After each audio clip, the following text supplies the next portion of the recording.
This is just painful. It's safe to say our women are no longer safe. Again, a young nursing student was brutally murdered in her house by two strange men.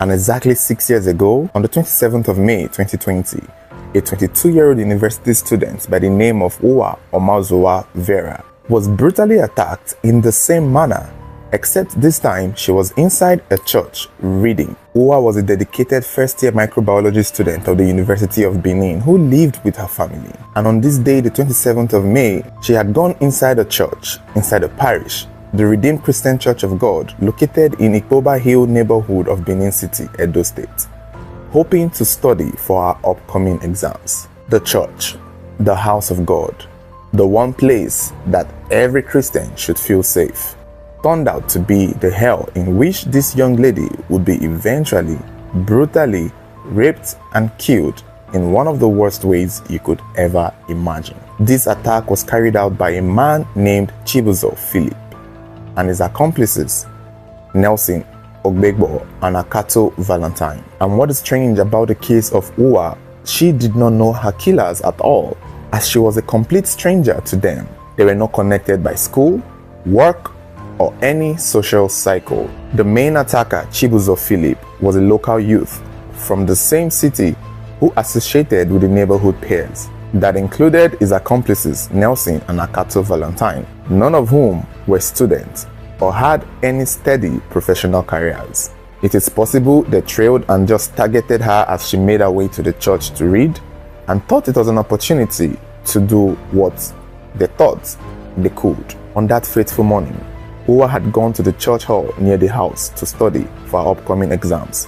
While she was reading alone, the men allegedly broke into the building, caught her by surprise, and violently overpowered her. They forced themselves on her, taking turns, but she did not go down without a fight or without seeing their faces. And I think this was the moment they knew that she could easily identify them. In the midst of the struggle, a fire extinguisher found in the church was used as a weapon to attack her. When they were done, they left her there in her pool of blood.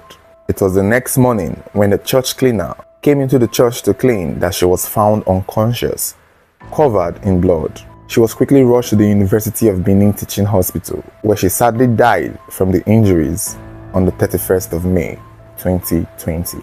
Following a massive public outcry and a thorough police investigation, the men were later identified and arrested. Chibuzo Philip later reportedly confessed that a local businessman had hired them to gather Uwa's clothing and bodily fluid for money rituals. The case later went to trial, and an Edo State High Court eventually found Chibuzo guilty and sentenced him to death by hanging, while his accomplices received lengthy prison terms for their specific role in the crime. As for the claim that this was a ritual purpose killing, it's unclear if they ever followed up with it or if the so-called businessman was ever found or identified.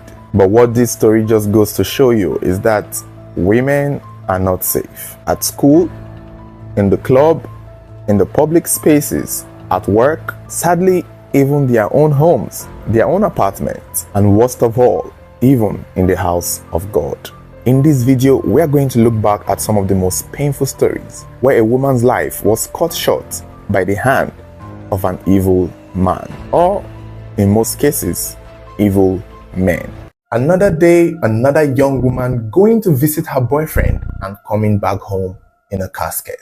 On the 31st of October 2024, a 33-year-old radio presenter by the name of Lillian Acheng Aluko went to visit her boyfriend, George Mwenda, in Kayambu County after a long day of work. It was said they first went to a restaurant, to some sort of bar, to chill, drink, and have a conversation.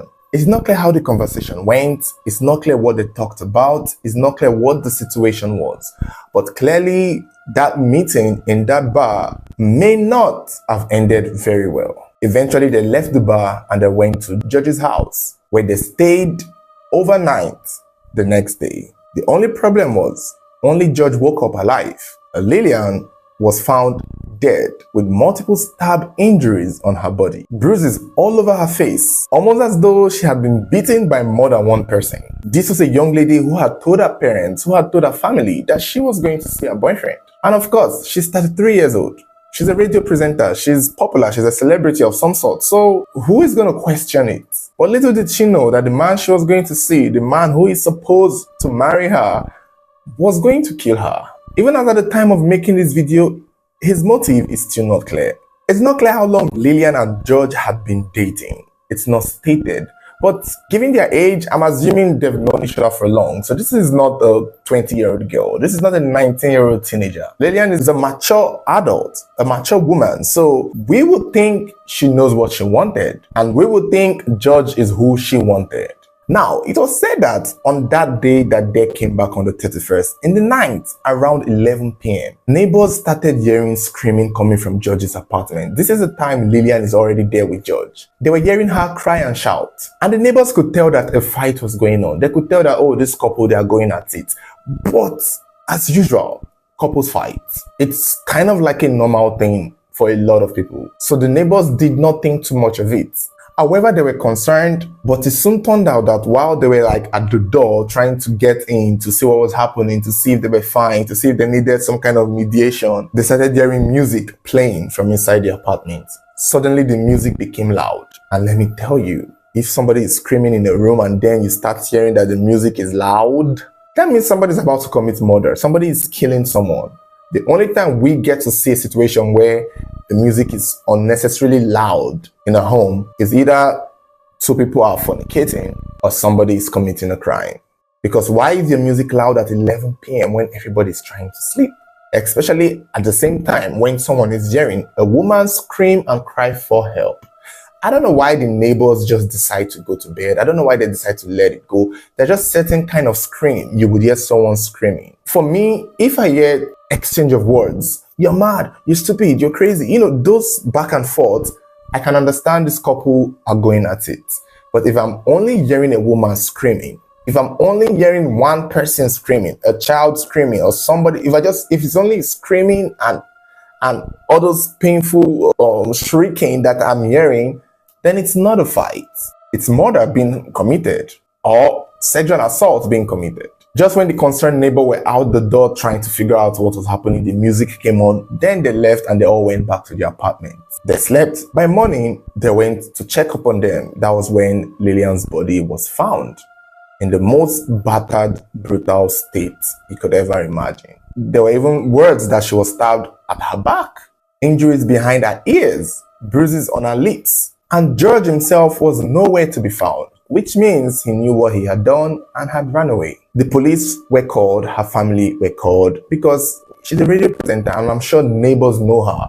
And I'm sure even when they went to the bar, she was recognized. I'm assuming it's one of those radios that also have video where you can go online and watch them, and so they are some sort of celebrities locally for what it's worth. The police came to the scene, they found the knife used to kill her.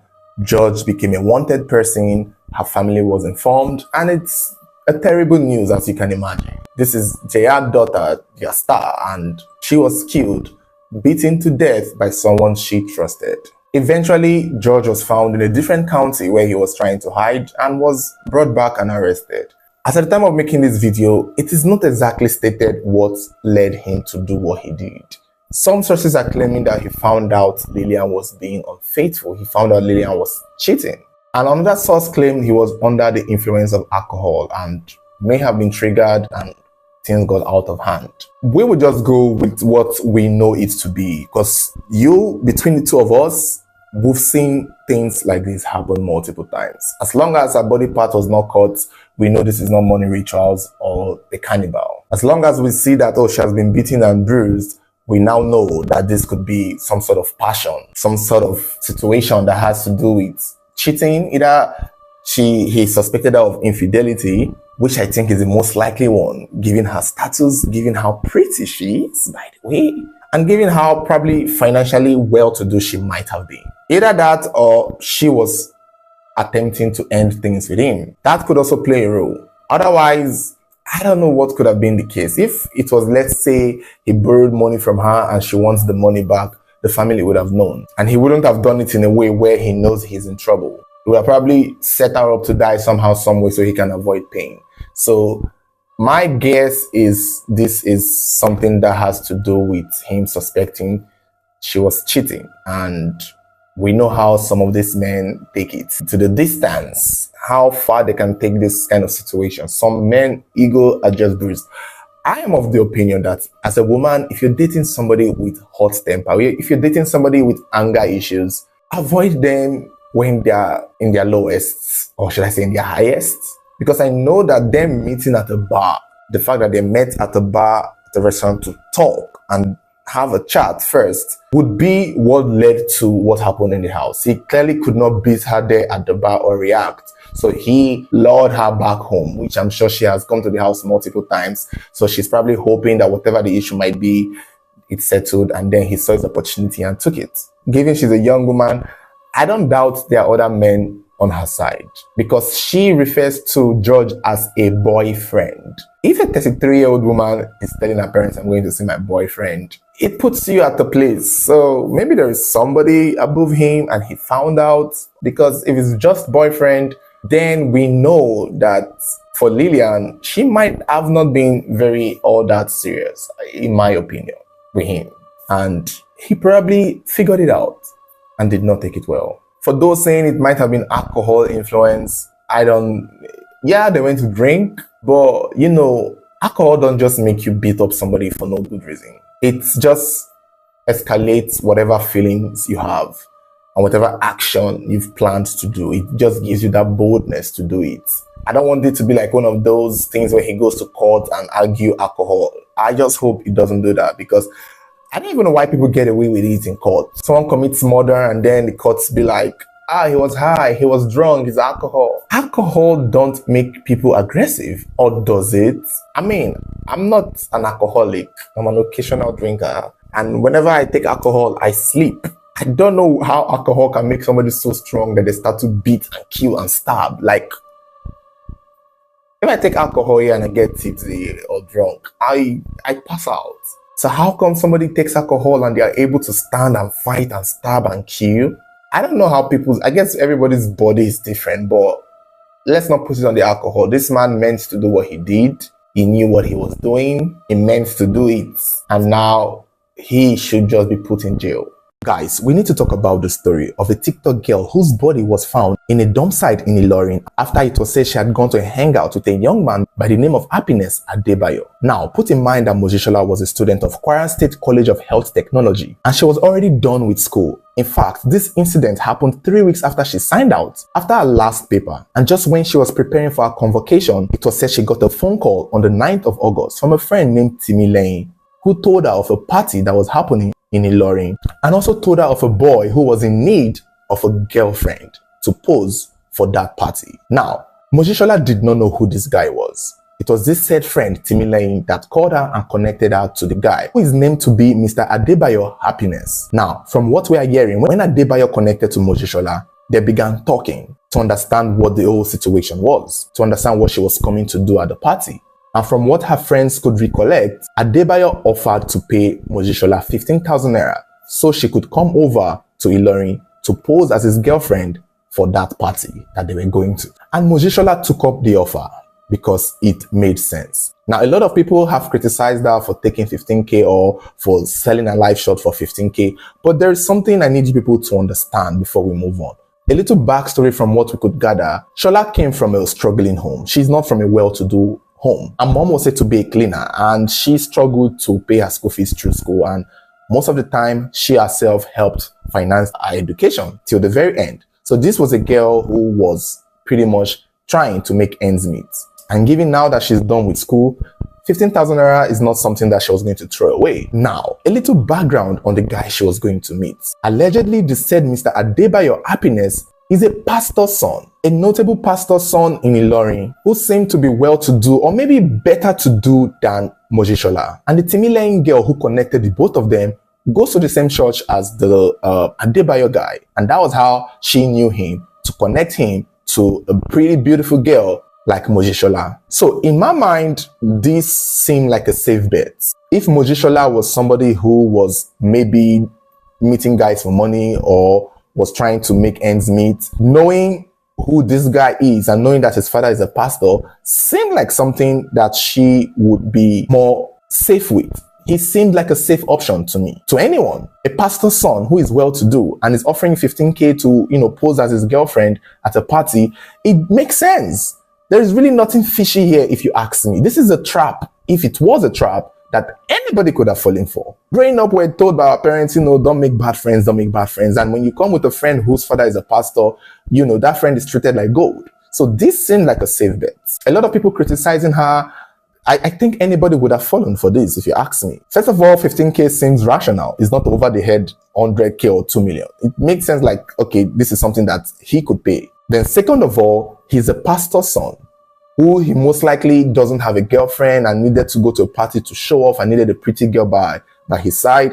And Mojishola was an option who was connected to him by somebody who attended his church. So this arrangement seemed perfect until it wasn't anymore. So it's not clear if it was the day they spoke that the party was supposed to hold. But it was believed that around the 9th of August, that was when Mojishola went to meet Adebayo to go to the party in Ilorin. She had dressed up, she had told her friend, she had told her roommate, a girl named Blessing, all about the movement. So this was going to go well, apparently. But when she got to meet Adebayo at the hotel in Ilorin, she realized there and then that there was no party and it was just her and the said guy. It's unclear who else was there, but somewhere along the line it was said that Mojishola texted her roommate Blessing that there is no party and she's uncomfortable right there with this said boy. And that was everything she said. And that was the last thing she said to her friend. And that was the last thing anyone heard from her. Apparently, a friend tried reaching out to her, trying to call her phone, but she wasn't taking her calls. And over time, people stopped hearing from her. August 9 passed, August 10th, August 11th, and nobody had heard from Mojishola. She was not taking her calls. And it was believed that the young man himself was already back to his school, was back to his campus, and was going on about his day.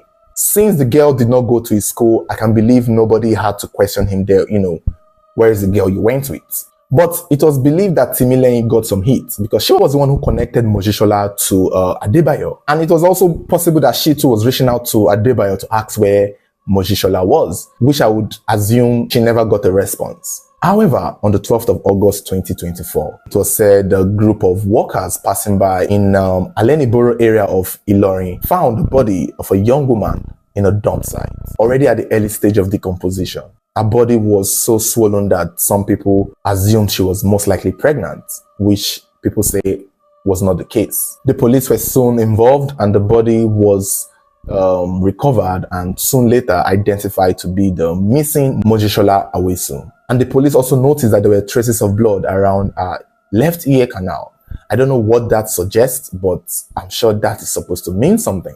Now, it did not take long before she was tied to Adebayo happiness because everybody starts to spill. Her friends start to talk. The Temileyin girl was also taken by the police and she starts to spill. And quickly, as fast as it can be, Mr. Adebayo Happiness was also arrested. Although his picture has not been released publicly by the police, people on the internet were able to dig him up. But it did not end there. Not only did they find him out of the internet, it was also said that other people aside him were involved. And it turned out that his father, a pastor, may have been arrested along with his mother, allegedly. Because right now, unconfirmed sources are claiming, people are speaking on the internet. Now, remember, this is not confirmed. This is not yet have been said by the police. But people who are close to the story, people who are on the internet, people who are familiar with these people are saying that the boy had allegedly confessed that it was his father, a pastor, who sent him to use the girl for money rituals. But this is unconfirmed. When you go through the boy's father's Facebook page and their church pages, you can now see little by little people are commenting that this man is a ritualist, that people are going to the church of a ritualist. Somebody is also posting the picture of the late Mojishola. So people have already started figuring out this is the man and this is the family. And this is the narrative that is going surrounding the death of Mojishola. So far, as at the time of recording this video, the police have not given us any more update on the news. These are just people saying as regards the money ritual narrative. Where the police stop is that the boy has been arrested and they are investigating. They don't know what the killing is about. They don't know why he killed her. Now, there's also another side of the story that claims that he may have killed her at the hotel, but he was not the one who dumped her body at the dump site where it was found. The hotel where they lodged is also under fire for most likely tampering with the deceased body. They are saying that she may have been killed in the hotel and the boy ran away, and then the hotel manager see her and see the dead girl. Rather than call the police, they themselves disposed of her so that it will not be associated with their name. But this is not the first time we see people pass in hotel and their body getting disposed of. Hotels, I don't know, I wish hotels can learn from this. It's unethical. It's going to most likely damage business for you more than you think it would if you got away with disposing of someone who passes in your hotel room. A lot of crimes are committed in hotels, a lot of them. But when it comes to the case of, as a hotel owner, somebody's body is found in your hotel room, call the police. The moment you touch the body to try to dispose it, you're most likely going to be held responsible for her death. If this boy itself is even smart, if this boy gets a lawyer, he can simply blame it on the hotel. He can easily blame the death of this girl on the hotel. He can easily claim that he left her alive at the hotel. That if anything had happened to her, it's somebody from the hotel. And that is something that he could probably claim and get away with murder. So I don't know why hotels always like to complicate situations like this. Just call the police. Let the police see and, find evidence to pin it on this boy who may have done the killing. Looking at her body alone, it's hard to tell what may have happened. It's hard to tell if she was strangled, poisoned, beaten. It's not clear what the situation might have been. A mobile phone was not found with her. There are sources claiming that it may have been taken by the boy. Now, I saw a post on the boy's father's, the pastor's, their church page. Somebody posted something in relative to the wife of the accused boy, saying that she threw away a phone. I don't know what this means. I want to guess this is somebody close to the sources, close to the story. And I want to assume whatever she meant by throwing phone away, it meant that maybe the boy must have said that, the mom helped him hide the whole thing and helped him get rid of the phone of the girl. Is it also possible that this boy is also a psychopath? Maybe because there are claims that when he got back to his own lodge in his school, after leaving the girl in the hotel or after killing the girl, he came home or he came to school with a brand new phone. He came back with a brand new phone and started showing it off. Could that be the case? Did he kill this girl to steal her phone? Did he kill this girl to rob her? And then when things got bad, he went to his parents and his parents, decided to try to cover it all by throwing the phone away so that it will not be pinned on him and stuff like that. Could that be, that's what I'm trying to get from this comment in the father's post, saying that the boy's mother threw the phone away or threw a phone away. I'm assuming that is what is going to play out. I'm trying to picture it that the boy killed this girl, stole from her, and then eventually, when he could not get away with it, ran to his parents, told them the truth, and rather than turn him in to the police, the mother tried to play Viola Davis, and now she is involved in all of this, as well as the pastor. I don't know, when it comes to money ritual, people are saying the father, who is a man of God, is now being accused of using the son to find this girl so that they could use her for ritual for the church. We've seen that narrative a lot of times. It's kind of like the regular narrative, especially when it involves a wealthy person or a man of God. We assume any death in their church or any death relating to them might be some sort of ritual. People believe it, but I don't think so. I feel like if the father wanted to do money ritual, he could easily do it in a way where it wouldn't be so easy for the boy to be caught. This looks like something that was stupid and careless in the boy's path. I'm assuming the girl did not want to sleep with him. I'm assuming the girl felt betrayed because she eventually figured that there was no party. And she also agreed that she was coming to pose as a girlfriend. And maybe when she got to the hotel, remember, she texted her roommate, blessing, that she's uncomfortable, that there is no party. This looks like a setup. This looks like something that was not the plan. So if that was what she sent to her friend, I want to imagine what it was like for her in that moment, in that hotel room with this boy who had promised to give her 15K to pose as a girlfriend. Rather than say he wanted to do short time or have sex or something. And maybe that was not what the girl agreed to do. I'm trying to imagine she most likely turned his advances down and opted to go back home. Or maybe also opted to get her 15K back. Like, excuse me, you say you're going to give me 15K to pose as a girlfriend. Now there is no party. Can I get my money back? And things could have gotten violent. But it's not really clear. I'm not sure. She was most likely strangled. It's possible. Or she was most likely beaten or poisoned or drugged. It's still not clear. I don't know.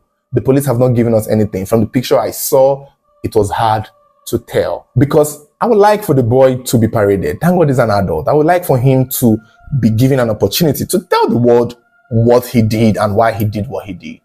I don't think it's ritual. His father could do that all by himself. And his father's church is already booming from what I hear. So does the man really need to do rituals? I think it's just a careless act from a pastor's son. You know, these pastor's children, some of them are the worst. They are some of the sportest people. If that's a word, they are some of the sportest people. Probably he had done something and felt bad and did not want his reputation to, because he knows that if anything happens to him or words get around that he was found with a girl in a hotel, this could damage his father's perfect holiness image. Could that be one of the reasons why he did what he did? Or could it really be that his father sent him to do it for ritual purposes? Or did he do it to steal from her, rob her, and then it only backfired? A lot of people in our school has taken to the streets and started a hashtag justice for Mojishola. But here's the thing, this thing happened way back on the 12th of August. But the police are only making a statement on the 20th of August, over a week now. So I don't know why they kept it for so long. Maybe they were investigating. Maybe it took a while for them to find the boy. We don't know. Maybe he tried to run, tried to escape. I can imagine that's the whole situation. But he was eventually caught, arrested. I think his father and mother also are in custody too. Because from what it looks like, that is what I'm getting. Unless he and other students did it, then it's most likely that this is a pastor family affair. Another scenario could be also that since this man is an influential man of God, they could also find a way to lessen the press around the story and fix the narrative in a way where even if the son is going to go down for killing the girl, it may not affect the father or the church. It may just be a pastor's son who did something bad. But that's not the narrative going around. That's not the narrative that is passing on right now. A lot of people believe strongly that this is a case of money ritual. A lot of people believe strongly that the father is alleged that the boy had confessed that it was the father who sent him to do it. Which doesn't make sense, in my opinion. Maybe they just wanted a random girl, or maybe he wanted a random girl from afar. Because if he wanted somebody to pose as his girlfriend, he could have easily, okay, I don't see him asking somebody in his school to pose as his girlfriend because everybody in the school would know each other. I'm assuming Summit University is a private, I've never heard of it until now. So I'm assuming it's a small school where everybody knows everyone. So I can see why he would want to get a girl from another school to pose. But the problem now is there was no party. Or maybe he just didn't go for the party and just ended up at the hotel with the girl. It's weird. It's just unfortunate. I just can't imagine what the situation must have been in that hotel. I would like to know. Did they argue? Did they drag? Did they fight? It's just unfortunate that this had to happen. Since she was also fully clothed, was she also sexually assaulted? Because if that happened, then I guess we can maybe find a motive. This just seemed random. This is why a lot of girls need to be careful the kind of friends you keep. This is why sometimes it's good to listen to your parents. So this man went to ask for this girl's hands in marriage from her family. When the family met him, they said no. They were like, there is something about him that is not quite right. The family of the girl disapproved of the proposal twice, leaving them both devastated. However, many weeks later, it turned out that the girl's family was right, but it was already too late. 34-year-old Hashim Dagane is currently in big trouble after the death of 4 women has been linked to him within a space of 5 days. This man killed 4 women in 1 week, and it is very possible that he has killed more. It turned out that he is a serial killer. Hashim Dagane was said to be originally from Ethiopia, but he moved to Kenya and began working as a school bus driver upon he graduated into an Uber driver. On the 21st of October 2024, it was said that he picked up 3 women into his taxi, 2 of whom they said he drove to a mall. It turned out that Hashim Muhammad was familiar with these women The investigation revealed that he had been in constant communication with them. Probably he was one of those designated drivers, one of those Uber drivers you just hire for a day, and whenever you need them, you call them back to take you somewhere and drop you somewhere. So it seems as though Hashim was familiar with the women and their personal business. On that day, after dropping them off at the mall, he came back later in the night to pick them up to maybe take them home. However, they did not get home. Somehow, someway, the next day, these women's bodies were found in different parts of Machakos and Nairobi. One of the women had a cut to their neck, the other one had multiple stab wounds, while the third one was most likely sexually assaulted by him. Sources also say that the vehicle, that was the taxi he used to pick them, was also abandoned somewhere, maybe from arguing and dragging and fighting with one of these women. The taxi was what was used to link him to this murder of these women. Immediately, the police found the crime scene. Investigation started. The women's phone numbers and call logs were checked, and it turned out that they had been in contact with Hashim. The taxi was also found, which was traced and linked to Hashim. So at this point, the police knew who they were looking for. Even CCTV footage showed that these women took his taxi right before they went missing.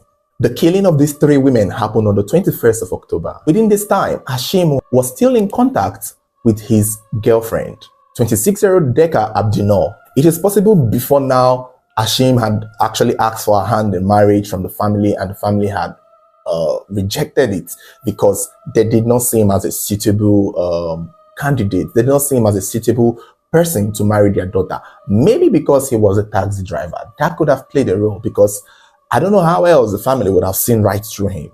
Whatever they saw that turned them off was very clear and very right. They just did not know what it was. Unfortunately for their daughter, Deka, she could not see past what was before her eyes. Clearly, Hashim was handsome and tall, and was Muslim too. So I'm assuming this was all the things she needed in a guy. It was said, according to her friends, that when her family rejected the proposal from Hashim twice, she was devastated, she was upset, she did not like it, and so she continued to see Hashim secretly and privately, continuing their romance and seeing or planning in a way they would elope. But little did she know that this guy had horrible plans for her. This guy had the worst plans for her. If only she had listened to her parents, what happened to her would not have happened. On the 24th of October, while the police were still investigating the three women whose bodies were found in multiple parts who had been reported missing, Hashim and Deka planned to meet up at an Airbnb, which I feel she paid for and booked, because CCTV footage showed her going to the supermarket to buy things she would need for her stay with her boyfriend. Now, put in mind that on the 24th, that was when her family reported her missing, because they had not heard from her. She was not taking her calls, and they were worried for her. All the while, she was with Hashim at an Airbnb. By this time, she was still alive, because a CCTV footage showed her shopping at the supermarket on the 29th. So maybe a week to the day the terrible incident happened, she was quite alive. It was even said that she spoke to family members using a voice note, telling them that she was going to take a bus, that she was traveling. Hashim himself used her line to speak with her family members, asking them for money, and when they asked where she was, he would tell them that she had relocated. So they gave this impression that their love was unbreakable. They gave this impression that, oh, since our family don't want us to be together, we will show them that this our love is something that will not be broken. All the while she was in the hotel with this man, or the Airbnb per se, she had no idea who she was dealing with. While all this was going on, the police were looking for him, setting traps, trying to find him, but he kept changing SIM cards. He kept using multiple different phones. He knew what was coming for him. However, on the 31st of October 2024, the day after she had gone to the supermarket on the 29th, 2 days after per se, CCTV footage showed Hashim leaving the Airbnb with a plastic bag. The next day, the police were called to a cemetery in Nairobi. It was discovered that somebody had come to dump a body bag containing human remains. And when the police looked into this bag, they saw various human parts that had been chopped off and boiled. The parts were not even complete, which meant that there's a chance that he divided the body parts into different bags and dumped one at a cemetery and most likely dumped one at another part in Kenya. By this time, the police did not know what they were dealing with. They had no idea what this was about. However, they saw some of the items that she bought from the supermarket. They even saw a receipt and a tag. That was when they knew that whoever the victim is had gone to that supermarket. The police went to the supermarket, requested for CCTV footage. When upon they saw Decker leaving the supermarket with some of the items that were found on the cemetery in the crime scene. Her family was reached and her phone line was looked into, where it was discovered that she had also been in contact with the Hashim guy, the same guy that is under police radar for the killing of the 3 women in Machakos. So this just made the police know that they are looking for the same guy. The guy who killed the 3 women weeks before is the same guy who had killed Decker. Except for Decker, this might have been a case of if I can't have you, no one can. Because why else would he want to kill a girl who was so much in love with him? A girl who is ready to leave her family to be with him. What prompted him to do that, especially in the most gruesome way you could ever imagine? Even the other 3 women that he had no relationship with, even though he was just probably business with them, he didn't chop them off the way he did to this girl who was the love of his life. It's one thing if they had fought and he stabbed her and left her there and then he left. For him to go the extra mile to cook her shows that this man is an insane serial killer. This was never love. I doubt he loved her at any point. You don't do this to someone you love. It is clear that he had an agenda. He wanted probably to get into this girl and her family. That was why he wanted to marry her. And when he failed and it wasn't working, he did the only thing he knows how to do, which was to kill. But here is the thing. Eventually, the police were able to trace the Airbnb apartment where Decker was killed and, mutilated into multiple parts. But by the time they got there, they realized that the place had been repainted and rearranged. Almost as if the owner of the apartment knew what had happened and was trying to cover it up. The only problem is they are not sure if the owner played a role in it, if the owner took part in it. These are the things that make police suspicious if there were multiple people working with Hashim. They even went to the owner's house to find the owner, but they could not see him or her, but they saw a cutlass, a machete, which was believed to be the weapon used to dismember this young woman. But the machete was cleaned.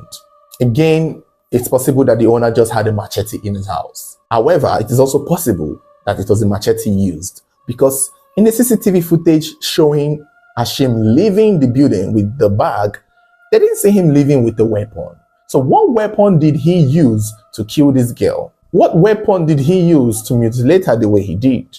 And since the owner of the apartment had already come in to clean everywhere, is there a chance that he saw it and took it to his house and cleaned it? Not probably because he's working with Hashim, but maybe because he did not want the attention to be drawn to his business.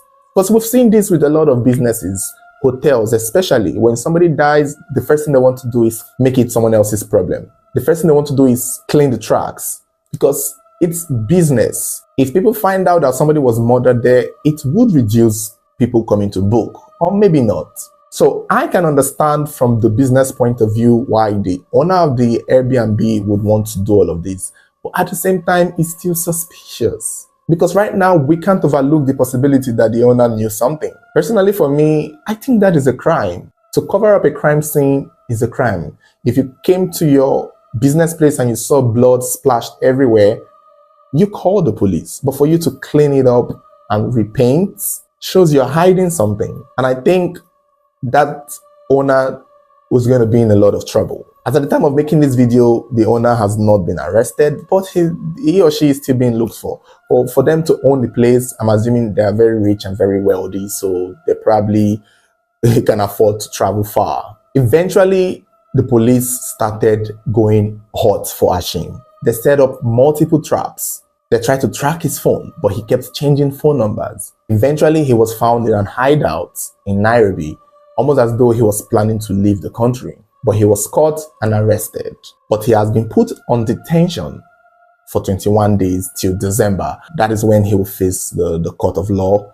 I think they're still investigating and they're still trying to find out more. There's a chance that there are multiple other victims. There's a chance that he may have killed more people. Remember, there are multiple stories in the past where we got from Kenya, where some girls were found in an Airbnb and some people don't even know who killed them. There have been stories like that. So it is possible that he may have been one of them, but we don't know when he moved to Kenya. So we are not sure, as many of those stories was earlier this year.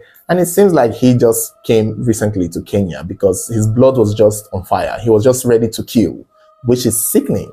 During the investigation, something shocking was actually discovered about this man. It turned out that while he was in Ethiopia, he was a police officer. So he is quite familiar with security and security operatives. That is why it was easy for him to dodge the police one or two times or multiple times. So he knew his way around playing with.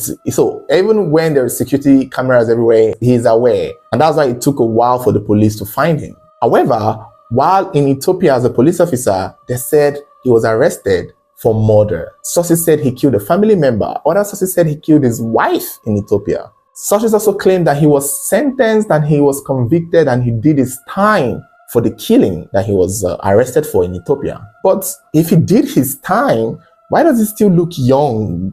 I would assume if you kill your wife in Ethiopia, that should be 25 to life. He looks like he's still in his 30s or 40s. Unless maybe he killed his wife when he was 20. So he did enough time to get to that age. Some sources are even saying he's 24 years old, which I think is a lie. He looks older than that. But if he's 24, then he clearly did not do any time for killing his wife in Ethiopia. But it's possible that he actually did time in Ethiopia because that's what most of the sources are saying. Then after he got his freedom or after he was allowed out, or maybe he ran away because he is a criminal. This is a criminal. This is a criminal. I don't imagine him killing his wife and waiting for the police to arrest him. And even if he has done his time, I still don't see any reason why he would want to run to Kenya. He probably can still go about his day in Ethiopia there. But for him to run to Kenya shows that he was running away from something.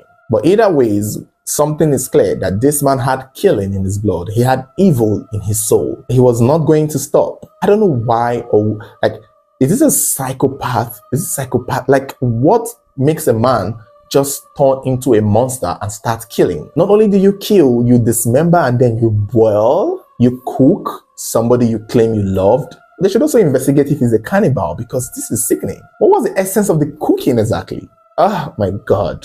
Like, you gotta be on another level of sick. Do you know what it means to be sick to the point where you kill somebody and then go into more extents to do so much more than just stabbing and cutting? The police are also looking for the driver who may have taken him to the cemetery to drop the body.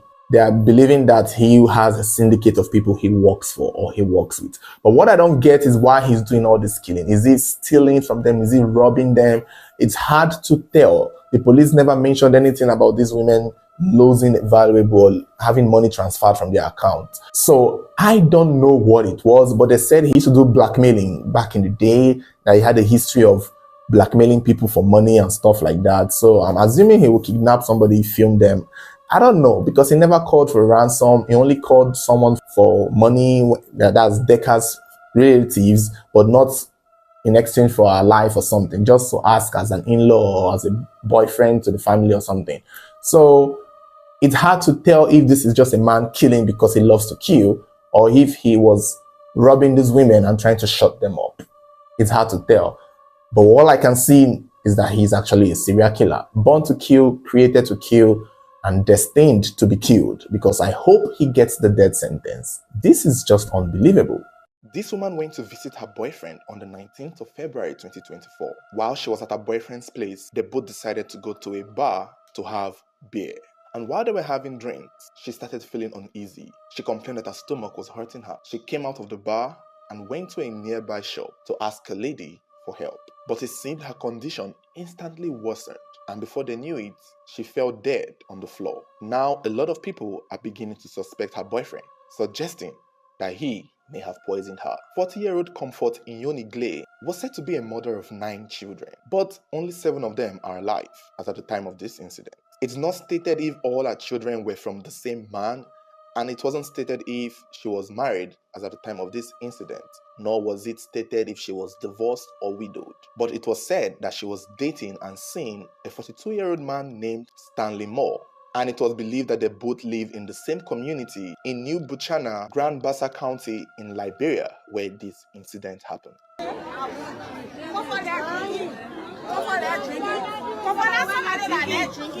When she was alive at that time, this is her photo.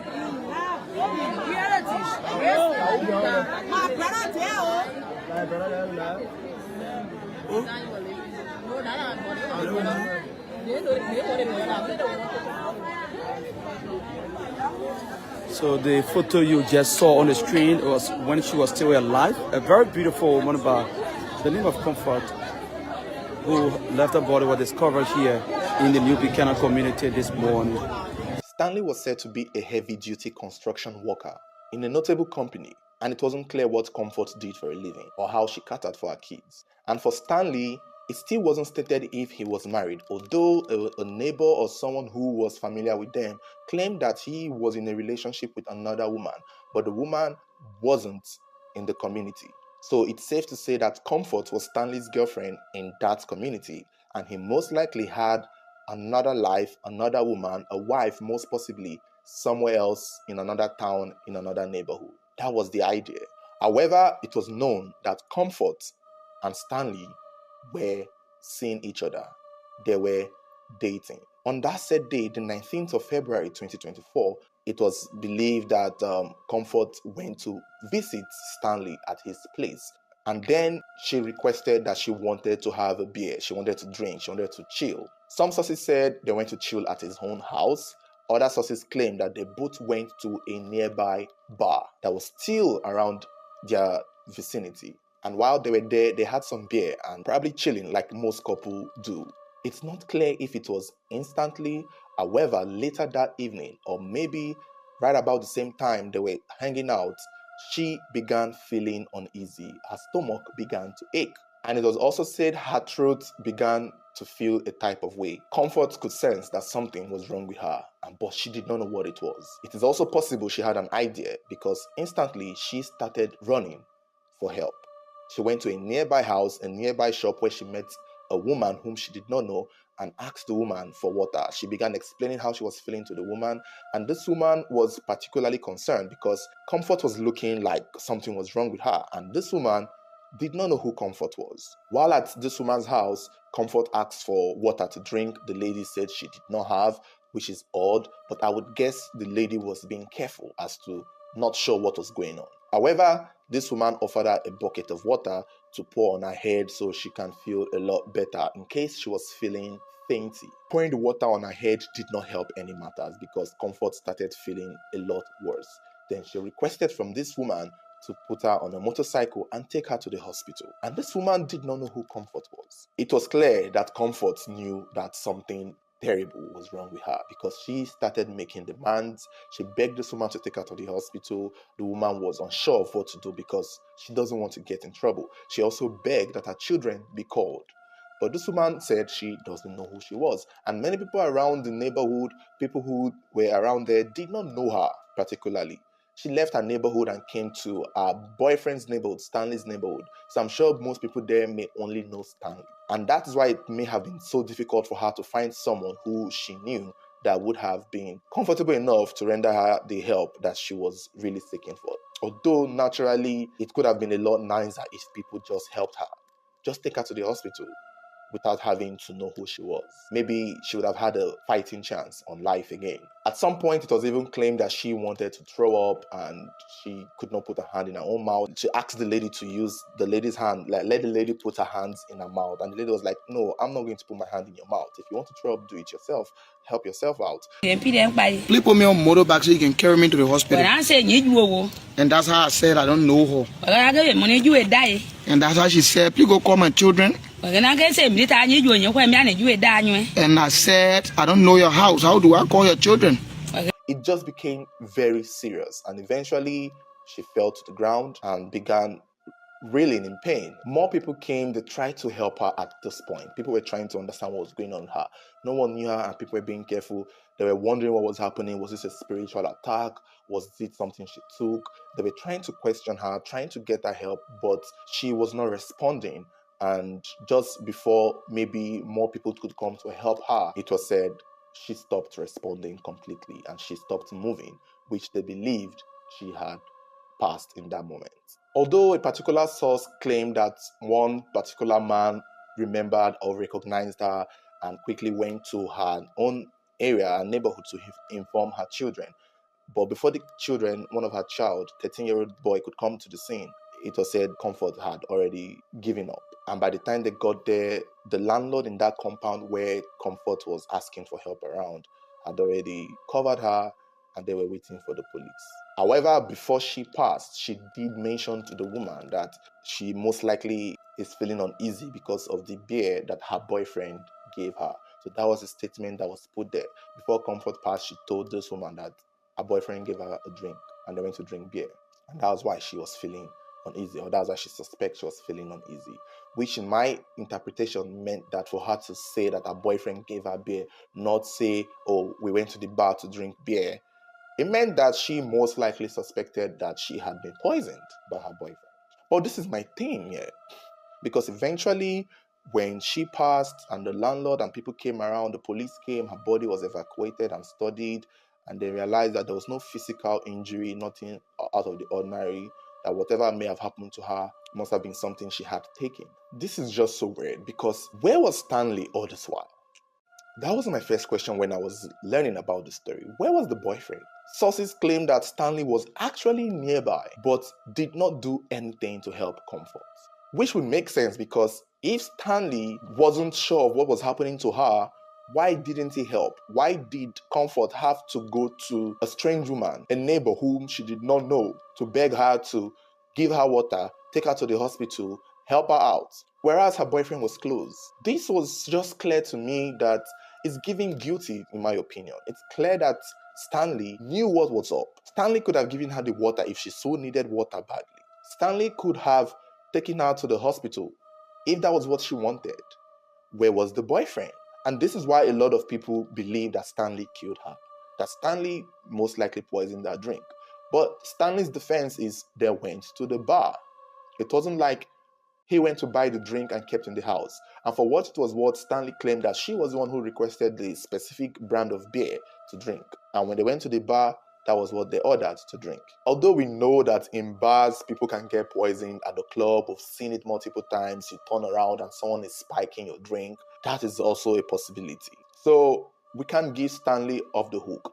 However, on the contrary, it's being said that the Liberian police had done their investigation and they believe Stanley did not do anything. In fact, they don't suspect foul play. This is reminding me of that princess story we did in Liberia. Still went to job interview and suddenly in one random neighborhood she starts to cough out blood and then the police say they don't suspect foul play. How did this woman go to have a drink with her boyfriend and begin to run out helter-skelter looking for help, looking for water, looking for who would take her to the hospital, whereas her boyfriend was around?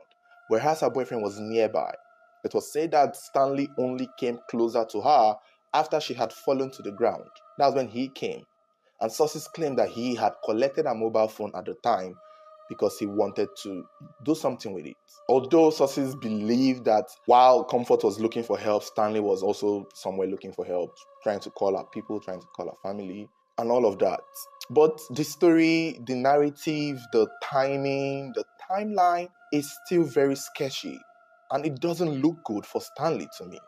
And I don't understand why the Liberian police are claiming that there is no foul play, especially when an autopsy hasn't been done on this woman. Although it hasn't been stated if an autopsy was done, but as at the time of making this video, we hadn't seen where it was revealed that an autopsy was done. But the police are already claiming that they don't believe a foul play took place. And although Stanley had eventually turned himself in because it was said after Comfort had passed, they were looking for him. He most likely panicked and ran away because clearly everybody would look at him with one eye. I would understand why, in case if he's innocent, why he would run away, because obviously the eye would be on him and this might be too much for him, and I get that part. But then again, he ran with her mobile phone, which is up to me. Why was he with her mobile phone? Well, I don't know. I really can't explain that part. Eventually, still, he was arrested. He turned himself in. He went to the police to give his statement and he was arrested.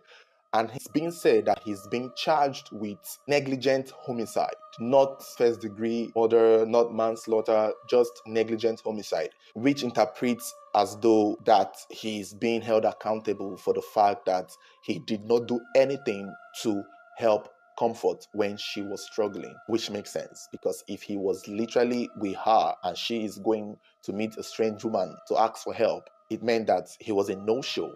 It's either he's a very irresponsible man, or it's either he's nonchalant, it's either he's careless, or it's either he did it.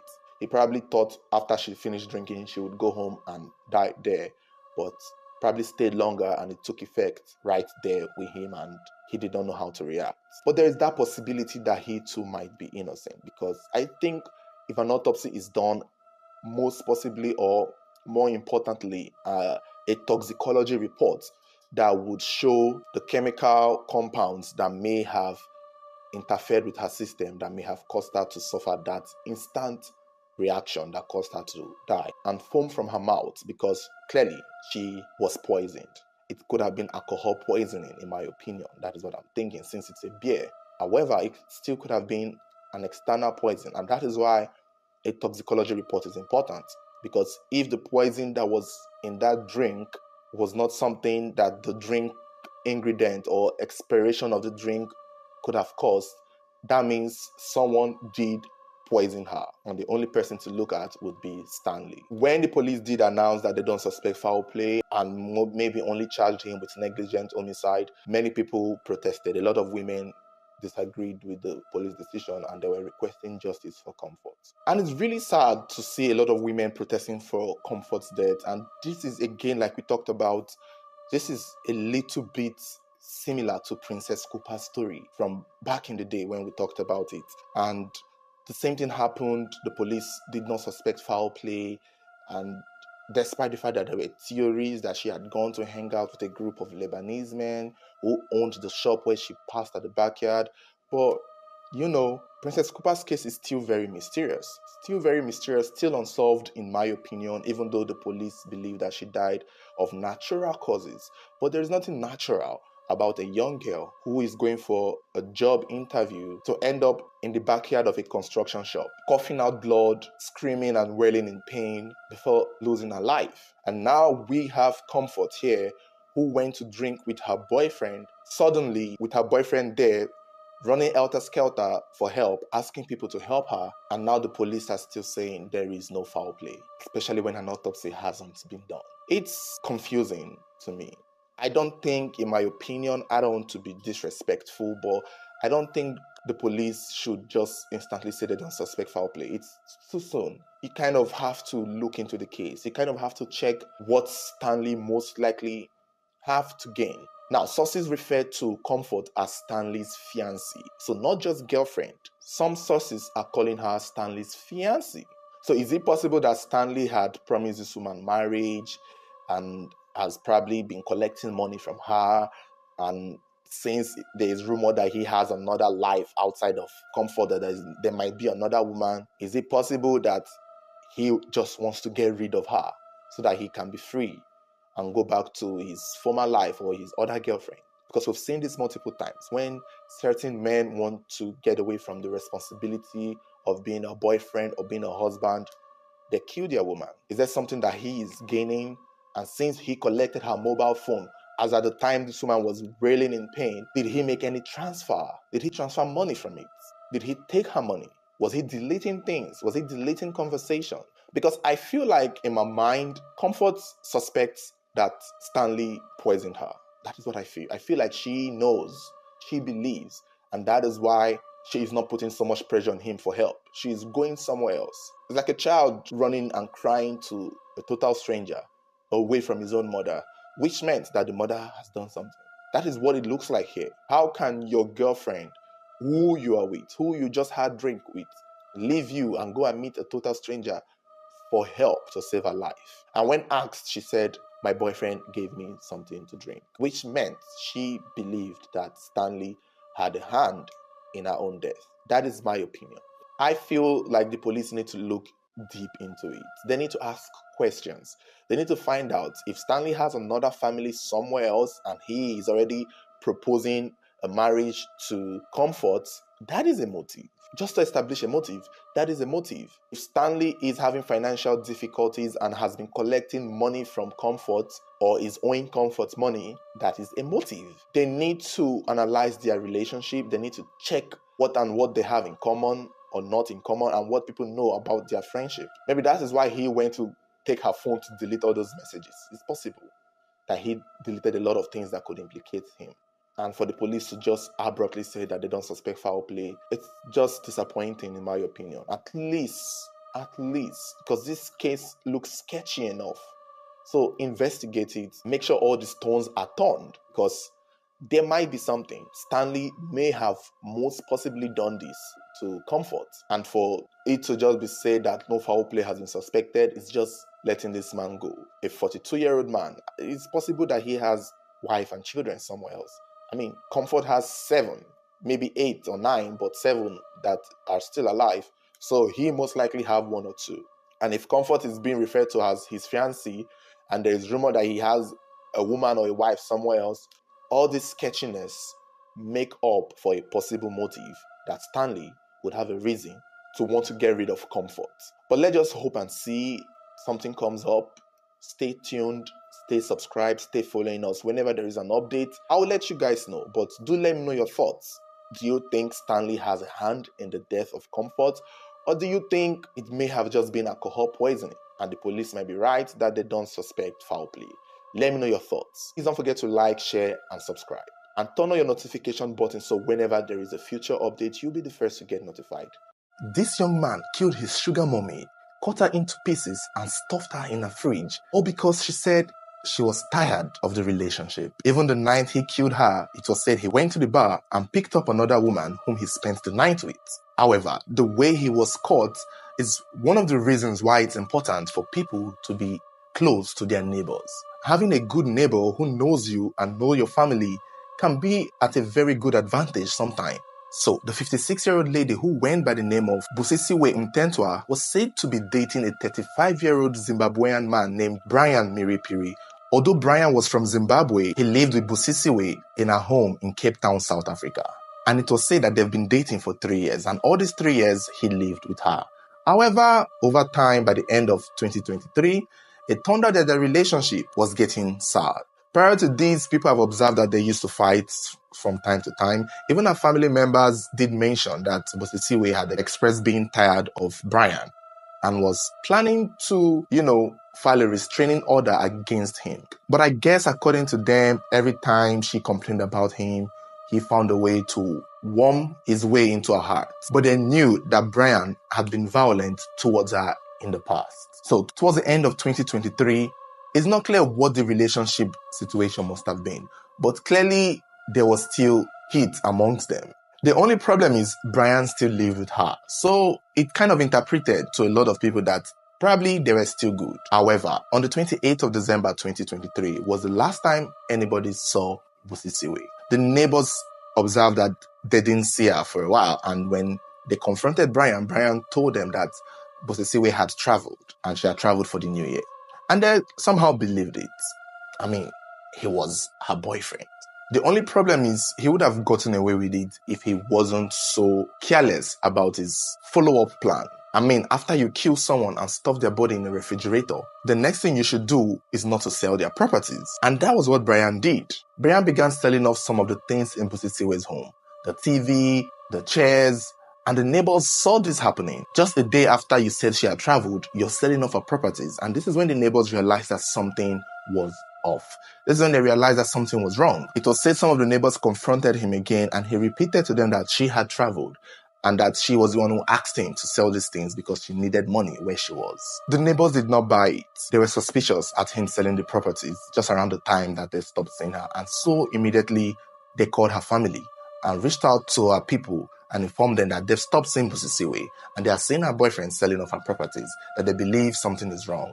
And quickly, the family rushed down there. They did not even waste time. And when they came to Busisiwe's home, he wasn't around and the home was locked. He was at a bar somewhere. They spoke to the neighbors who gave them all the information that they knew about. And it was said that the relatives began calling other relatives in South Africa, asking if Busisiwe was with them to know where she traveled to, because they started believing that she may have actually traveled. When they called a lot of her close relatives or relations, and all of them kept saying that Busisiwe was not with them, that was how they knew that something was up and something was off. Given their history, given the fact that they know that this boy had been violent towards this woman in the past. Rather than breaking into the home, the siblings of Busisiwe went to the police and requested they escort them back to the property. And on their way back to Busisiwe's home, they saw Brian heading back home with a bag of raw chicken. He was confronted, to which he kept repeating that Busisiwe had traveled and left him in charge. So they ordered him to open the house, which he did because now the police is involved. That's when the relatives started looking around the house. They almost were done searching because it wasn't clear what they were looking for. They probably did not know what they were looking for. Maybe they thought Busisiwe was tied up somewhere.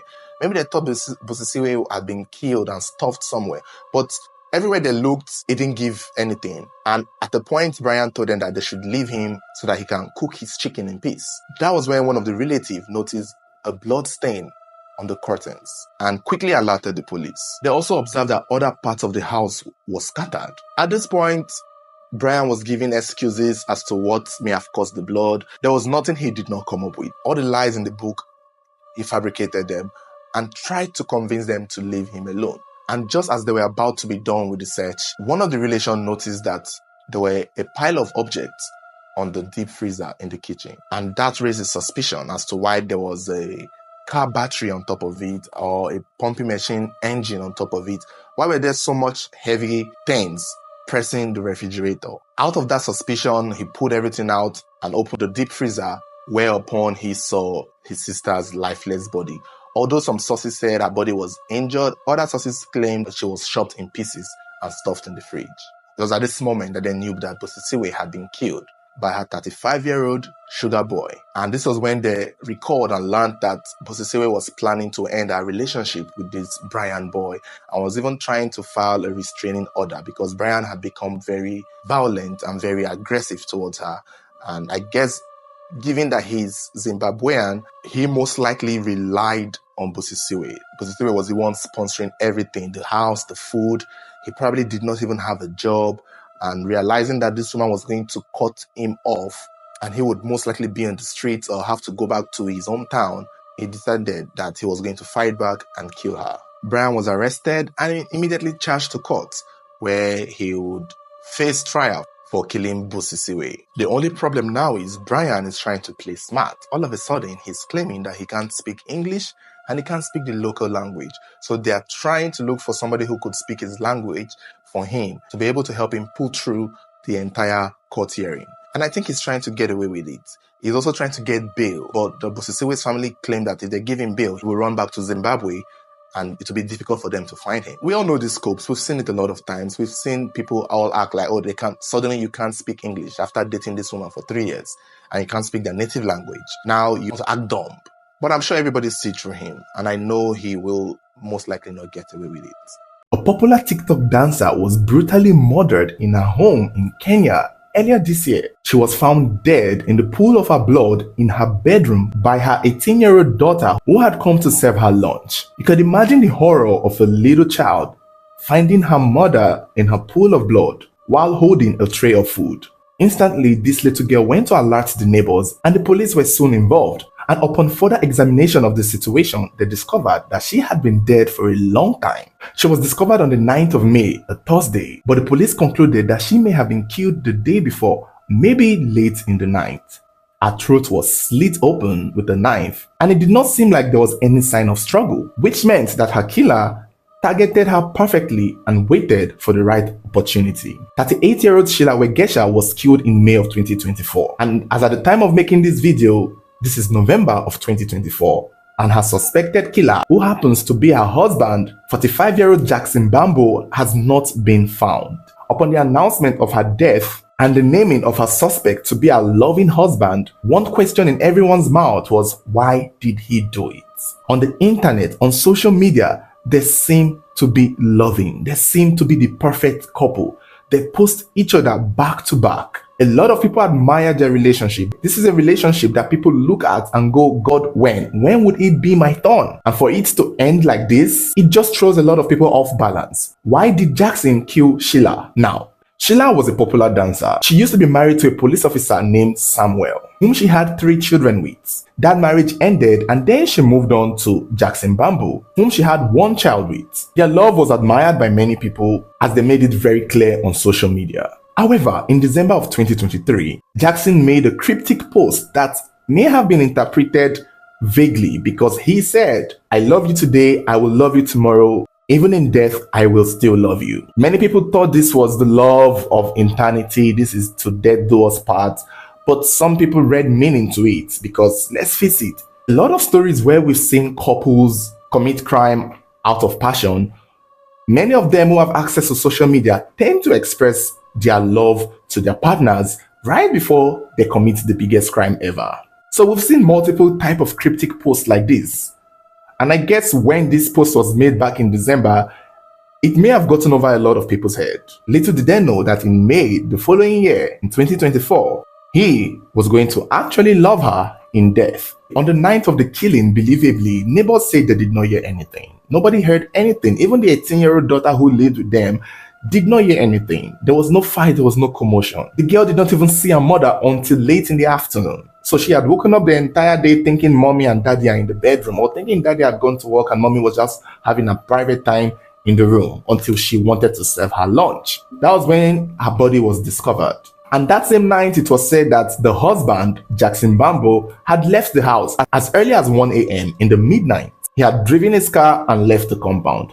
It's not clear who saw him, but I'm going to assume maybe some sort of security caught it on tape, or neighbors or some security man saw him leaving the house, but nobody thought so much of it. But the police, hearing that he left the house around that time, that was one of the biggest clues that they needed to know that he was a prime suspect. Clearly, because he shared a house and a bed with Sheila. And now that she is dead, he's nowhere to be found. It was soon learned that the couple usually had quarrels behind closed doors. They've been having this secret, low-down Cold War amongst each other. They've been fighting and arguing. Some people who are close to the couple said that Jackson may have been very possessive and obsessed with Sheila, but that he suspected that Sheila was on a phone call with another man, that Sheila was most likely planning to leave him for another man. And this could have been the trigger that made Jackson do what he did. But nobody was sure, nobody was clear as to where Jackson could have gotten the idea that Sheila was cheating on him. Most spouses usually know. Maybe there was something that happened that he just picked up on. But for him to go to the point of slitting her throat and murdering her point blank goes to show that he was certain that this woman was going to leave. It was not until her ex-husband, Mr. Samuel, got wind of this investigation that everyone finally knew why Jackson may have killed Sheila. According to Mr. Samuel, he said that he was in constant communication with Sheila. This is why a lot of people find it difficult when you're still in constant communication with your exes. This is why we discourage people from being so close to their exes. But the problem is, Sheila had 3 kids with this man. So it's bound to happen that they will keep talking with each other and talking about the kids. Unfortunately, Samuel revealed that in his constant communication with Sheila, Sheila had opened up to him that he was planning on leaving Jackson to go back to Samuel. So this was a love triangle here. It seems to me that Samuel himself was the one trying so hard to get Sheila back. And maybe there was something in the current relationship that wasn't sitting well with Sheila, and she felt the need to plan her way back to her first husband. But it seemed that this love triangle was what upset Jackson the most. And he couldn't take it. He just couldn't stand his wife going back to the first husband. He will most likely feel like a loser. Maybe it's one of those relationships where he got the girl and had to rub it on the man's face, and now the man is trying to get the girl back. And there's usually this cold war when it comes to love triangle. There's always this personal beef of trying to prove a point of who can get the girl at last. That tend to be the undertone of a lot of love triangle. Unfortunately for this particular love triangle, the feud and the beef went too far. After Jackson Bamboo had killed his wife, he left the house with his vehicle, and somewhere along his drive, he even exchanged his vehicle with another car because he knew that they were going to trace that car he was driving. I personally feel he had left the country. I don't think he's in Kenya anymore. He probably has gone to a neighboring country to start a new life and maybe marry another wife that he will most likely kill again, because that wife would most likely want to leave him again, because clearly there's something about him that makes people want to go back to their exes. And given his reaction, given how violent he took things, I'm sure Sheila was living in fear with this man. People or men who tend to take things to the extreme to kill their partners were most likely violent and abusive. For him to get to this extent, he shows that he was most likely an abusive man. They're usually the ones that show the most affection on social media. They're usually the ones that want to post their wives and make everything look like hunky-dory online, because they know they have to make up for what they are doing behind closed doors. And for Sheila to want to leave this young man, Jackson Bambo is actually a well-to-do man. He's a businessman. He owns a popular club with his wife. They also have a charity school together. Like, this man is young because he's even in his 40s. The first husband is older and is a police officer. Jackson seemed to be even more successful and, in worldly view, seemingly more good-looking than the first husband. For a lot of people, Jackson is the total package: young, handsome, rich. But somehow, Sheila wants to go back to her first husband. So what could have been wrong with Jackson in the first place? What was the thing about him that made Sheila plan so secretly to find a way to get out of that relationship? Clearly, not everything was rosy in that relationship. Not everything was rosy in that marriage, because Sheila herself knew what she was trying to get away from. And I want to believe that this man was most likely very abusive, very possessive, very controlling. And this is the behavior with men who are controlling. Once they see that the woman that they're trying to control has finally made up her mind or is already planning to get out of that control, they end it. Most of the cases is they kill her and then they kill themselves. But for this man's case, he just killed her and he is running away to another life, probably to a neighboring country, somewhere, somehow. He's rich, he has money, so he has enough finances to start a new life somewhere else. I just wish pictures of his face are pasted everywhere, so that everyone in every country can see this man's face and be careful. Because if he can do it once, he can do it again. It's just unfortunate. It's really pathetic and it's really sad. I don't blame Sheila for wanting to go back to her ex-husband. She probably realized that she messed up. Because one thing, and she's 38 and she has an 18-year-old daughter. I'm sure she most likely started marriage at a very young age, and most young girls don't realize that their first partner is the best until they've met other people and realize that the first one is who had treated me right better than the other. So she probably realized it and realized that not everything is about money or youth or looks. And I guess that would have been so painful for Jackson, who realized that he has lost his dream girl, his TikTok star. It's unfortunate. Up until now, he has not been found, caught, or arrested. He has been asked to surrender himself, but we don't have any details of his arrest. I don't know. It's been over 6 months and he has still not been caught and arrested. Let's hope he's caught soon enough, because the more time goes, the less likely he is to be found again. He's most likely married to another woman somewhere, someplace with another name. Stories like these are the reason why, as a single mother, you have to be careful the kind of man you bring into the lives of your children. You have to be careful the kind of man you date, because as far as I'm concerned, single mothers are usually easy targets to deadbeat men, opportunists, and people with bad intentions. And such was the case for 39-year-old Alberta Agan, who was brutally murdered along with her children in their home in Tubalink Estate, Kassoa, Ghana, on the 19th of May 2024. It was said that Alberta used to be married, and after giving birth to 4 children, she and her husband separated.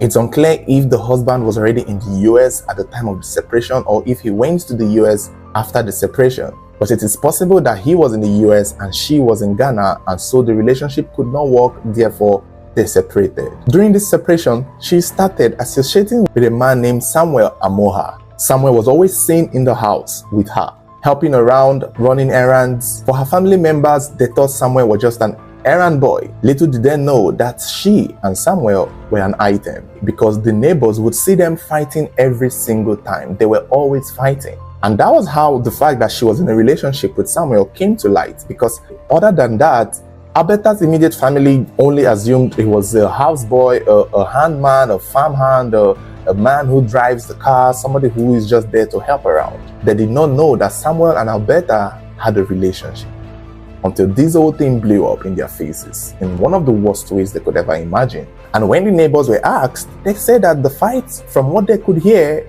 from what they could eavesdrop, those neighbors that always be putting their mouth in things that does not concern them, which sometimes pays off, especially for this situation, they were able to conclude and deduct that the fight between Samuel and Alberta was usually mostly about money. And this would eventually lead to the motive as to why Samuel would have done what he did. Because on the day of the murder, the neighbors had heard a heavy screaming coming from Alberta's house. They knew this fight was on another level, because after a while, the screaming stopped. And instantly, the police were called. And when the police got to Alberta's house, they saw that Alberta was dead. Two of her children laying dead. It was one of the child that was injured and a little baby that was found on the couch. And I think they were rushed to the hospital and saved. Unfortunately for Alberta and the other two of her children, they didn't make it. They had been attacked with a heavy machete, heavy blows to their heads, and that was what caused their deaths. And instantly, it did not take long to know it was Samuel who would have done it. The neighbors could not think of anyone else other than Samuel Amoha. And the big question became, why would he do this? It's understanding that you're fighting with this woman, but why attack her with a machete to kill her and kill the children too and attack the children? That was when the police were able to check their records and realize that Alberta had recently reported Samuel because Samuel had transferred money from her mobile phone, 20,000 Ghanaian cedis, to his own personal account. So Alberta was basically reporting Samuel of stealing her money, that he did it by transferring it from her phone to his. The money was something the husband, the ex-husband in the US, or husband even, because they were still married at the time, sent to Alberta for the upkeep of the children and herself. Your husband abroad in the US sent you 20,000 Ghanaian cedis, and your boyfriend, your deadbeat boyfriend, is out here transferring the money to his own personal account. Which in my mind, I'm like, for that to even happen, it goes to show you that this wasn't robbery, because the report was made days before, which means that for this guy to transfer the money, it wasn't robbery. He didn't force her. He, however, had access to her mobile phone, which clearly indicates that they were somewhat in a relationship. It wasn't like he pointed a gun at her, sent the money, and then he killed her. He had sent the money and continued being with her, probably continued eating the food that she cooks, continued being in her presence, continued sleeping with her. Even after she made the report, I'm still certain he was still in the vicinity. And all this proves that they were somewhat in a relationship. However, the police believe that Samuel may have killed Alberta and the children because he did not plan to pay back the money. And that would be a good motive, given that he is somebody prior to the killing who had been fighting this woman because of money, probably because of her own money. For nearly 1 year and 4 months, the police kept looking for Samuel. He was seriously hiding, but eventually the jig was up and he was caught and arrested on the 17th of September last year, 2025. He was questioned and he indeed admitted to killing Alberta and the children. He is now in custody and the police are still investigating, trying to see if anyone else helped in carrying out the attack. It's unclear if the case has begun, but I'm sure it will most likely proceed through 2026. And I don't see him coming out of it. Personally, he has admitted to killing it. And I also don't believe he worked with someone. I believe he could do it all by himself, given that he had access to this woman. And that is part of why we keep talking about, as a single mother who lives alone with the children, you have to be careful who you bring home as a boyfriend, or as a side piece, or as a bed warmer, or as a boy toy. Because at the end of the day, people have ulterior motives. And we can see that in Samuel. Clearly, this woman felt lonely. This woman felt the fact that her husband being in the US and she's in Ghana, she had a whole void to fill at home. And it is possible that Samuel was somebody who used to be around to run errands, and she probably just fell for the trick. Because, no offense, given how she looks and given how Samuel looks, I don't like to judge people based on looks, but yikes, like she really settled. She really, I feel like even at being a baby mama, she could do so much better. But to end up with someone, or to even have anything to do with this man, I don't know, it's surprising. I probably would want to see pictures of her husband to understand if this is the type of man she likes, because I wouldn't match them both. At this point, I would believe that he forced himself on her, but the fact that he had access to her phone to transfer the money shows that they were clearly somewhat, and these men can be very tricky and very cunning and they know the right buttons to press. They know that as a single woman with all these kids in your hands, you are vulnerable.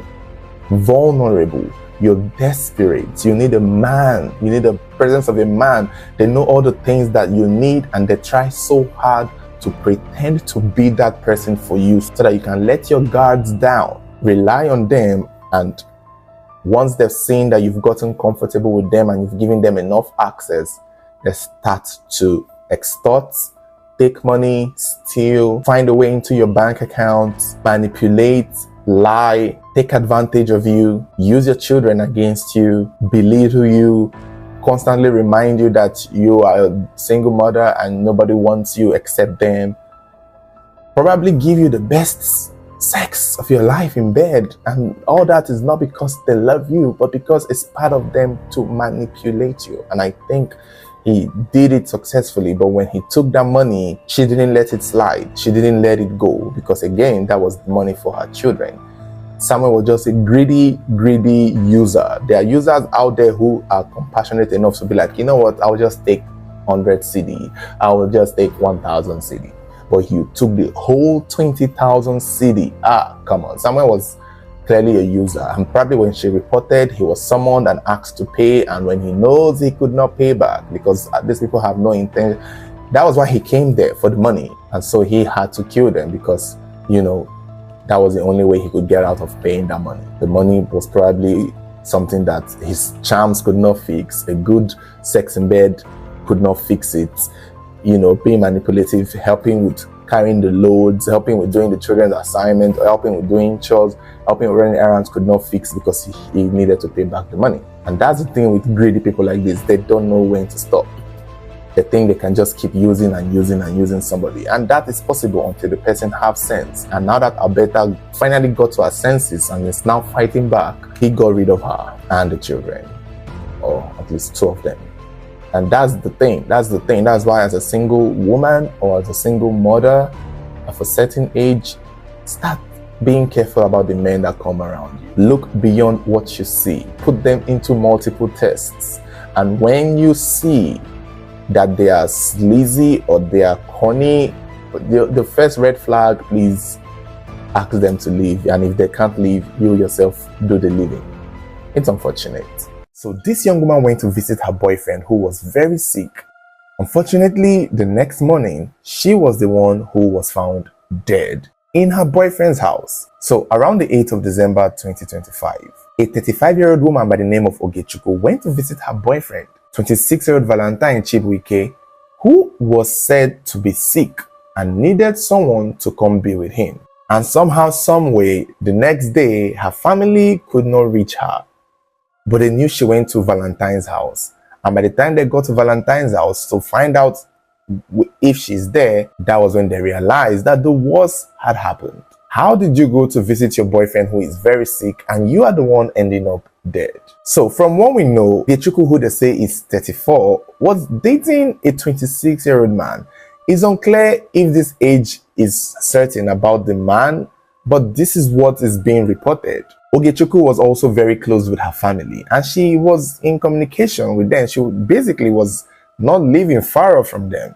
And they knew about her movements, and they also knew about who she was dating. The said man, Valentine Chibuike, who they say is 26 years old. It's also said that he was her fiancé. Ogechukwu already has a 4-year-old child from a previous relationship, and she is from Anambra State. Valentine Chibuike is also from Anambra State, Umuji, and it is not clear how long they've been dating or how long they had been in that relationship, but it was said that they were planning to get married in December of 2025 or January of 2026. And this clearly indicates that they have been dating for quite a while. For there to be talks of getting married, this is not a newbie relationship. However, on the 9th of Monday, the 8th of December 2025, it was said that Valentine went to Ogechukwu's house and told her that he was sick. He also met her mother that evening in Ogechukwu's house.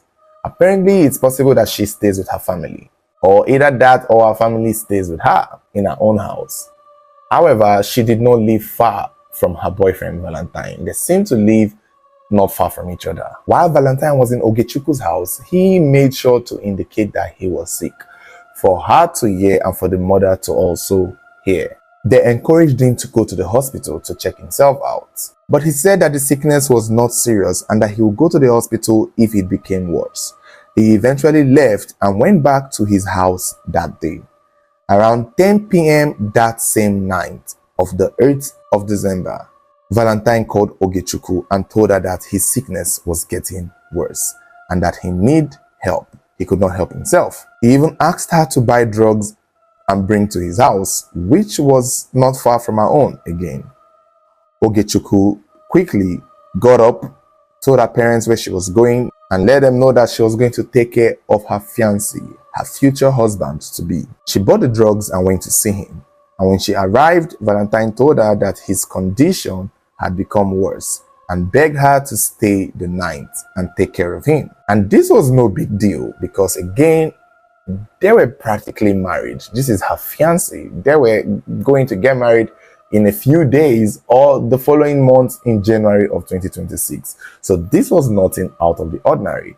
But before Ogechukwu would spend the night, she made sure to call her family, her mom, to let them know that she was spending the night at her boyfriend's house, Valentine, to take care of him because he was sick.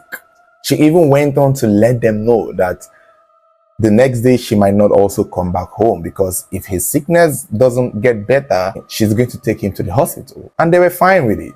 By Tuesday morning, the 9th of December 2025, Ogechukwu did not return home. Her mother called her, but she was not taking her calls. Family members called her, she was not taking her calls.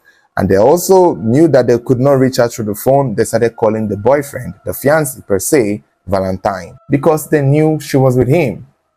However, Valentine also was not taking his call. No response. Texted him on WhatsApp, messaged him, tried calling him, and nothing. In the call before Ogechukwu decided to spend the night with the fiancé, she also mentioned the nurse that she was going to call that would come home and take care of the boyfriend.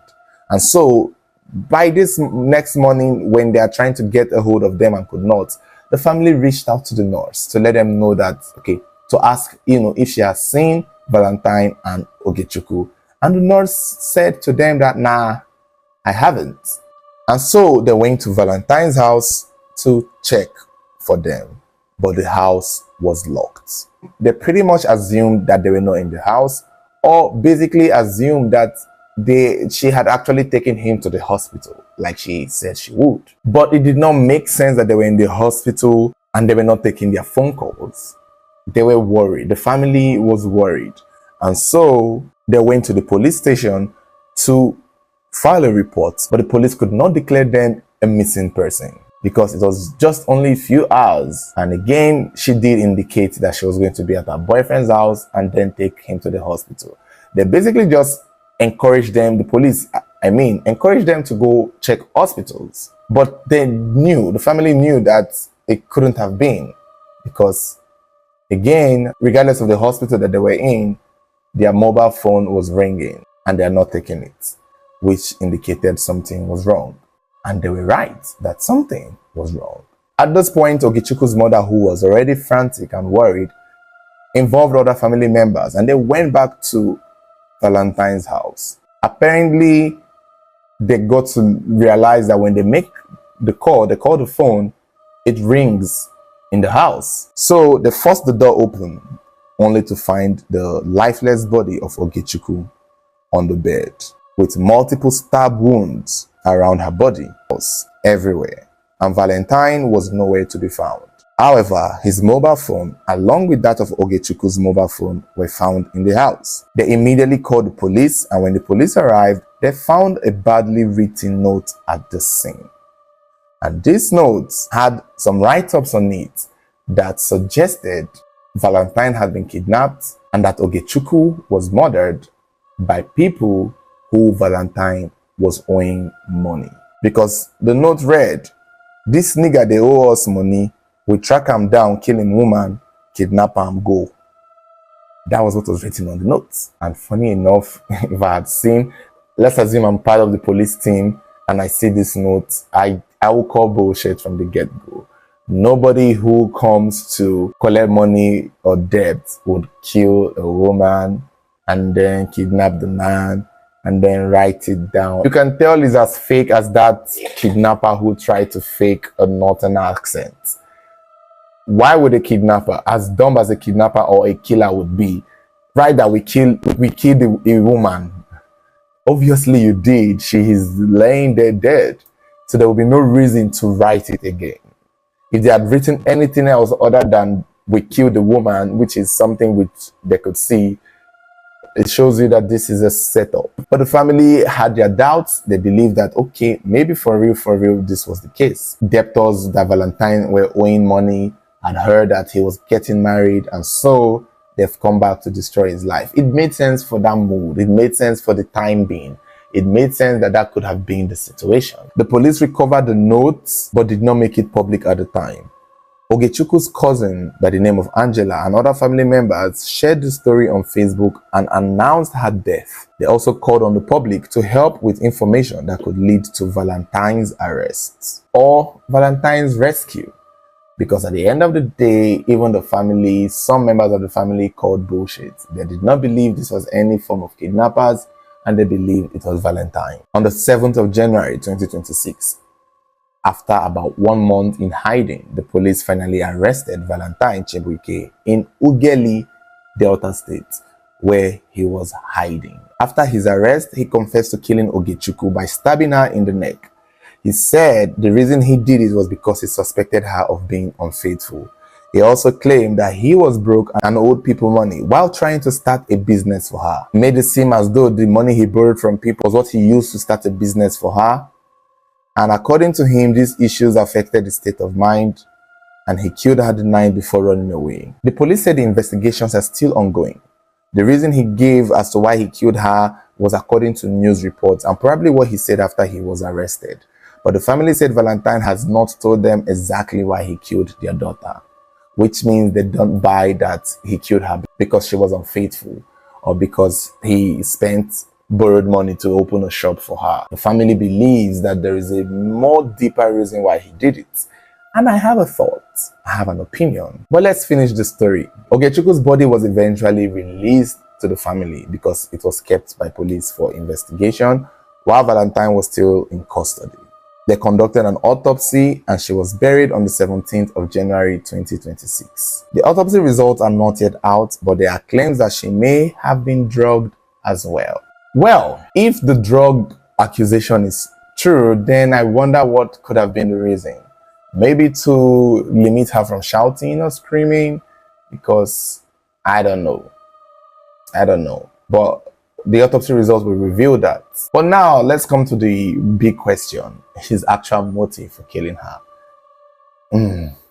Remember, he had gone to see her earlier that day and had been in her house and had complained about being sick and called her to come because he was sick. This looks orchestrated. If he was very angry that she was cheating, he would not have created all those drama. He would not have been nice in her house. I don't think so. Or could it be when he was in the house, he saw something that made him believe she was cheating and then decided to fake being sick to lure her to come to his house to deal with her? I don't know. Now, this to me feels like the reason why I feel, or I think, and I also think the family are also saying the same thing, given their age difference. She's way older. She's like 10 years older. I guess he was trying to avoid getting married to her and did not know how to do it. That is what it looks like, because the marriage was going to happen that month or the following month, and I think he needed a way out. That is what I think. I don't think it was for rituals because, he ran away. I think he just wanted to get out of getting married to her. We've seen instances like this. That's my thoughts, but you guys let me know your thoughts. Guys, this is a very painful story, and not just because of how sad and unfortunate the incident is, but also because of the fact that the victim in this particular story happens to be an active follower of ours. Around the 2nd of November 2025, on a Sunday, 39-year-old Fumilayo Oluwameyokun Lasisi was said to have left her home along with her teenage daughter with a male friend to Osun State. Mind you, she lives in Ogun State in Abeokuta. So basically on this day, it is believed that she was pretty much traveling to another state with what people refer to as a male friend. And that was the last anyone heard from her. In fact, not many people even knew she went with this said friend. Not many people knew. It wasn't a known fact. They just knew she and her daughter had left home. And although it said she's married, she doesn't live with her husband. Her husband, according to sources, lives abroad. So she mostly lives alone with her teenage daughter. And that is why not many people knew who she went with or where she went to.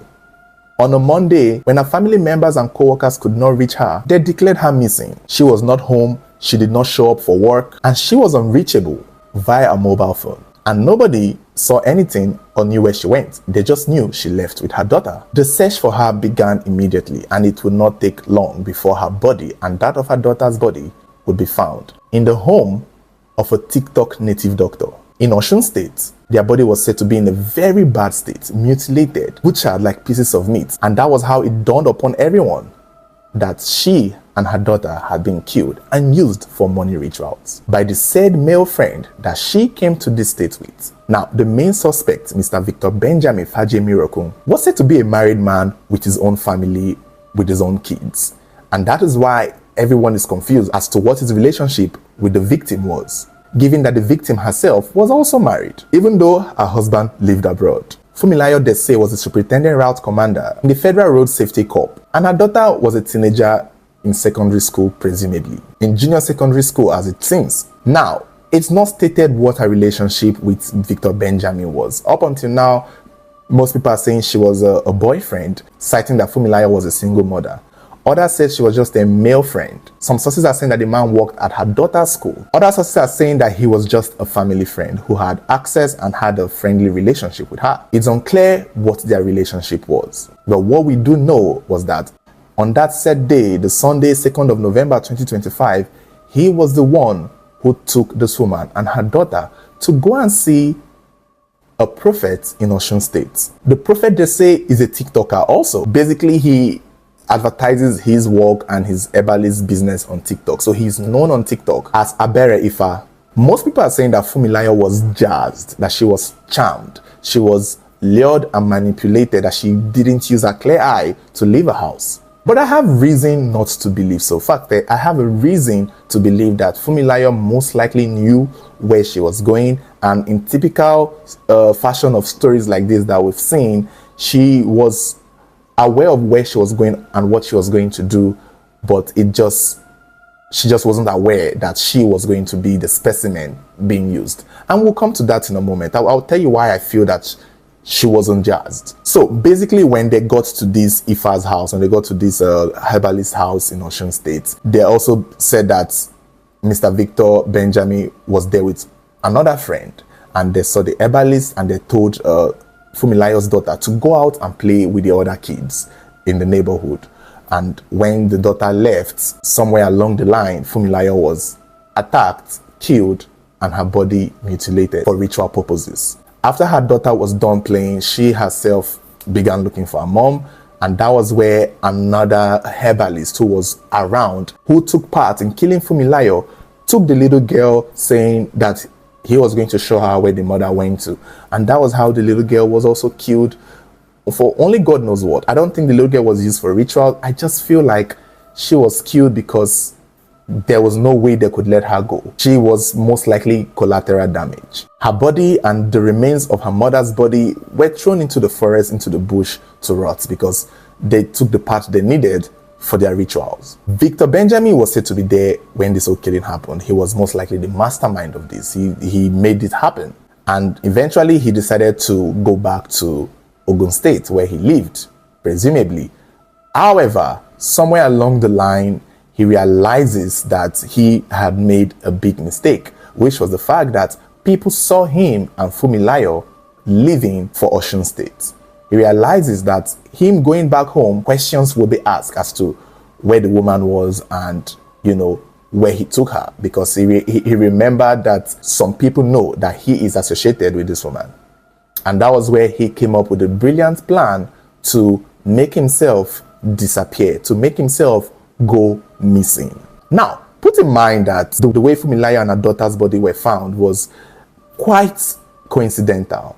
What had happened was, from what we understand, Victor Benjamin abandoned his vehicle on the roadside and then ran away. Now we know he ran away to Ghana. So his own wife was unable to reach him. His own family could not get to him. And that was where they declared him missing. So I guess he wanted to create a scenario where it looked like those people who saw him and Funmilayo together would presume or assume that whatever happened to Funmilayo may have also happened to him. So therefore, he was not the one who would have done it. Or maybe he planned on coming out to say, we were attacked, we were kidnapped, they took the girl and the woman and ran away from her life, and they won't perceive him as a victim.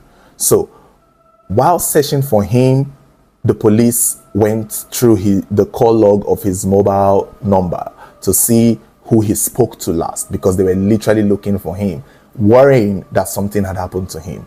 All the while, on the flip side, Funmilayo and her daughter was still being searched for. In Ogun State, they had no idea that this woman was all the way down here in Osun State, rotting in the forest bush close to a herbalist den. So when they were trying the phone number that Victor Benjamin had been in contact with, they realized he called the specific phone number multiple times leading up to the day he also vanished. And when they picked the number, they went through it and traced the number to the site where the herbalist lived. Some sources said that when they got to the herbalist home, they saw the wife and immediately arrested her. While she was in custody, the police came back again. This time they did not wear uniform. They wore a regular clothes, and they started going around, walking around the neighborhood, walking around the bush parts where they saw a man. And then they asked the man questions as to, they were pretending to ask the man if the man knew where they could find a mechanic, if the man knew anybody with the name, the coordinating doctor name. And the man realizes that these people may be lost and told them that, okay, if you're looking for a mechanic or if you're looking for somebody, go that way, go that way. It was in the moment that they realized that this man they're talking to in the forest could actually be the man that they were looking for. Some sources said that the officers called somebody else who gave the description of the man again, and that's when they figured out that the strange man that they were talking to in the forest to find the mechanic workshop was the actual native doctor they were looking for. And that was how they chased him and eventually caught him and took him back to the station, where he indeed confessed to knowing the whereabouts of Victor Benjamin, because at this point they were looking for Victor Benjamin. The people were looking for Victor Benjamin. Funmilayo's family were looking for her on a different note. So they held this native doctor and they were asking him, where is Victor Benjamin? What have you done to Victor Benjamin? That he's missing and his wife and his family are looking for him. And that was when the native doctor confessed that, yeah, he saw Victor Benjamin, but he didn't do anything to the Victor Benjamin guy. That rather, it was Victor Benjamin who brought the woman and her daughter to him to use for ritual killing. And that he is also surprised that Victor Benjamin is missing, because after they did the whole ritual thing, he left his house in one piece. And that was the moment they figured out that the two missing people were connected. And it was said the native doctor took the police to where the mutilated remains of Funmilayo and her daughter were thrown at, already badly decomposed in pieces. And that was how Victor Benjamin, who was supposed to be a victim of being missing, became the number one suspect in a ritual killing case. The police later figured out that the car that Victor parked was staged, because when they even went to look at the vehicle, they noticed that it wasn't broken into, nothing had happened to it, so nothing looked wrong with the vehicle. And that was when they knew that he was actually on the run and he was not missing, giving the new information that he brought a woman and her daughter and killed them for money ritual purposes. They soon learned that he had gone to Ghana, that he was in Ghana.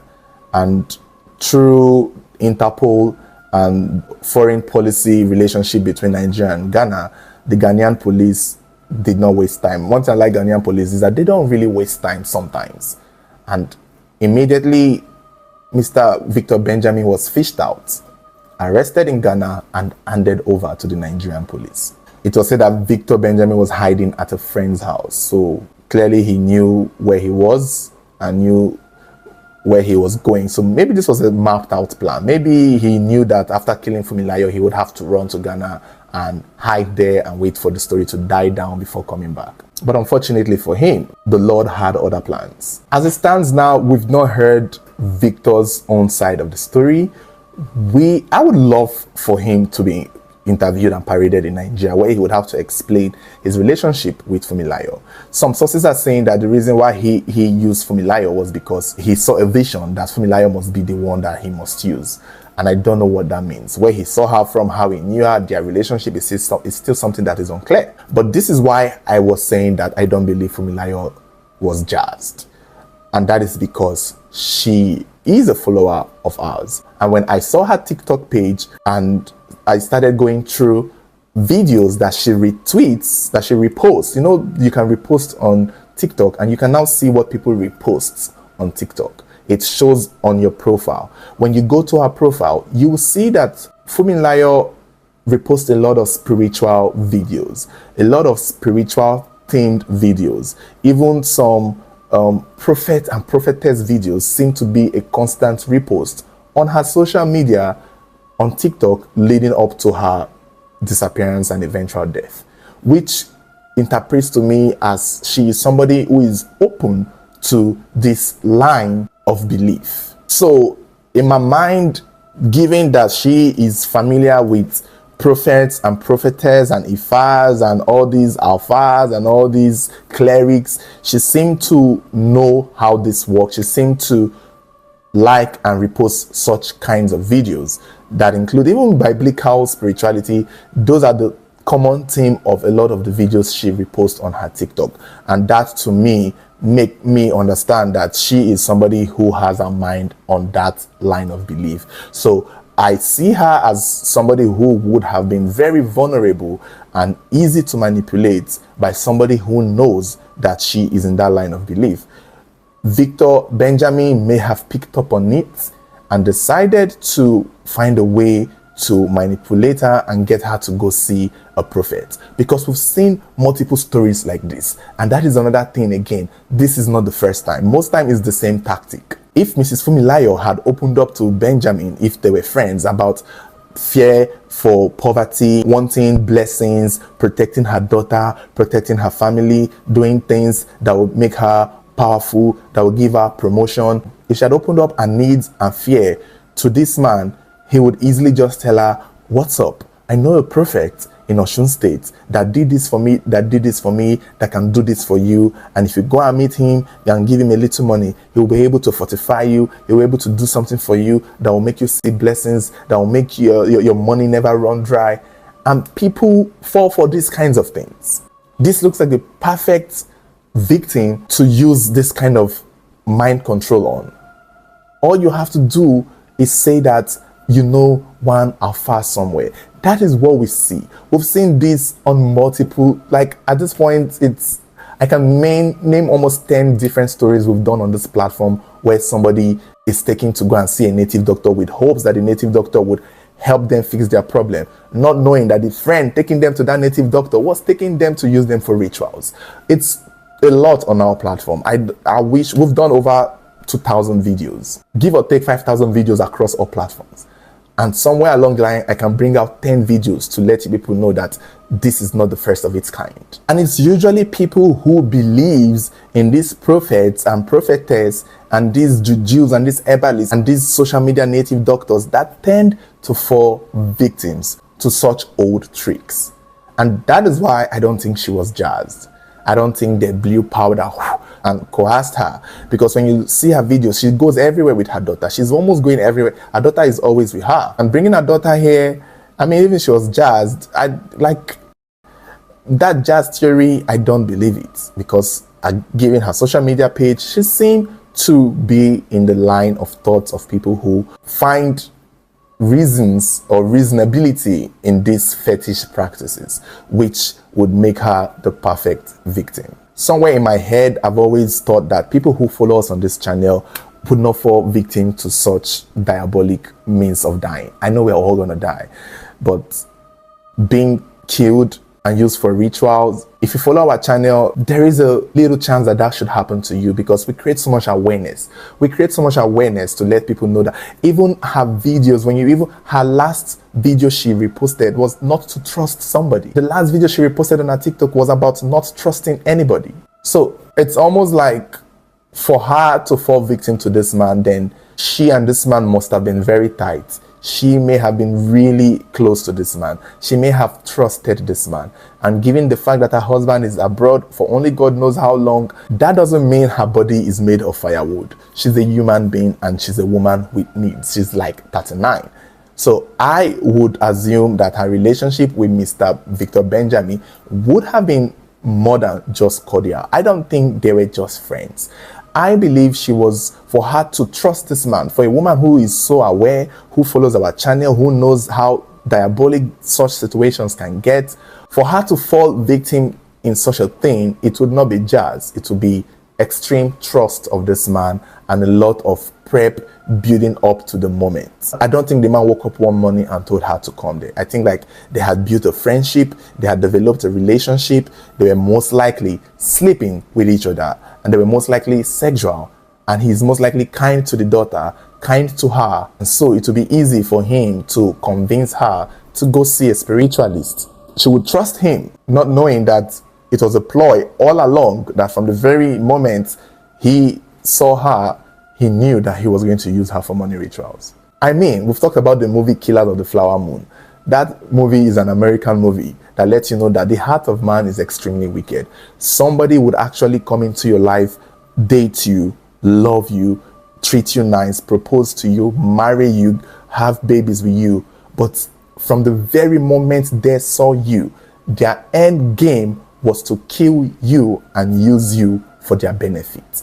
You would not believe this, but it's a reality. That is why I feel like this man may have warmed up into her life long enough, and that is how he even knew that if she went missing, they can trace it back to him, and that is why he ran away. If they were total strangers, he would have come back home. But he knew that people knew. There were people who know that they were together, and that was what he wanted to avoid. And that's why he created that ploy to act as though he too was missing, because he knew that somehow, some way, people would trace him and this woman together, which means they had a deeper relationship than just friends or just my daughter's schoolmate or school teacher or school worker. So they had a strong relationship, and that was why a woman like Fumilayo, who I believe should be aware, because again she follows us, would fall for such a thing.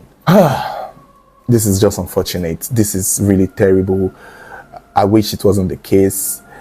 Ironically, this is the second time in my history of doing True Crime Channel on our channel that, well, maybe the third time. Like I can think of 3 different incidents that followers of our channel who strongly follow our channel fell victims to some of the things that we advocate against.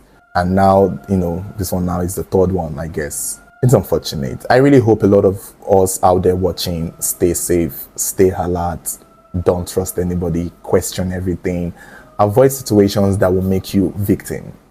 Don't be a victim at all.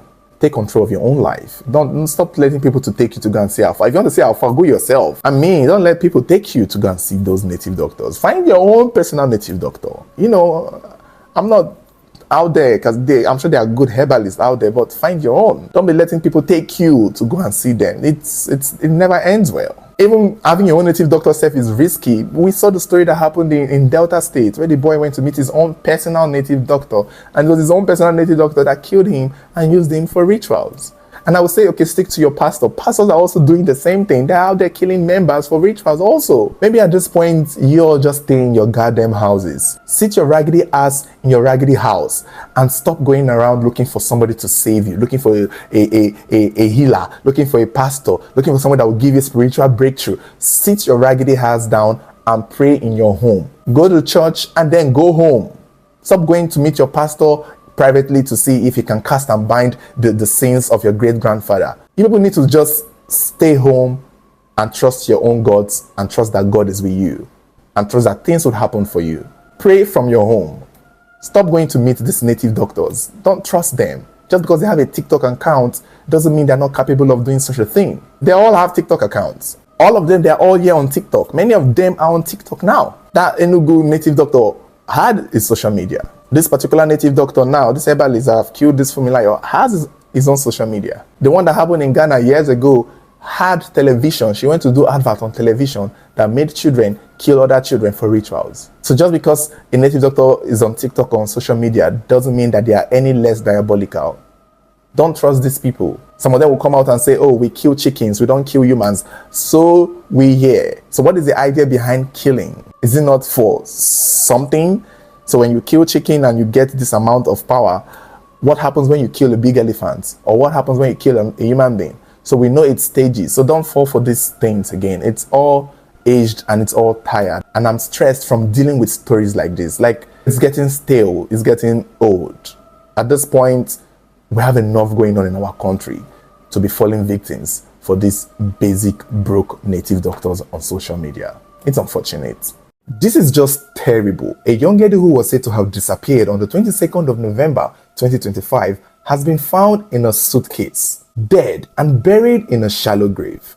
But how the killer hid this shallow grave in plain sight is what a lot of people are calling suspicious. 23-year-old Sinclair Umshunu was said to have been living with her boyfriend, 22-year-old Temba, in Umlazi, Durban. It was said that Sinclair was a student at the University of KwaZulu-Natal. Her boyfriend, on the other hand, it's not stated whether or not he's a student, but given his age, he's most likely a student. He lived at a rented apartment off campus, and it's unclear how long he and her had been dating. But we do know she had a 3-year-old daughter from a previous relationship, most possibly. Now, although most sources are saying they lived together, some other sources are saying she lived at her own apartment and most times visited her boyfriend where she would spend some time. And it's not uncommon for, people dating to somewhat look as though they were living together, even though they may have separate apartments. Nothing is known about Temba and Sinclair's relationship. It is not stated if they had any fights or they have any history of abuse. For two young couples, it seemed pretty decent. However, on the 22nd of November 2025, Sinclair vanishes. She is nowhere to be found, and Temba quickly called her family to inform them that I can't find her. She's not here. It was Sinclair's sister he called first. And I think that would most likely be the only relative that he had access to. He tells his sister that he and Sinclair had an issue, they had an argument, and she packed up some of her things and left. And even suggested to Sinclair's sister that he believed that Sinclair had gone to her ex-boyfriend's house. He expressed that he was worried that something may have happened to her because she did not go with her mobile phone or her bank cards. She left everything at his house. Immediately, Sinclair's sister reaches out to the other members of the family to let them know what was happening. And it seemed as though most of her family lived in Pretoria, far away from Durban, where Sinclair was studying. They were trying their best to see if they could get a hold of the ex-boyfriend, and that wasn't bringing out any results. Eventually, selected members of her family traveled to Durban to see what they could do, to also meet up with the boyfriend and see how they could help find this young lady. Prior to her family coming to Durban, they had reached out to Temba and agreed that they would meet at the police station to file this missing person report together. As he was the boyfriend, he would know more, given that they lived together and they were dating basically. And who knows, he was the last person to see her as far as the family knew. But when the family got to the police station that they had agreed to meet up with Temba, he was no show. This was just 2 days after he had told them on the phone. So why wasn't he at the police station? They tried to reach out to him with the phone number that he called them with, but it wasn't going through. And they soon discovered, maybe through the phone call or maybe he picked, somehow, some way, they learned that he had moved to another city, and that was a little bit suspicious. And so Sinclair's family had to file the petition for Sinclair's disappearance all by themselves. They also told the police of the boyfriend, Themba, and I think it was basically informing the police of the boyfriend and giving them the phone number that the police were able to know that Themba was no longer in the city, and he was actually, in fact, in another city called Ladysmith. Sinclair was officially a missing person. Posters made everywhere, posts being made on social media asking if anyone had seen her and with any relevant information. Friends and people who knew her were shocked at the news that she had disappeared, and they started making inquiries. They started doing their own personal searches. Our friends would go to Themba's apartment to see if they can find her. The apartment was locked and he had left, basically. And somehow, some way, some of her friends were able to speak to the landlord to ask if he knew anything, because from what the family of Sinclair could recall from the phone call with Themba was that Themba mentioned that he and her had had an argument before she packed some of her stuff and left. But who leaves a house without their bank cards and their mobile phone? And why did the young man suddenly go to another city barely 2 days after he himself was the one who called the family to tell them about it and agreed to meet them at the police station? This was just odd, and that is how they knew that something was up. In one of the many instances, the friend went to Themba's house to make inquiries, to ask neighbors, even the landlord, about if they heard anything, if they knew anything, if they saw anything. And that was when the landlord informed some of her friends that the only thing he remembers on that day that she clearly packed her things and left to her ex-boyfriend's house. Themba, the boyfriend, had texted the landlord requesting for a shovel, requesting for a digging tool, and this was an instant red flag. The information quickly spread to Sinclair's family, and the police eventually got this information. They took the family to Themba's house. The landlord escorted them to the place and made them have access so that they could search and see what they could find. During the process of searching, they didn't notice anything out of the ordinary. They did see a small handkerchief or a socks. Some sources are saying it's a socks that contained some kind of blood stains, but they didn't know what to do with that. It wasn't a sufficient amount of blood stain, basically. But that was something, given that they are looking for a missing woman. They also saw a broken wall around the compound of this apartment and noticed that something had been burnt near the wall. Something had been burnt, looking like a trash bin or a trash can had been recently burnt. And that was all. They didn't see anyone. They didn't see something that would make them feel like Sinclair was there. Since she wasn't there, then she most likely wasn't there. The only problem was she was there. They just couldn't see her. The police tried many times to invite Themba over for questioning, because he's now a person of interest, if not a suspect. And it was clear that Themba was hiding and was on the run. Eventually, Sinclair's family hired a private investigator who worked with the police in tracking and tracing Themba, where he was later found at another city where he was hiding. He was arrested, and while being detained and handcuffed, he kept denying that he knew where Sinclair was, saying that he doesn't know where she was and he didn't do anything to her. This was middle of December. Weeks later, they even found her properties with him. The phone that she left behind, the bank cards were still in his possession. Don't forget, at the time he made the call to the family, he was at Durban at that apartment. 2 days later, he's elsewhere. So the mobile phone and the bank cards and the other of Sinclair's properties, personal items that he claimed to the family that she left behind, followed him to all the cities he was hiding. It would have been a lot less suspicious if he had left them at the apartment where she supposedly went missing from. But for the fact that he took those items with him, pretty much indicated that he knew something and that she didn't just disappear. While being arrested and taken back to his apartment in Durban, he kept denying. That he did anything to the young lady. They even questioned him regarding the blood-stained socks or clothes they saw in his apartment, and he said it was for his bleeding nose. That he had a nosebleed and that was what he used. He was eventually taken to police custody, where he was threatened that they were going to use sniffing dogs to search his apartment for the second time, and urged him to make a confession as to what really happened to the young lady. And in a moment, he maintained his innocence. However, eventually, after spending the night in the police station in custody, he eventually confessed. He said he knew where she was and that she was still around his apartment compound. And then they asked him where, because they had gone there multiple times to check and they didn't see her, or they didn't see anything or any part where he must have probably hidden the body.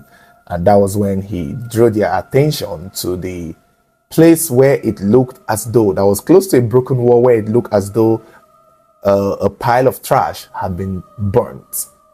And he let them know that under that trash is a shallow grave where her body was buried.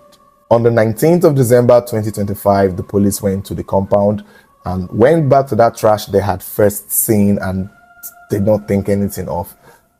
Pushed the trash away, dug it all out, and then found a suitcase. Inside the suitcase was the already decomposing body of Sinclair. When asked why and how he killed her, he claimed that they were having an argument, she slipped, fell, and died. That it was an accident. He only panicked and did not know what to do, and that was why he went to hide the body.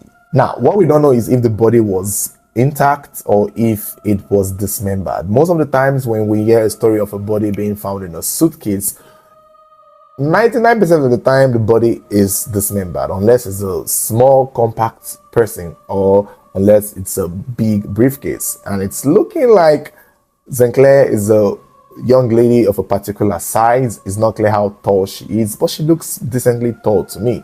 She doesn't have she's not fat or big, so I think to put her in a suitcase would be very interesting, because we don't exactly have the original image of the suitcase. Unless we do, what is going around is an AI imagination of it. But if indeed he had dismembered the body, I would believe that would have been mentioned in the press by the news outlets, but it's not being said, it's not being mentioned.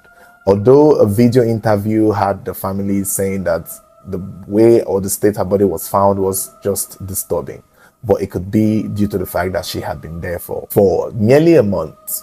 Themba has been charged to court, and the court case has been pushed to 2026 on the 26th of January. The family, however, claim that they will still have to conduct a DNA test on the body to be 100% certain it's their daughter. I guess it's in a state where it's not recognizable, apparently.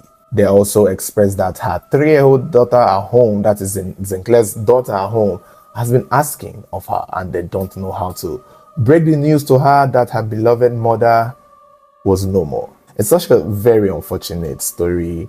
They were looking forward, her family were looking forward to meeting her in December, and they were hoping that she would, come spend the holiday with them. But that didn't happen. She had spent all her years in school practicing and learning to be a teacher. She had one more year left before she would graduate, but her boyfriend took it all away, and we still don't know a motive. Do I believe it's an accident like the way he claims? No, I do not believe it's an accident. Why? Because we've seen this before. It's the same storyline, the same scripts, different actors. It is not an accident. What? Is she made of straw that she will slip, fall, and die? How many people even slumps and die? Like, I understand people slump and die, but they don't die from the fall itself. Unless you're falling from a very high story building. Like, if somebody is fighting with somebody and you slip and you fall, it's unless you have a pre-existing underlying condition. But falling highest a damage would happen and it would take a while, and then you have enough time to be rushed to the hospital. But nobody just instantly fall and die in the moment if they were healthy before. So I don't know what his ground is made of that he claimed she slipped and fell and died. I don't know, but that is why I don't believe it. That is what they usually say.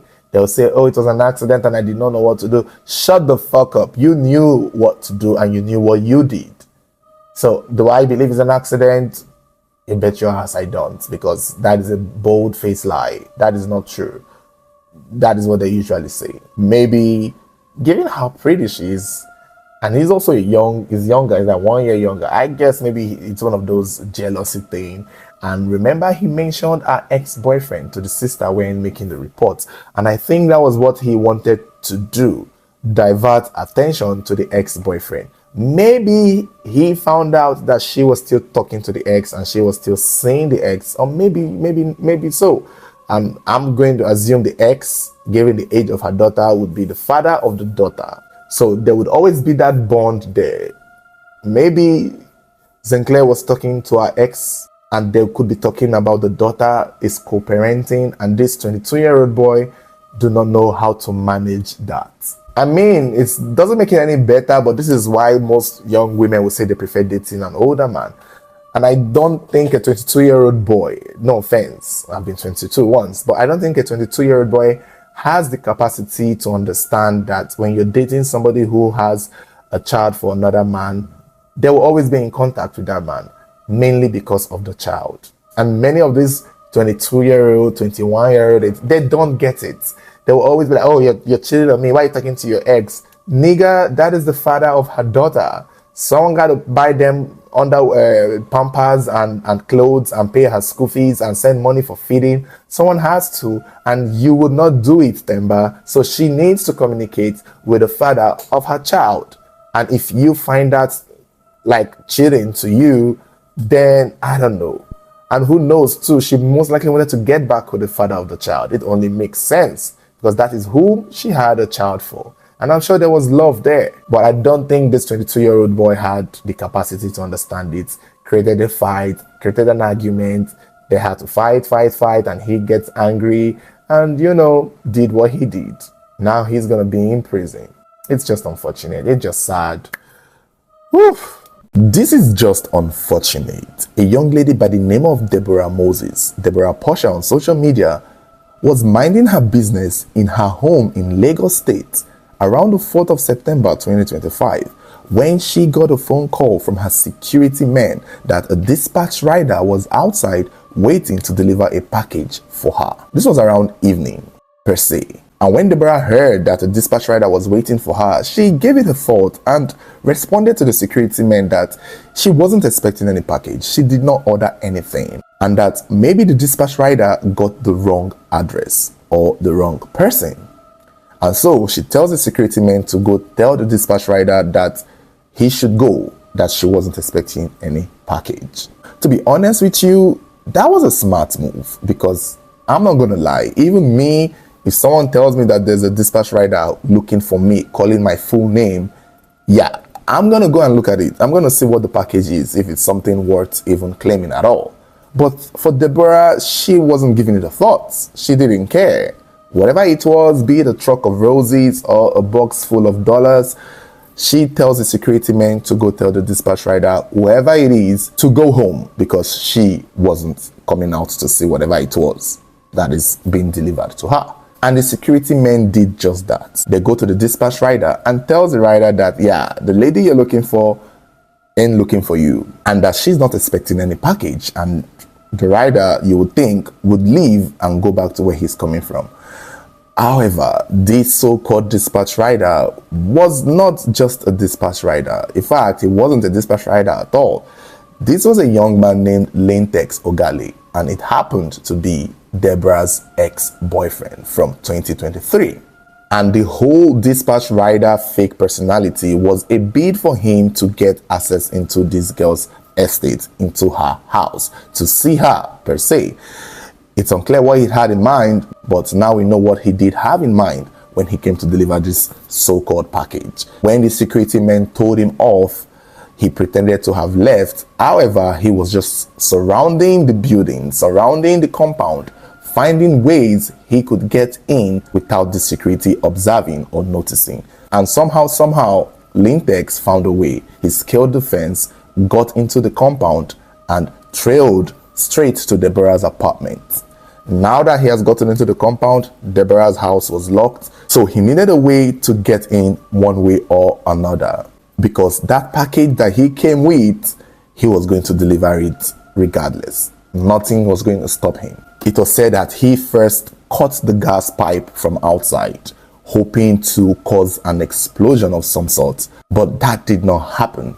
It could also mean that he cut it out so that when they try to use the gas and see that it's not coming on, somebody would come out to check on the gas and see if, something had gone wrong with the gas, and maybe then he would then deliver the package that he came with. Unfortunately for him, cutting the gas did not really change anything, or maybe they were going to have to wait till the next morning to realize that the gas has finished, presumably.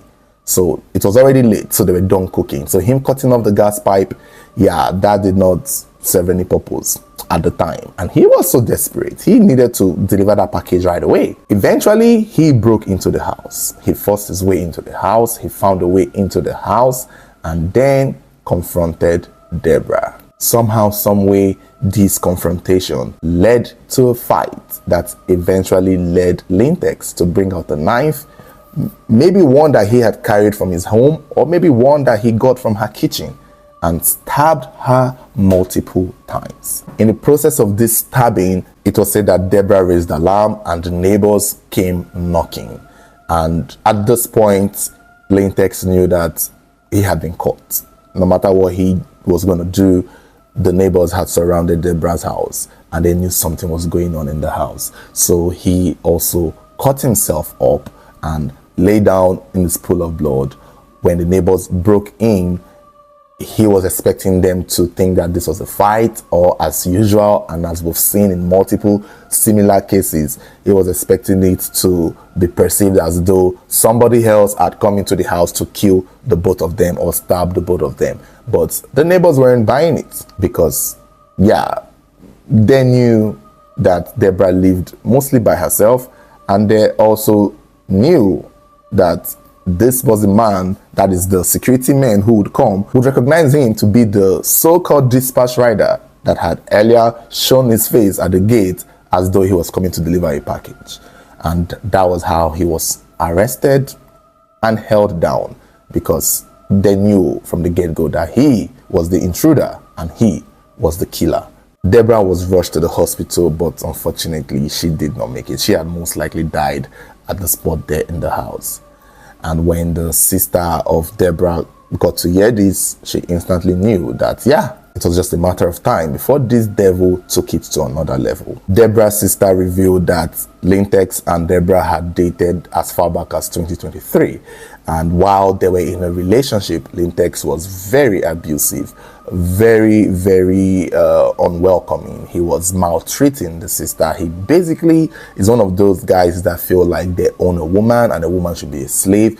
It wasn't a conducive relationship for Deborah. And when Deborah couldn't take it anymore, Deborah broke up with him and left the relationship. Unfortunately, Lintex wasn't done with the relationship, and he wasn't ready to let Deborah go. In a voice note that was shared on social media, we could hear the sister say that Lintex would keep stalking Deborah. He would keep calling her with multiple different numbers. She would block numbers upon numbers, and he would always find a way to call her. And in those calls, he would try to get her back at first, but she would refuse. But he would then, graduate into making threats, into daring her, into saying words like, if I can't have you, no one can. We've heard this so many times on this channel. If I can't marry you, no one is going to marry you. And the threat continued, and Deborah stopped picking unknown numbers because she got tired of blocking strange numbers. Any number that would call, she would pick. It would end up being Lintex, and she would have to block it. But At some point, she gave up picking totally strange numbers as a whole. They were both from Benue State. They are both Benue people, and I think maybe that is the community. They are the ones sharing the story because that's how we got to know of it. There's a whole movement for justice for Deborah, and I don't see Lintex. The fact that he was caught, the fact that it didn't take a long time, the fact that he was basically caught in the act is enough assurance that justice would be served, most likely, unless they want to come up with a different narrative. Now there are other posts of people saying they want to hear from Lintex's side, they want to hear Lintex's point of view, unless they mean to say something else, because yeah, eventually we'll get to hear what Lintex have to say. And we all know that it's most likely going to be filled with lies. I can already predict, oh, she used me for my money, she took all my money, she wrecked me, and when I was broke, she left me. Well, most likely going to hear, because I hear she just finished doing her NYSC. So I want to assume at the time she and Lintex were dating, she was a student, or I want to assume that. So I'm going to also predict Lintex is going to say something like, I paid her fees, I took care of her, I did, because that is usually the narrative. That's usually the mindset of men who think they own a woman. Men who think they own somebody because they foot their bills, took care of their parents, sent them money, gave them everything, bought them, make their hair. Once a man starts doing this, they are usually of that entitled mindset that the person they are catering for, they own them. And for those of you waiting for Lintex's version of what happened, I'm going to predict that that would be a line that he would most likely follow through, because he's going to have to tell a story that would make him the victim, that would excuse or dilute what he had done to this girl. Just to throw a little bit of stray bullet though, if this was in South Africa, I would also predict Lintex would have used the cheating as an excuse too, because you know, it's only in South Africa where somebody will break up with you.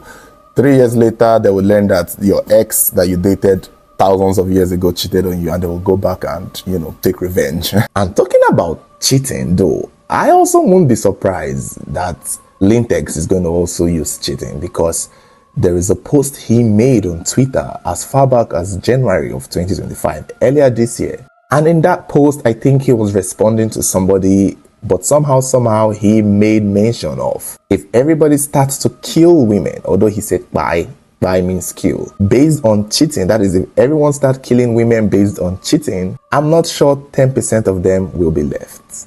So I don't know what he was responding to, but clearly this seems fitting for him, given that few months down the line or 9 months later, he kills a woman that he once dated. But let's see what his excuses would be, what his story would be, what his defense would be. Like, I would love to see it, because I know it's gonna be typical used me, got my money, and maybe cheated. I guess not only South Africans use that excuse, but let's just see how this goes. But this is crazy. Sometimes these people be predicting their own action. They'll be predicting their future. He's already talking about killing women based on cheating. Damn. I mean, it was just a matter of time, I guess. We will just have to see how this plays out. Lintex have been handed over to the police, and Deborah has been handed over to the mortuary. It's just sad. It's just a painful thing. She was an interior designer. She was already starting life in Lagos. Like, she was becoming her own person, doing her own thing, and trying to make a career out of her life. And somehow the choice she made years ago in choosing to date this monster is what has come back to bite her. Apparently the package Lintex wanted to deliver was a package of death, and she tried to avoid it. She did everything right, and that's the thing. It's most times we preach on this channel that, oh, avoid this, don't do this, run away, move away, stop picking his call, don't break up with him in person. And I've come to learn that sometimes, for women mostly, they can do everything right. They can break up with the devil. They can move on to a new place. They can get a new apartment. They can start becoming independent. They can stop entertaining the phone calls from the exes, and still end up in situations like this, and still become victims of the same thing that they are running away from, which in my opinion leaves only one option. Before you date somebody, just make sure that this is not a crazy person you're dating, because this is madness. And I might be wrong. I might be very wrong. But I would want to believe that maybe if she had learned about how he treated his exes, she would have gotten a clue as to who she was dealing with. Maybe, just maybe. I feel like that is usually one thing that would help a lot of young women out there. If you're dating a man of a certain age, I'm not talking about a 19-year-old or a 20-year-old, learning about how they were to their exes would give you a clue on how he would be to you. Just my thoughts. And you would be able to avoid a whole lot of things. It may not be the same, because usually these men grow worse and worse, even though that is not English. They do become worse, but a little bit of hints here and there would let you know that, yeah, if he could do this to his exes, or his ex-wife, to his first girlfriend, you are not the special one. You are not the chosen one. It's not you that would change him at all. But we don't know. We don't know. I guess Lynx is just gonna have to face the music now. This is unfortunate. This story is currently going around of a man who brutally murdered his wife in the presence of their children, all because he was suspecting her of cheating on him. This is coming 4 days after they took this picture on the 4th of January 2026, the first Sunday of the year. How did they go from a seemingly happy couple to the couple on the news for such tragedy? Now, there is no one account of what really happened, but from what multiple people are saying, there is a chance that the issue that led to this tragedy was something that has been brewing a long time. The man, Mr. Ayola Ayawanle, was said to have been married to his wife, Ganiyat, for quite some time. Together, they had had 5 children, according to sources, but in the past, they lost 2 of those children. And as at the time of this tragedy, it was just them and their 3 kids in the house, as well as a help who was sent home moments before the man struck. They appeared to live in a single compound all by themselves with no immediate neighbors. Their next door neighbors were fenced away from them. But according to them, they know that the couple fight a lot. They know that there's been a history of domestic violence going on in that marriage. But just like most marriages, they would settle, fix it, and come back.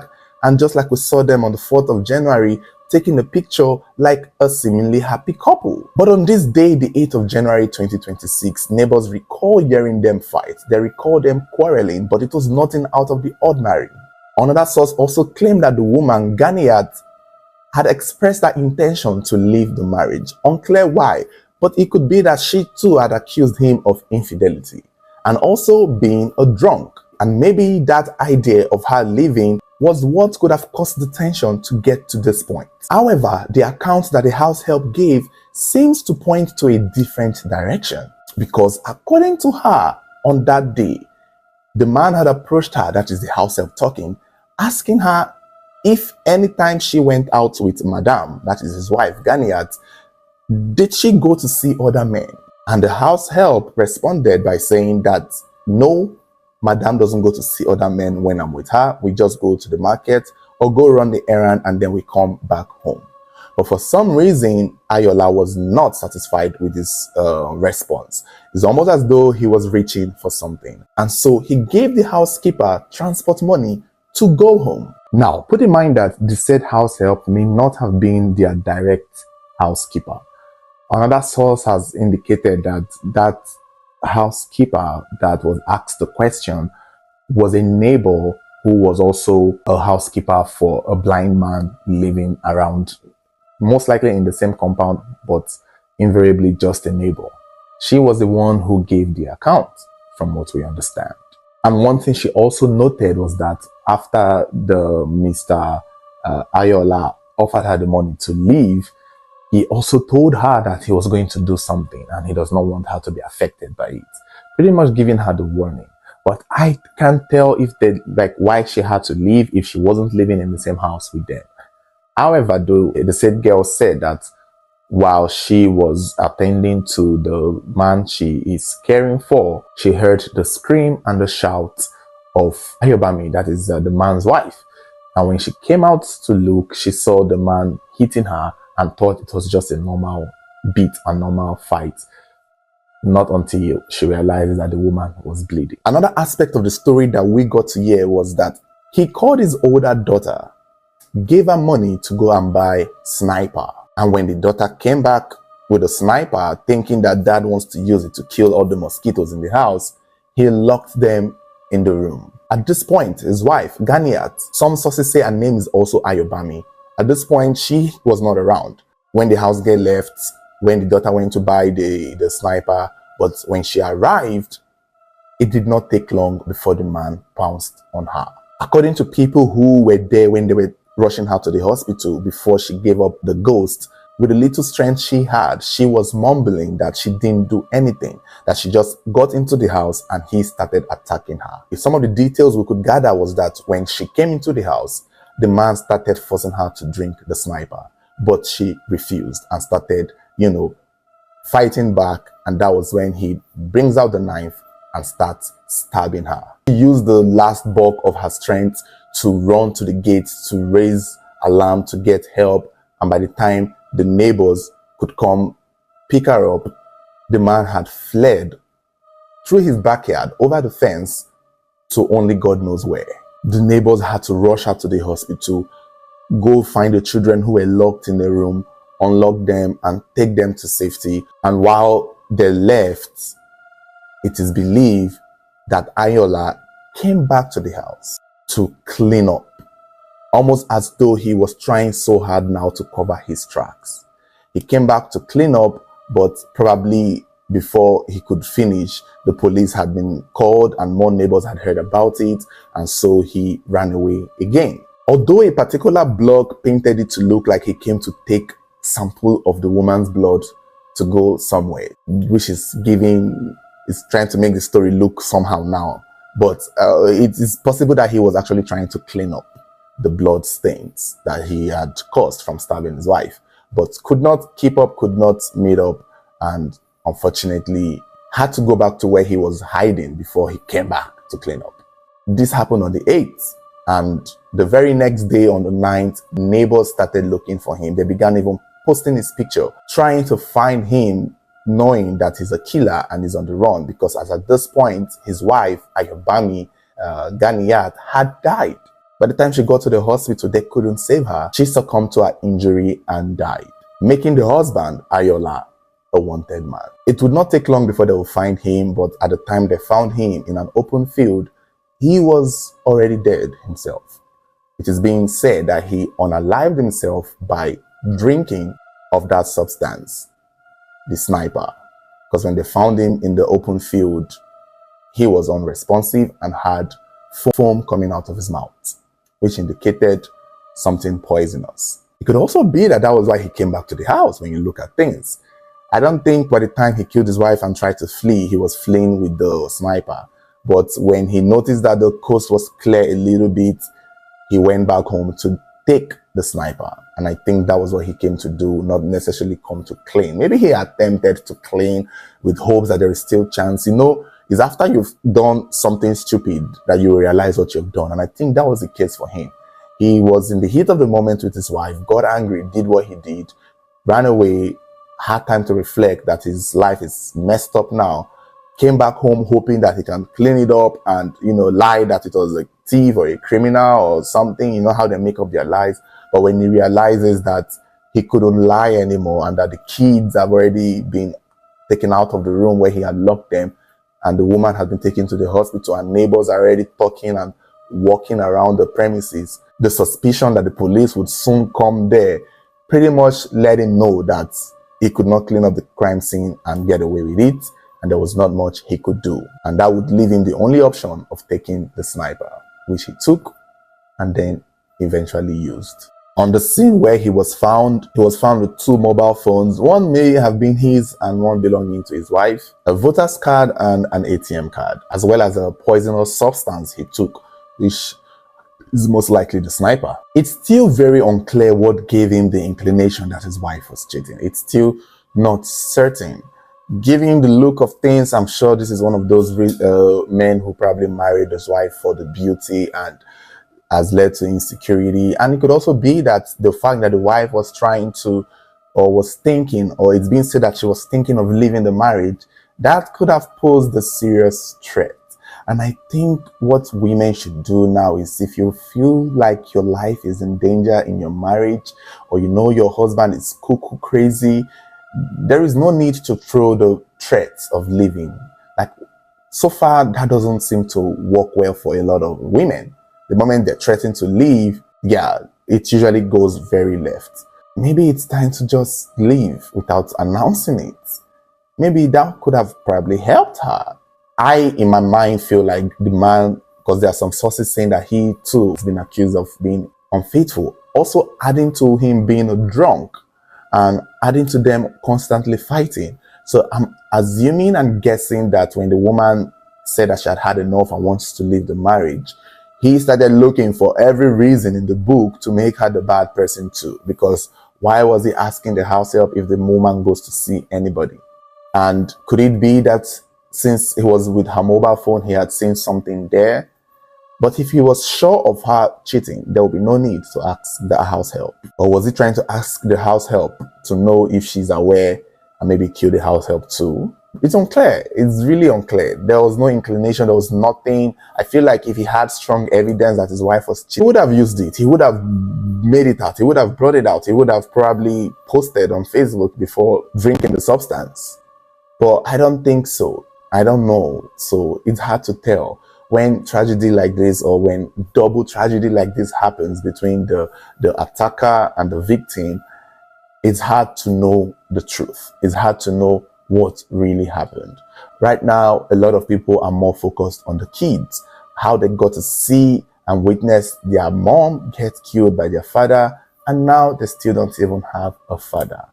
What is going to be the fate of these 3 children? This is trauma for life. These are things that shape the mind, behavior, and mentality of children at a very young age. If they had to experience such tragedy, there is no amount of therapy that can bring them out of this. None.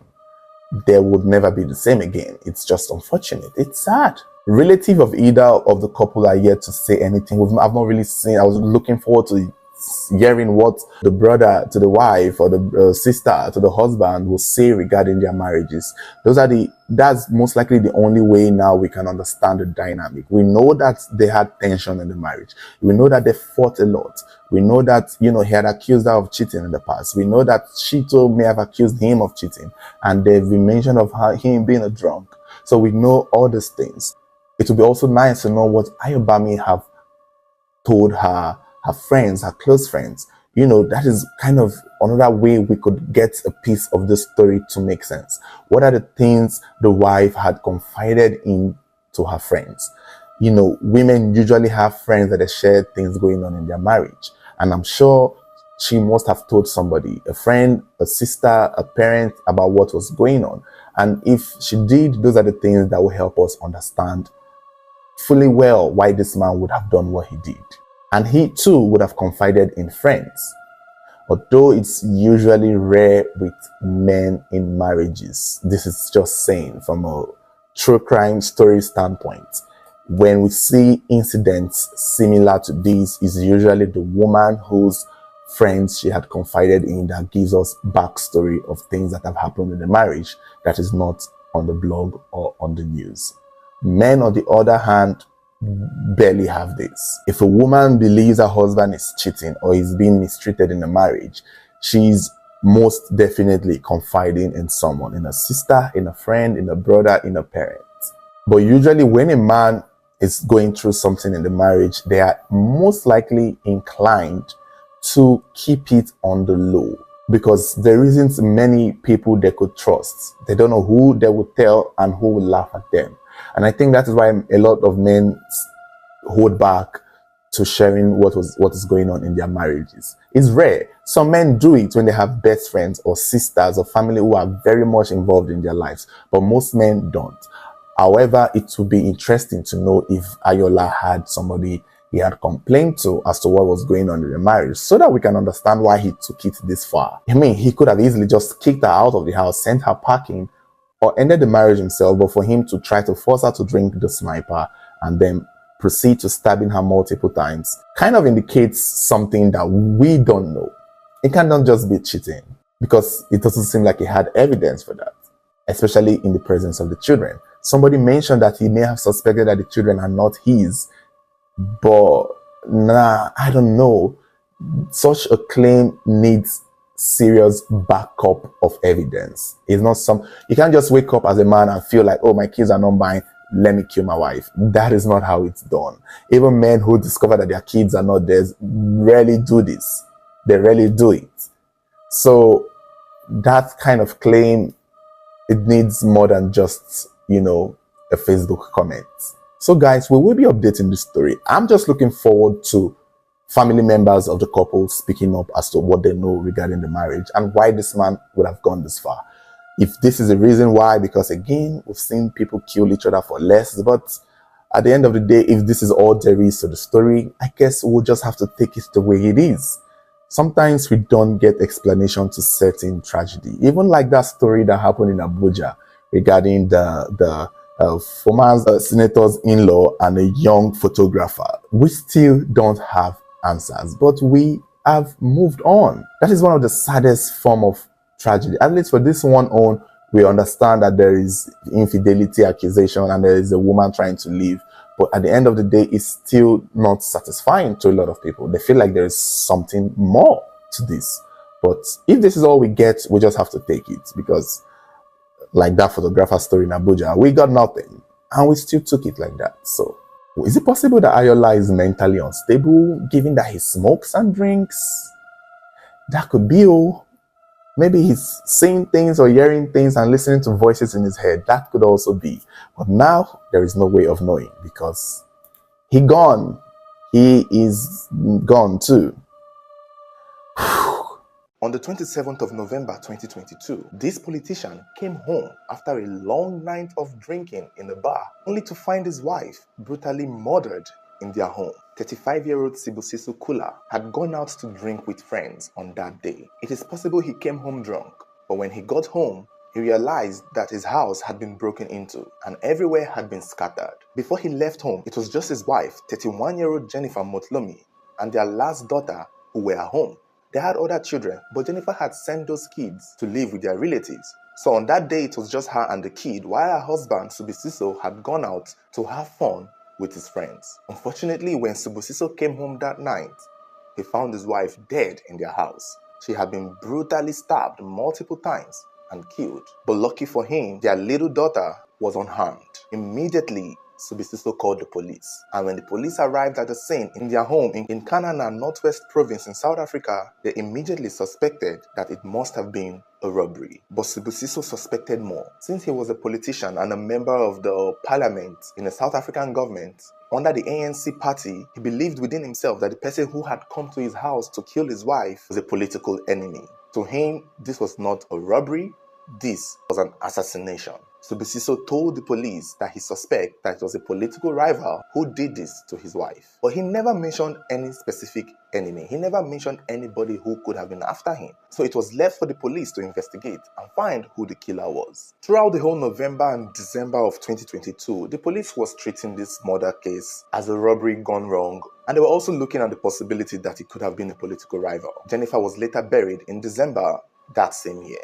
However, her family had their doubts. They did not believe Subisiso's story. Remember, Jennifer had already sent the rest of her kids to live with her relatives, so she was only with their last daughter. So after she died, Subisiso collected the rest kids from the family and lived with them privately, even locking his house and locking them indoors, avoiding to put them in school, all because he was paranoid and scared that whoever killed his wife was going to come and kill him. But here is the thing. When Jennifer's family were around Subisiso and the kids, they noticed something odd. They observed that the last child, the one who was most likely there when Jennifer was killed, the one who most likely witnessed Jennifer get murdered, was acting strangely around Subisiso. According to Jennifer's family, whenever this little girl was around her father, she would run away from him.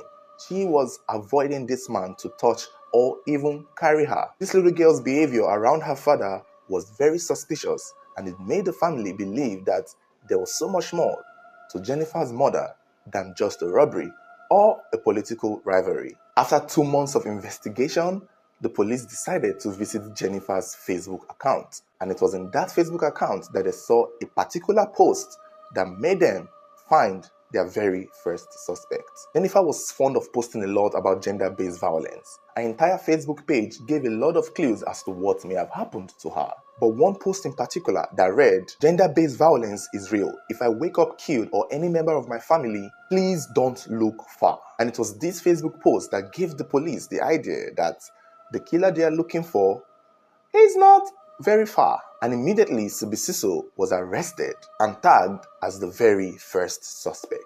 When he was arrested, the kids were taken away from him and handed back to Jennifer's family, pending investigation.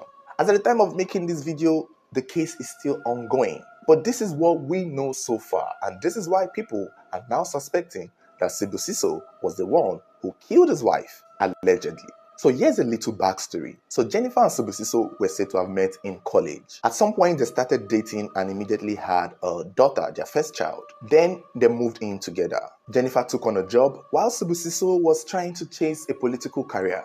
It was said he was focused on youth politics, and slowly he was going up in ranks and immediately got to join the ANC political party. He even started holding important posts in the youth section of the party and pretty much became a driving force in the party to reach out to the youths in South Africa, to maybe get their attention, get their interest in voting, and get them to maybe side with the ANC. That was pretty much his duty with the youths in the African National Congress. He wasn't earning much at this time because this was just a young man who wanted to make a positive difference in the political arena in South Africa. However, at this time, it was said he had already picked on the habit of drinking a lot and was coming home to be abusive to Jennifer and the kids. Physically abusive. He was always quick to anger, but Jennifer did not speak up about it. She kept it within herself. However, on her Facebook page, she would make cryptic posts regarding gender-based violence, toxic relationship, manipulation.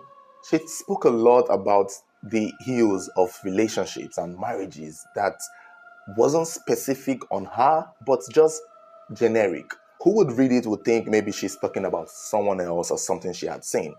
Not many people knew that this was her reality. Mind you, she was still managing life with Subisiso and their kid, as well as her job. For what it was worth, she was the one holding the family down because she was the only one getting paid well at the time. However, during the 2019 national elections in South Africa, Subisiso was elected as member of the parliament for the Northwest province, and this would change their lives forever. Subisiso started earning good money. He started getting paid. Finally, his political dreams began paying off. He became rich to the point that they got a new house, new cars, and Jennifer had to stop work on his orders to become a full-time housewife. After all, their life has changed. After all, her husband is now making dough. She did not need to keep working and looking after the children anymore. And it could have been Subisiso's idea too, because now that he was making banks, his wife did not have to suffer again. He could now afford to take care of the whole family, thereby pushing her to quit her job or pretty much stop work to focus on being a housewife. However, this decision for Jennifer to quit her job would prove to be fatal in what eventually became of her. Now, despite the fact that everything has changed, despite the fact that he had now started seeing money, his behavior did not change. He continued drinking and he still remained abusive. He also did not stop cheating. At this time, they had already given birth to 2 kids. And you would think this man, after making so much money, finally, he would calm down, but he did not. And I keep saying this, money will not change a person. It will only enhance who you are already. When he was poor, he was cheating, he was drinking, he was abusive. Now that he had money, best believe that it will be ×2 of how he used to do it.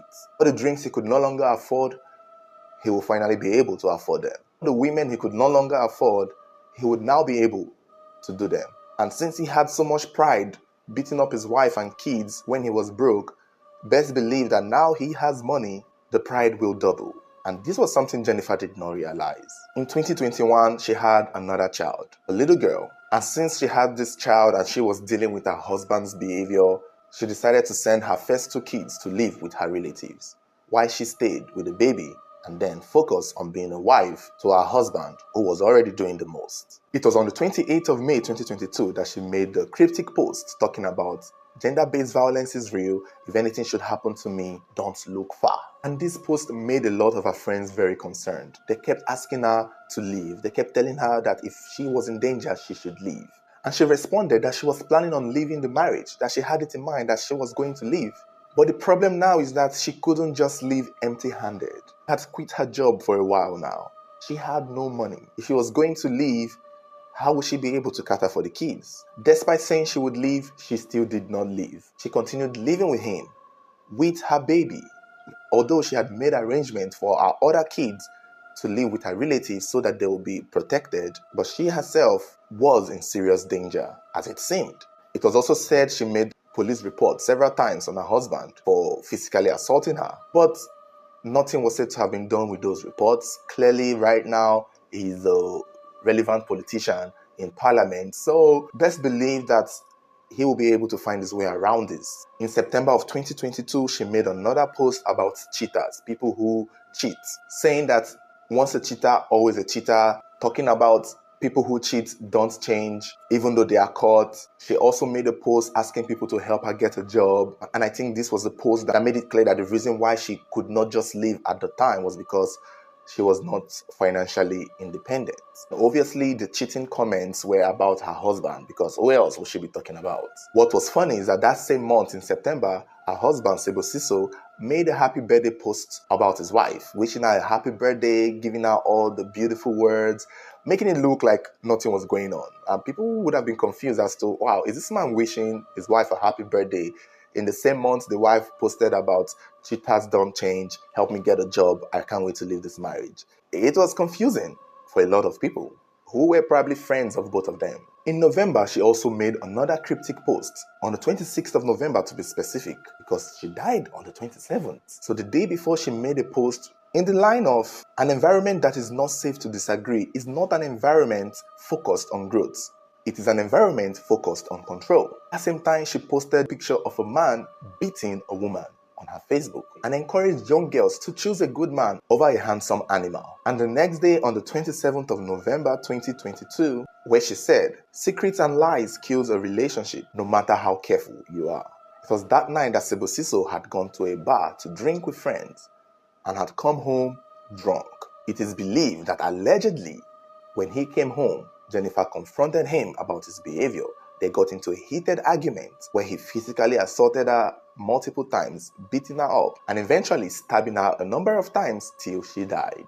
There's also a chance that their last child, the little baby, saw him do it, saw him kill her mother. There's that possibility, which would explain her behavior subsequently, avoiding the father and running away from the man and crying whenever he picks her up. Because one thing about children, they will be truthful. Their behavior towards you would reveal a lot. Children are not stupid. After Siso had finished killing Jennifer, that was when he realized what he had done. And allegedly, it was said that he decided to scatter the whole house and leave the door open to make it look like someone else had come in to do it. And since he was a politician, there's that possibility that it was believable for him to claim that it was a political enemy that had come to do this to his wife. But the only problem was he was just a member of parliament. Political enemies don't, there are levels to politics where you start having political enemies.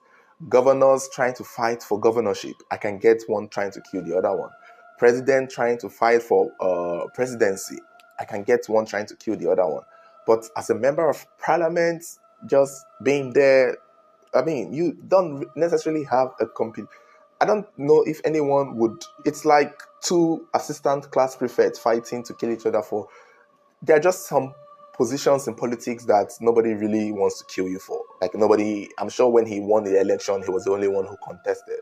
So why is he trying to make it look like he was one big shot in the parliament, in the political arena, that he suddenly had political enemies? And if he claimed it was robbery, the police also realized that nothing of value was stolen. Nothing was stolen. So if the people came to steal, what was stolen? Nothing. The house was just scattered and the woman was murdered. On the 20th of January 2023, Siso was arrested and arraigned in court. He pleaded not guilty to the murder of Jennifer and applied for bail a number of times but was denied. In April of 2023, he went to the High Court to apply for another bail where he was granted 50,000 rand bail. And since he was at flight risk, which means that there's a chance he could fly out of the country and run away, they seized his international passports. While he was awaiting trial, he lost his parliament membership. This was around October in 2023. And in May of 2024, this year, the state made an appeal for his bail to be recounted, to be retracted. because now that he was on bail, he was allowed to be out and about his life. But the problem is they realized that he was going to witnesses, threatening them to change their statements, and also trying to bribe some people to testify on his behalf to make him look innocent. This was an alleged claim by the state, which made them beg the court to take him back to prison. Because if he's out of prison, he will tamper with the proceedings and the processes of the court case. People who knew things that could land him in jail or that could land him a sentence, he was going after those people. And one thing we know about some cases we've seen in South Africa, witnesses tend to disappear when it's time for the trials. Some even die. And I think anyone who is capable of stabbing his wife multiple times is also capable of making witnesses disappear. I think it was important that the state take his bail back and put him in jail till the trial was over. As at the time of making this video, Sibusiso has not been found guilty. So, there is still that 1, 2, 3% chance that it was an armed robber who did it, or a political rival who did it. But every indication is pointing that he may have been the one who killed his wife. After all, even though the dead cannot speak anymore, she did speak a lot before she died. And she said one thing: if anything happens to her, don't look far. And I think the police are on the right track. But you guys let me know your thoughts. Sibusiso believed that somebody took advantage of his wife's post, of his situation with his wife, to kill Jennifer so that he can look like the bad guy. That is a possibility. But do you agree with him, or do you believe that he was the one who did it? Me personally, I would have believed in a 50-50 chance that maybe he did it, or maybe someone else did it, a political rival, if he wants to call it that. But the one thing for me that gives it away is the fact that that last child, that little girl, their last born, who was there the day Jennifer was killed, started behaving differently towards him. And that to me says a lot. That to me shows that there's something there. That to me shows that she saw it happen, but he did not think she would know because she was a child. Children are pretty smart. For that little child to avoid you, to run away from you after your wife had been killed, after her mother had been killed, it means she saw something. And whoever she saw doing it looked like you or was you. And that is the only thing that made me feel like, yeah, he did it. Otherwise, why is your own daughter running away from you? I hope that is brought in court. Explain to the court why your daughter is running away from you. Why your daughter don't want you to carry her. Why your daughter cries whenever you come near. Explain that. Explain. And why your kids had to be sent away from their home to live with relatives. I don't know. I don't see him getting out of this. But you guys let me know your thoughts. Don't forget to like, share, subscribe, and turn on notification button. So whenever there's a new update to this story, you'll be the first to get notified. Thank you for watching.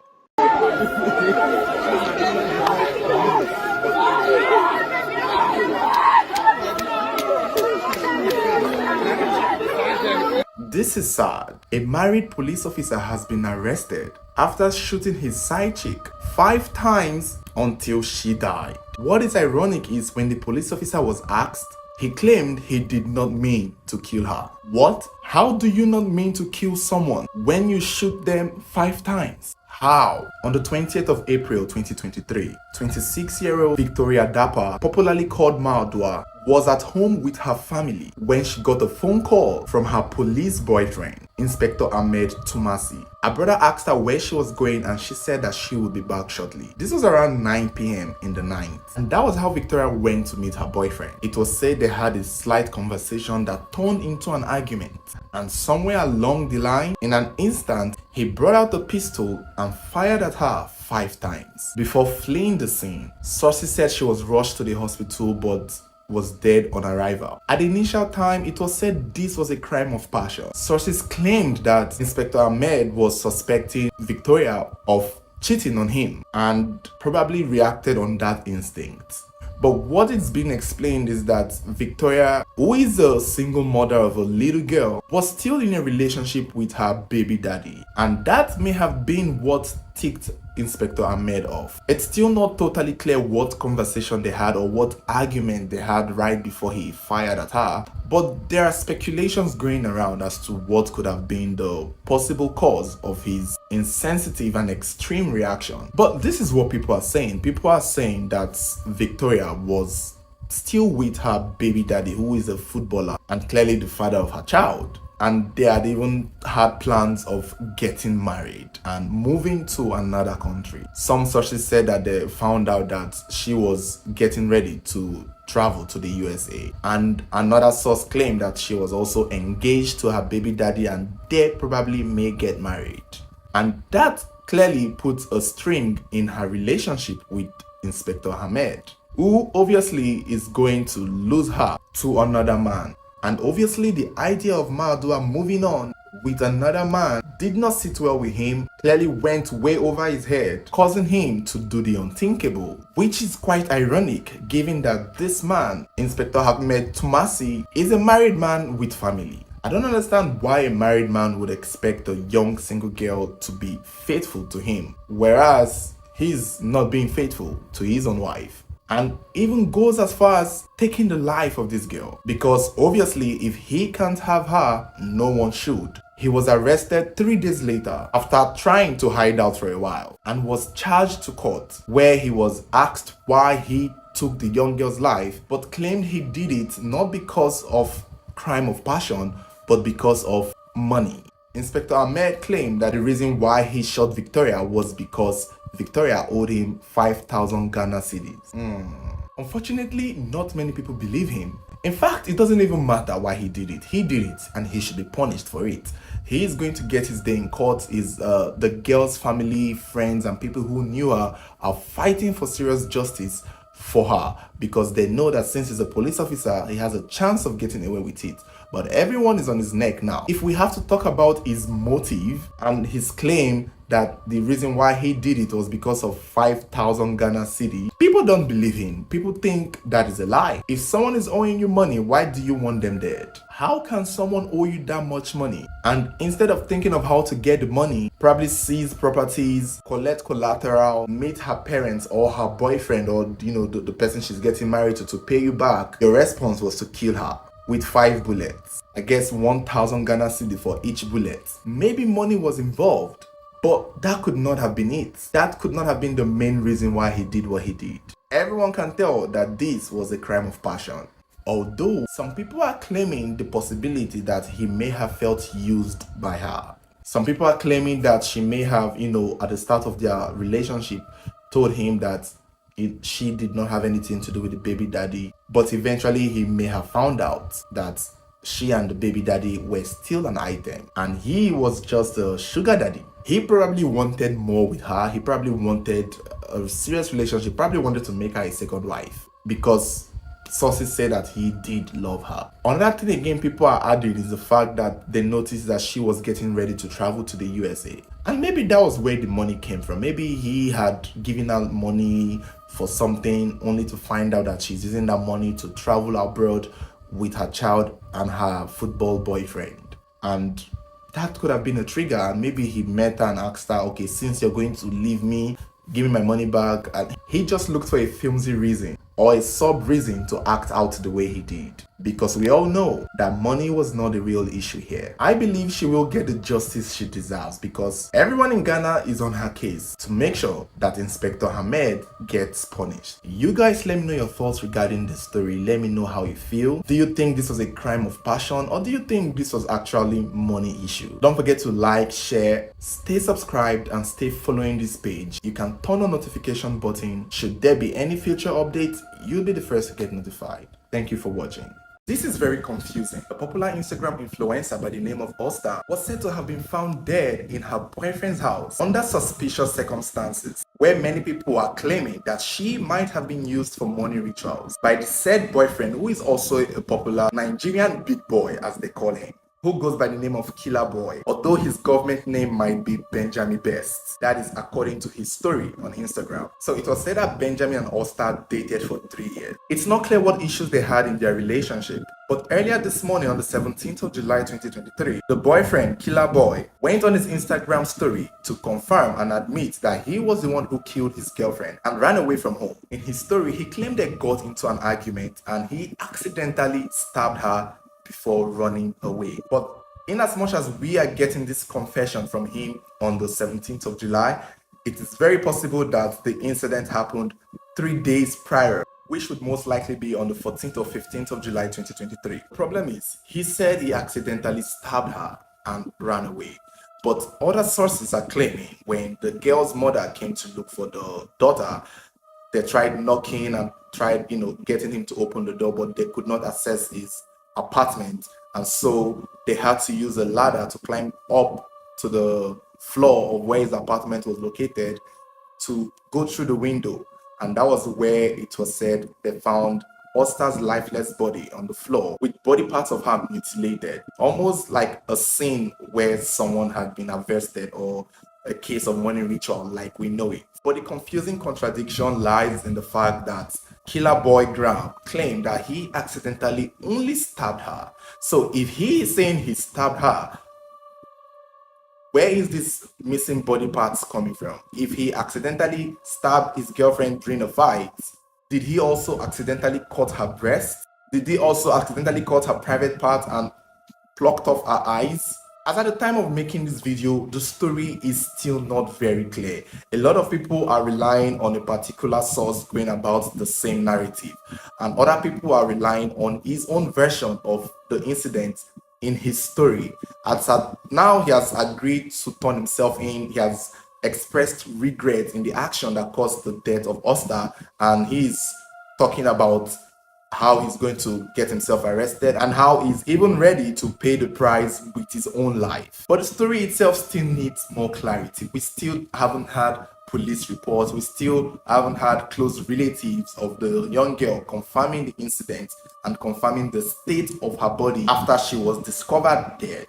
As of now, a lot of her friends and people who follow her have made posts about her, still wishing it's all a lie and still wishing it's a prank or some kind of joke. To be fair, her death has not been officially announced as at the time of making this video. Maybe it will change and we will get a proper announcement from a family member, a loved one, or someone a lot more close to her, and we will get more details as to what may have been the cause of her death. Was she stabbed, or did she get mutilated along with her being killed? The mutilation story may have stemmed from the fact that a lot of people have termed Killer Boy a Yahoo boy. He has been on the news multiple times, and he's somewhat of a popular boy, and some people would describe him as a clout chaser because there have been times when he milked out a situation when he was arrested by EFCC. There have also been a time when it was said he claimed to have called out one of the Cubana members on social media over money. So he has been on the news. So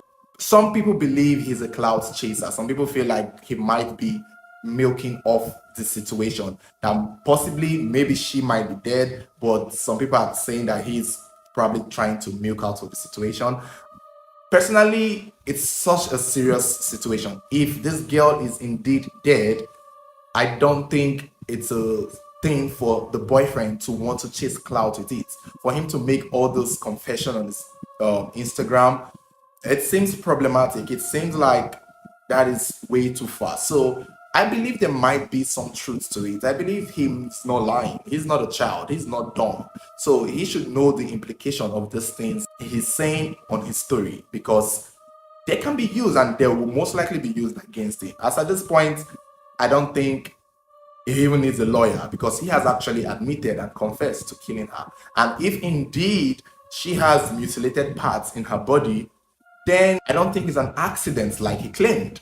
It's such an unfortunate story. She was a very promising, beautiful, successful Instagram influencer. It's just unfortunate that this has happened again, because we've seen this multiple times. The Yahoo boy killing his girlfriend, and now everyone is going to assume he did it for the purpose of money rituals.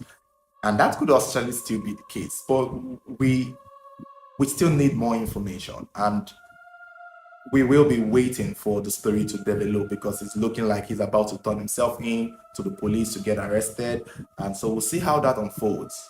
So let's just wait and see how the story unfolds, because so far there is not much to work with, and we still need confirmed sources, as in family members or the police themselves, to corroborate the story and also give us their version as to what may have truly happened.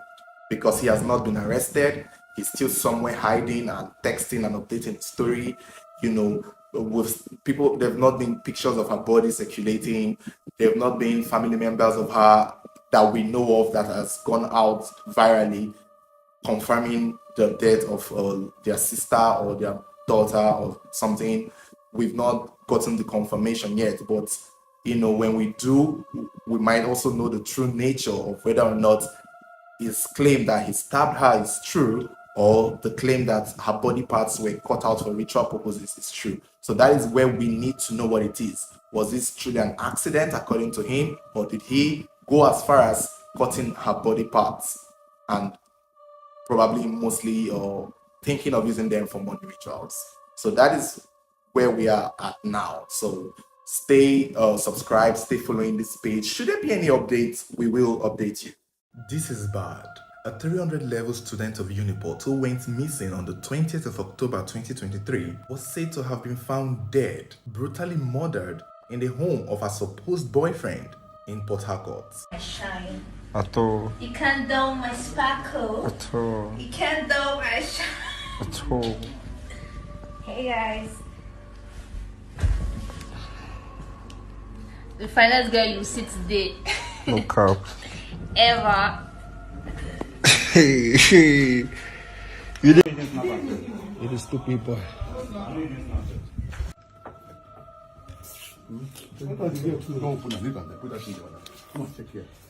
Man, leave that. I want to raise the phone. No, keep on there. Don't watch. I'm going to touch like hey guys, do it.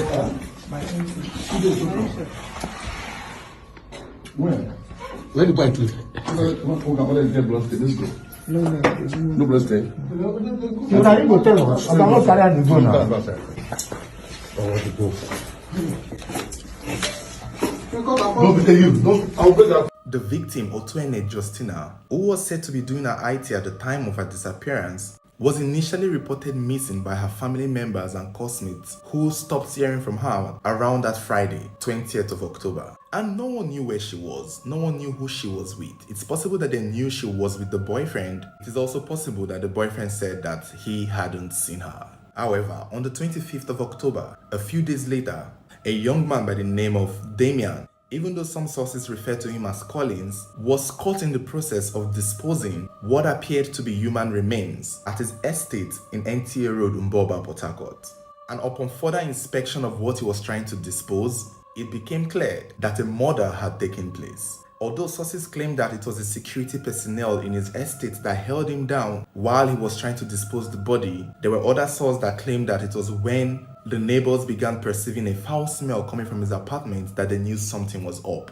However, when his apartment was broken into and a search was carried out, the remains of the young girl was found tied in a plastic bag, and upon further inspection it was clear that she had been killed for a while, and allegedly several parts of her body had been harvested for the purpose of rituals. As at the time of making this video, the boy Damian has not spoken as to why he killed the girl and how he did it. But the speculation going around is that he did it for money ritual purpose and he's been tagged a Yahoo boy. It was said he harvested her bosoms and plucked out her eyes, and I'm guessing that is why a lot of people are seeing this as a money ritual case. But here's the tricky thing, because there's an information going around that the late Justina was actually his ex-girlfriend and not his current girlfriend. According to Port Harcourt Special Blog, Justina, the victim, and Damian used to date back in 2021. I think at the time he was still a Uniport student. It's not clear if he's still a Uniport student. And that was when they said that they used to date, but they broke up and they became exes. So it's not clear how Damian was able to lure her to his apartment for this purpose. Although there is a possibility, citing the fact that Justina was doing her IT around Port Harcourt where he lived. So it is possible that he may have lured her or invited her over to carry out the act. Maybe that was why when she went missing, not many people suspected her boyfriend because they were not dating. Because if they were dating, it could have been probably easier to have known that she had gone there. Maybe she kept her relationship with him under wraps. Maybe it wasn't something that, maybe they weren't serious. Or maybe for old time's sake, she just went to pay him a visit and he thought to use that advantage to kill her because he knows it most likely would not be traced back to him, saying that they were no longer dating. Because initially, if they were dating and it was public and it was known, when she went missing at the time she did, her friends could have easily pointed fingers at him, saying that, oh yeah, she's with her boyfriend, she stays there. But I want to assume, since they were not dating, or if it's possible that they were still exes at the time of this incident, that could have been an advantage or an opportunity for the boy, Damien or Collins, to have used in order to lure this girl for old time's sake, only to end up killing her for money rituals. But we're yet to hear his own side of the story and why he did what he did.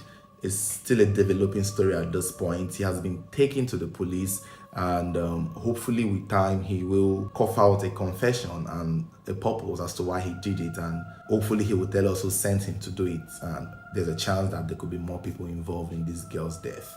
A lot of people have criticized her, calling her too young, saying that she was going after the soft life because her boyfriend had money, because she was looking for money and all of those beats.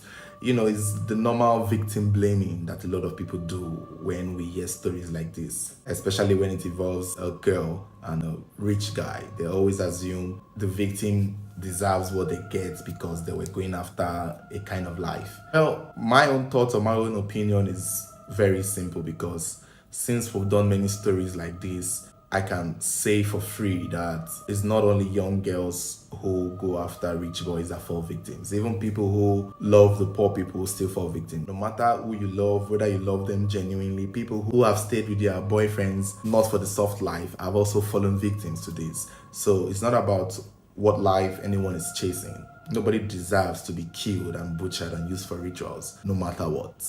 So that is just my thoughts and my own opinion. But you guys let me know your thoughts, and don't forget this story is still developing, so there's a chance an update will come up. And so if there is an update, make sure you're subscribed to this channel and make sure you're following us so you'll be updated. Meanwhile, guys, this is an old video of Damien where it was said he was a content creator who went viral in Uniport in 2021. He was known for going on the streets of Uniport to pay people huge sum of money, around 10k to 20k, to kiss random strangers.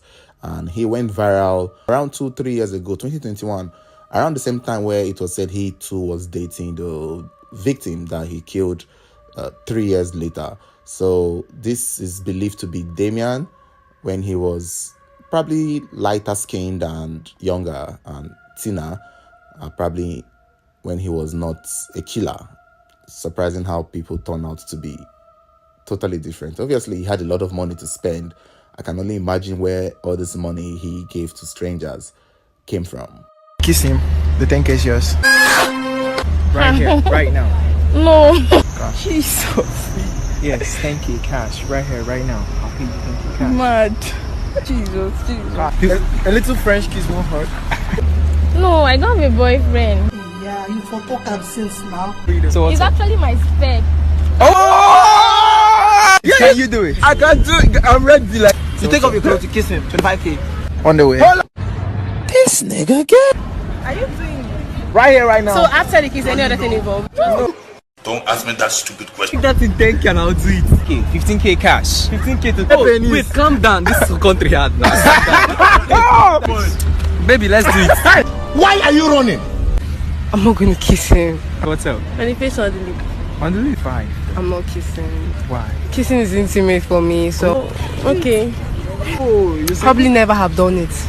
This lady was shot dead at close range with more than 9 bullets on her body in front of her house on the 21st of April 2022. Her death was a mystery for almost 4 weeks, as no one was held accountable or listed as a suspect. But her family had doubts. They always did. And on the 20th of May 2022, almost 3 weeks after she has been assassinated, her family were able to unlock her mobile phone, and what they discovered in that phone revealed a roller coaster of nightmares, torture, and a possible suspect. Namfa Mtwa is a 35-year-old South African woman currently making headlines after a series of images emerged online suggesting she was in an abusive relationship for 17 years, even up to the very day she was murdered. Some of the pictures of her aggravating a lot of people includes pictures of her with a swollen face, a black eye, bruised cheeks, a nude body riddled with whiplash and whip marks, along with several injuries, as though she was a runaway slave. What What kind of a monster was she dating? And why did she let this happen to her? On the day she was murdered, it was said that she was returning from work, about to park her vehicle in her compound, when a slender man approached her and fired 9 shots into her body at close range, killing her instantly. Her vehicle was not robbed. Her phone was not stolen or taken. Her money, credit cards, and other valuables in her possession were left untouched. The only thing taken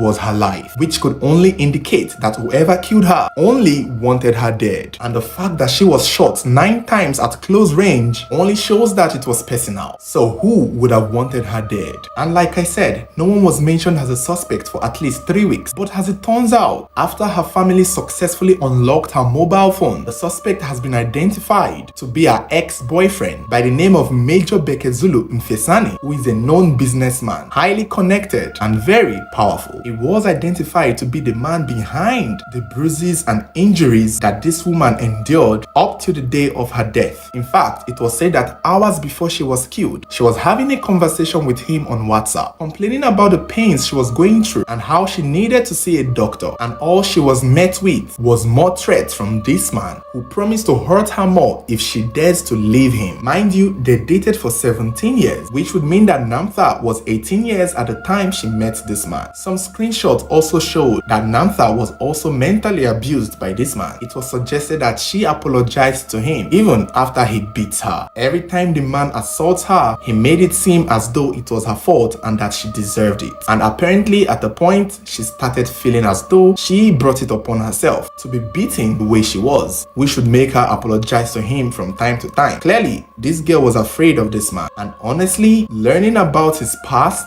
you too would be afraid of him, because this man right here is a walking red flag. Major Mfesani has denied having a hand in her death because currently he's being dragged across the internet. He is claiming his innocence and suggesting that we allow the police do their job. Meanwhile, there are rumors that he's highly connected to a lot of police officers and majors and people in high powers. That was why he's confident in telling us to wait for the police to do their job, because he knows he can manipulate it. And you know why? This is not the first time he's getting away with murder. It was revealed that on the 21st of August 2018, Mr. Mfesani murdered a 41-year-old man with a gun too. He shot the man and killed the man and also attempted to kill someone else. He was even arrested and charged to court for that murder. But for some reason, he made 50,000 round bail, and up till this day, nothing has been heard about the case. He has been walking free since that day. No wonder she is afraid of him. This man is a murderer. When he said he did not have a hand in her death, I did not believe him. Any man who is capable of beating a woman to that extent is certainly capable of killing her. After all, she has her own job, a good one at that. She has her own money, her own house, her own vehicle, and it was being said that she was threatening to leave him around the period of time she was murdered. So clearly,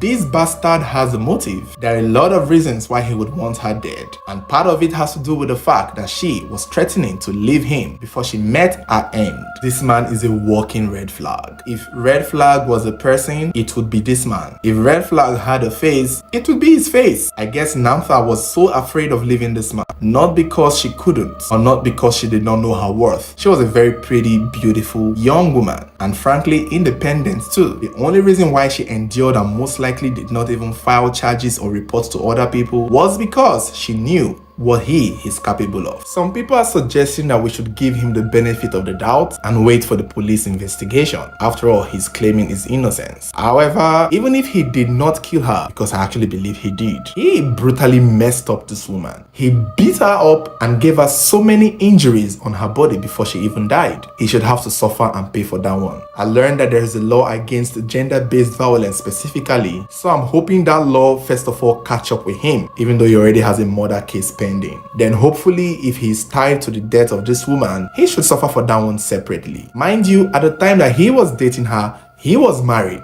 So this was a married man. I pray the police are quick with their investigation. Hopefully he doesn't get away with this, because I feel in my heart of hearts that he did it. But let me know what you guys think. Do you think he's innocent or do you think he did it?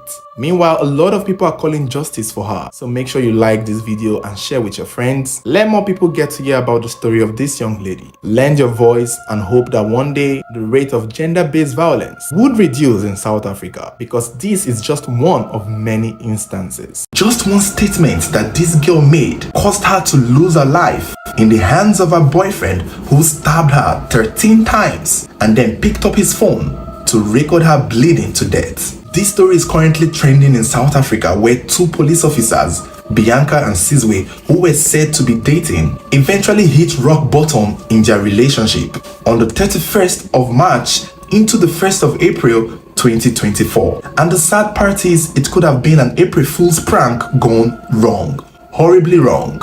So this is what actually happened. So these two police officers, Bianca and Sizwe, were said to be dating. Now their relationship seemed cool. Somewhere along the line she got pregnant, and as you can see in this picture, they are doing some scan to see the baby inside of her. Everything seemed perfect until the 31st of March 2024 into the 1st of April 2024. Now on that same day, it was said that Sizwe held a housewarming party for his new apartment. Guests came, family, friends, co-workers. They were all in attendance, including the love of his life, Bianca, his girlfriend. They were all there and everything was going well, and the party ended towards midnight and everyone left, leaving the two of them alone in the house. No one noticed that they had an issue. In fact, it did not look like they had a fight or a problem. Their relationship seemed perfect. They were both young, only for everyone who attended their party the night before to find out on the 1st of April that she had been stabbed multiple times to death and had her death video recorded and distributed among friends and family.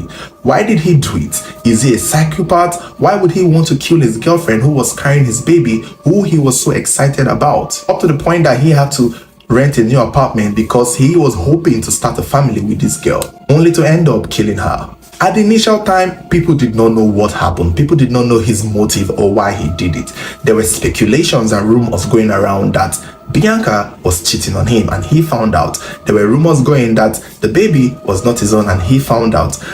However, those rumors were not exactly far from the truth, because later on when he was arraigned in court, he finally gave his reason as to why he killed his girlfriend, and the reason he did it was because she said something that pissed him off during an argument. You see, this is why sometimes we got to be careful what we say to who we say it to, because some people are mad. Clearly, he's a very good-looking madman, a charming one at that, and I can guess why she would have made that statement, because who would have thought such a face would be capable to stab a pregnant woman 13 times and film it? So this is what happened that day. After all the guests had left the party, leaving just Sizwe and Bianca, they began having a pending discussion over the pregnancy. You see, when she found out she got pregnant, they were both excited, but the problem is her parents were not, and they advised her to take the baby off because she's a rich kid, and I don't think they wanted her to get married to him.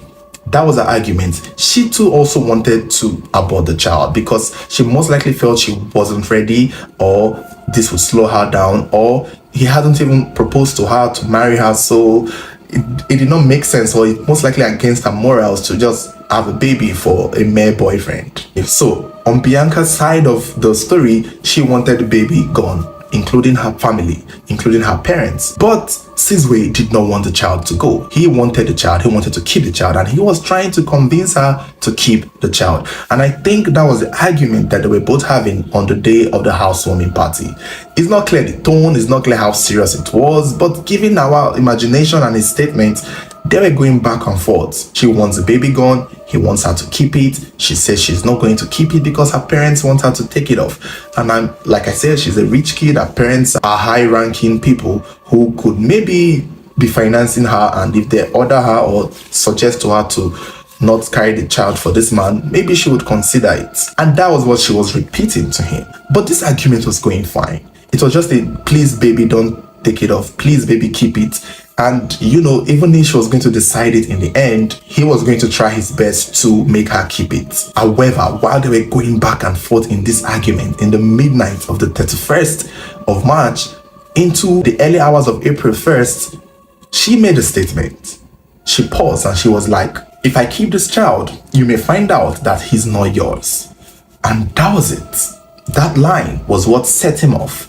It's not clear how he reacted or how quickly he reacted, but she pretty much hinted in a statement that, what if this child is not yours? Which pretty much means so many things. Which means that she was probably cheating on him, which means that he has been wasting all his time doing all these things to convince her to keep it, and there's a chance that the baby is not his.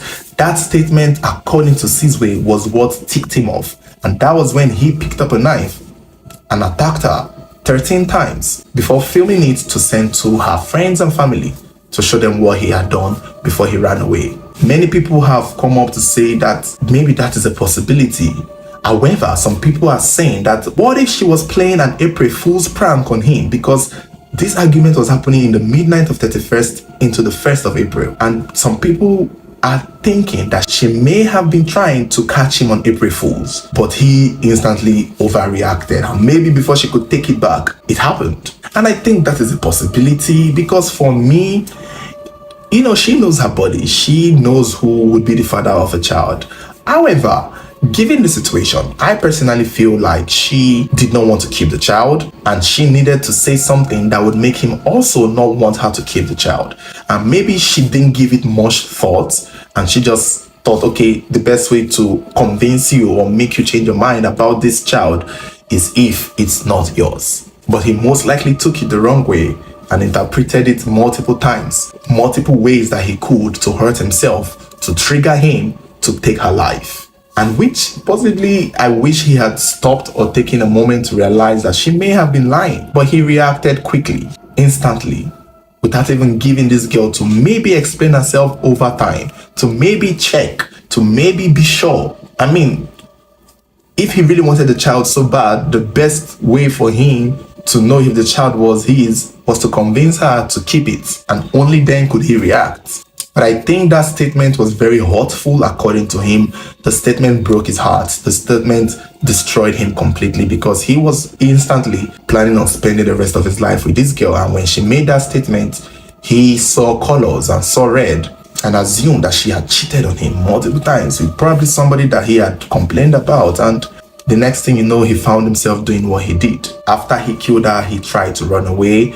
He escaped for a while, but his own family routed him out. They reported him to the police and exposed his hideout. He was immediately handcuffed and brought to prison, where he was arraigned in court and admitted to doing what he did and gave his reasons. He was also charged with stealing because he stole her phone and some other valuables of hers. So I guess his way is just going to have to face the law. I feel he overreacted. There's a possibility that Bianca might just be trying to trick him, but he took it too far, way too far, so far that he can't come back from it. There's also the possibility that it might not be a trick. Maybe she was right. Maybe the baby wasn't his and she wanted to take it out to start a genuine life with him so that she could have his baby and not someone else. But we may never know. She's not here to tell her story. This is really unfortunate, because I think it could have been avoided. I do think so. But you guys let me know your thoughts. Don't forget to like, share, and subscribe. You can also turn on notification button, so whenever there is a new video, you'll be the first to get notified. This is why you should avoid fooling around with a married man. Avoid dating married men, especially a married man with children. So this young lady, Princess Zoe, was brutally stabbed to death by her boyfriend, Bill Jala, all because she broke up with him and did not want the relationship anymore. This happened in Monrovia, Liberia, and according to the story, it was said that Bill and Princess began dating in church. They both attended the same church where he was a pastor in the church, and she might have just been a member that caught his eyes. All the while, he is married with 2 kids. That was when it was believed their affair started. The only problem was their affair was not so secret, because people started observing, people started noticing that they were fooling around. Sources claim that they were warned to end their relationship. Otherwise, it will come out in public and it will tarnish his image as a pastor in the church. But they did not listen. Princess did not stop. Neither did the married man, who is a man of God and a preacher.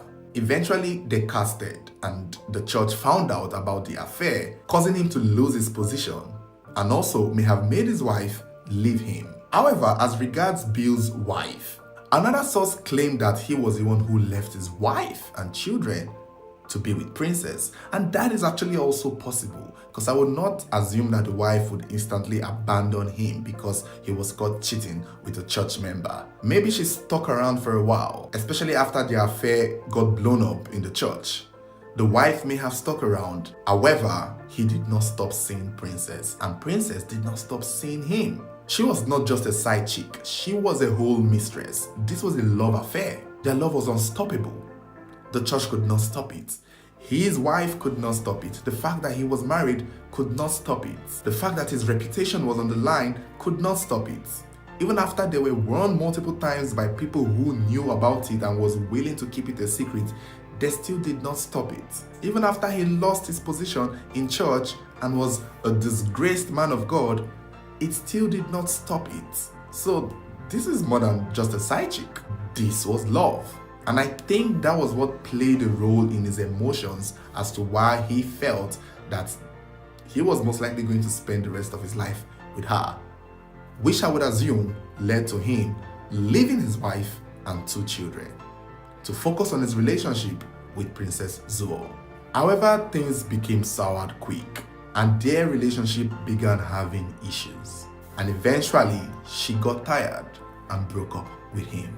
And he did not take it well. It was said that he started trying to win her back. He tried to apologize, but Princess was done with the relationship. However, Bill was not ready to let her go, given all the things he had lost to be with her. On multiple occasions, he tried to win her back, but Princess was actually done. She was already in the process of moving on when, around the 21st of December 2024, Bill reached out to her and requested that they should meet in person in a public place, in a restaurant, at a bar, to discuss about how they can get back together. She had made up her mind, and she was probably not going to see him, whether or not it was in public or in private. However, he had a plan. Since she was friends with his little sister, he used his little sister, his younger sister, to lure her. One of those, oh, my younger sister miss you, oh, Jessica misses you, she wants to see you, and just come and meet her. We'll just go to a bar and have some drinks. I know you don't want me to date me anymore, but let's just, meet for old time's sake and all of that. And Princess fell for it. And so Princess agreed to meet. They went to a bar, they went to something like an entertainment center. They bought drinks, there were people there, a football match must have been playing and people were watching, other people were on their own dates, nobody was paying attention to them, and eventually the conversation starts. She thought this was something casual because she was sure the relationship was done. And he brings up the conversation again, requesting that, she takes him back. And Princess puts her foot on the ground and stands on her decision to say that the relationship is really over, that she has no plans of coming back to him. We still don't know what he did, but it doesn't matter at this point. When Bill sees that Princess meant that there is no chance, he brings out a knife out of nowhere, a kitchen knife, and pounced on her, attacking her viciously, stabbing her multiple times. Even his younger sister tried to stop him, but he attacked his younger sister too to push her away from him so that he can continue pouncing on this girl with a knife. This was in public. This was in presence of many people. Before anyone could realize what was going on, Princess was already on the floor in her pool of blood. It happened so fast that nobody had time to react. Nobody had time to stop her. She probably did not even see it coming, because where does a kitchen knife come from? Who goes on a date with a kitchen knife in their pockets? You didn't even leave it in the car. You took it into the bar with you, because this was premeditated. He knew that he was coming here to kill this girl. And him asking her again to take him back was him literally giving her another chance to do right. Because he knew that she would say no.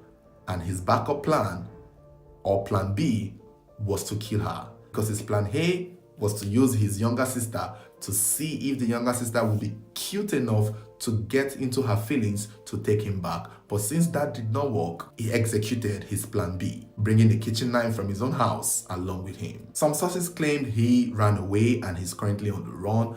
Other sources said that he was immediately arrested, and I would assume that he was arrested because if this happened in a public place, at the bar, at the beer parlor of some sort, even if it was so quick for anyone to stop him, it wouldn't be far enough for him to run because people would maybe clearly chase him and catch him. And I think that was what happened, and B was immediately arrested. However, though, some sources are claiming that he ran away for a while, got to his Facebook, locked it, because his Facebook is currently locked. So he had time to lock it, and then he maybe did not go far and he was caught and arrested. After the news came out, a lot of people started speaking on it. People who are familiar with them began, airing their thoughts, and that was when a user claimed that she brought it on herself because she was playing with the man's emotions, that she was the one who caused Bill to leave his wife and kids. And it's easy to blame her for his choices. Yes, she played a role because she was also in the affair that caused him to lose his title in church, that caused him to lose his reputation, that disgraced him, that even caused him to lose his family. But at the same time, to put the blame on her, I don't know. I think that's a reach. He's a whole grown adult. He's a big man. Even if she requested that he leaves his family to be with her, it was still his choice. But the bottom line is the internet is now divided, and a lot of people are saying that she made him do all these things, and now that she doesn't want to be with him anymore, it's almost as though that he lost everything for nothing. And I can see that could have also been his perspective, because it's easy to blame her. They always have this mentality that she's a temptation, she's a devil that came into his life that destroyed his family, whereas he made a choice. He had a choice and he made a choice. And frankly speaking, maybe she also figured out that she was making the wrong decision. Maybe she also became remorseful that this is not how she wants to get married to a man. This is not the kind of husband she wants. She does not want a man who you can easily steal. A man who has no self-control, that is willing to throw away his position in the church, his reputation, his whole family and children to be with a woman. Princess probably saw through it and decided to make a change. Or maybe people advised her to leave this man because, to be fair, that is not the best way to get a husband. Because how you get them could also be how you lose them. She may have even thought about it that if this man can leave his family, throw his church away to be with me, that might look like a cute and beautiful thing for some girls, but if you're honest with yourself, he could actually still do the same thing to her. All he has to do is see another beautiful light-skinned girl, and he would throw everyone under the bus to be with the next girl. And I think Princess saw it that way and eventually changed her mind. Or maybe the relationship was toxic, or maybe he wasn't who he thought he was, or maybe she was enjoying the affair for the fun of it, and when he eventually became single again, it wasn't as exciting. Some people just love to date married men for the fun of it, and now that his marriage is over, he's no longer a married man, so it's no longer fun, and she doesn't want that commitment. That could be the case. It's just unfortunate that she had to lose her life this way. In my opinion, we always say this, that when breaking up with a toxic partner, do it from afar or do it in public. And she did everything right. She did not agree to see him in private.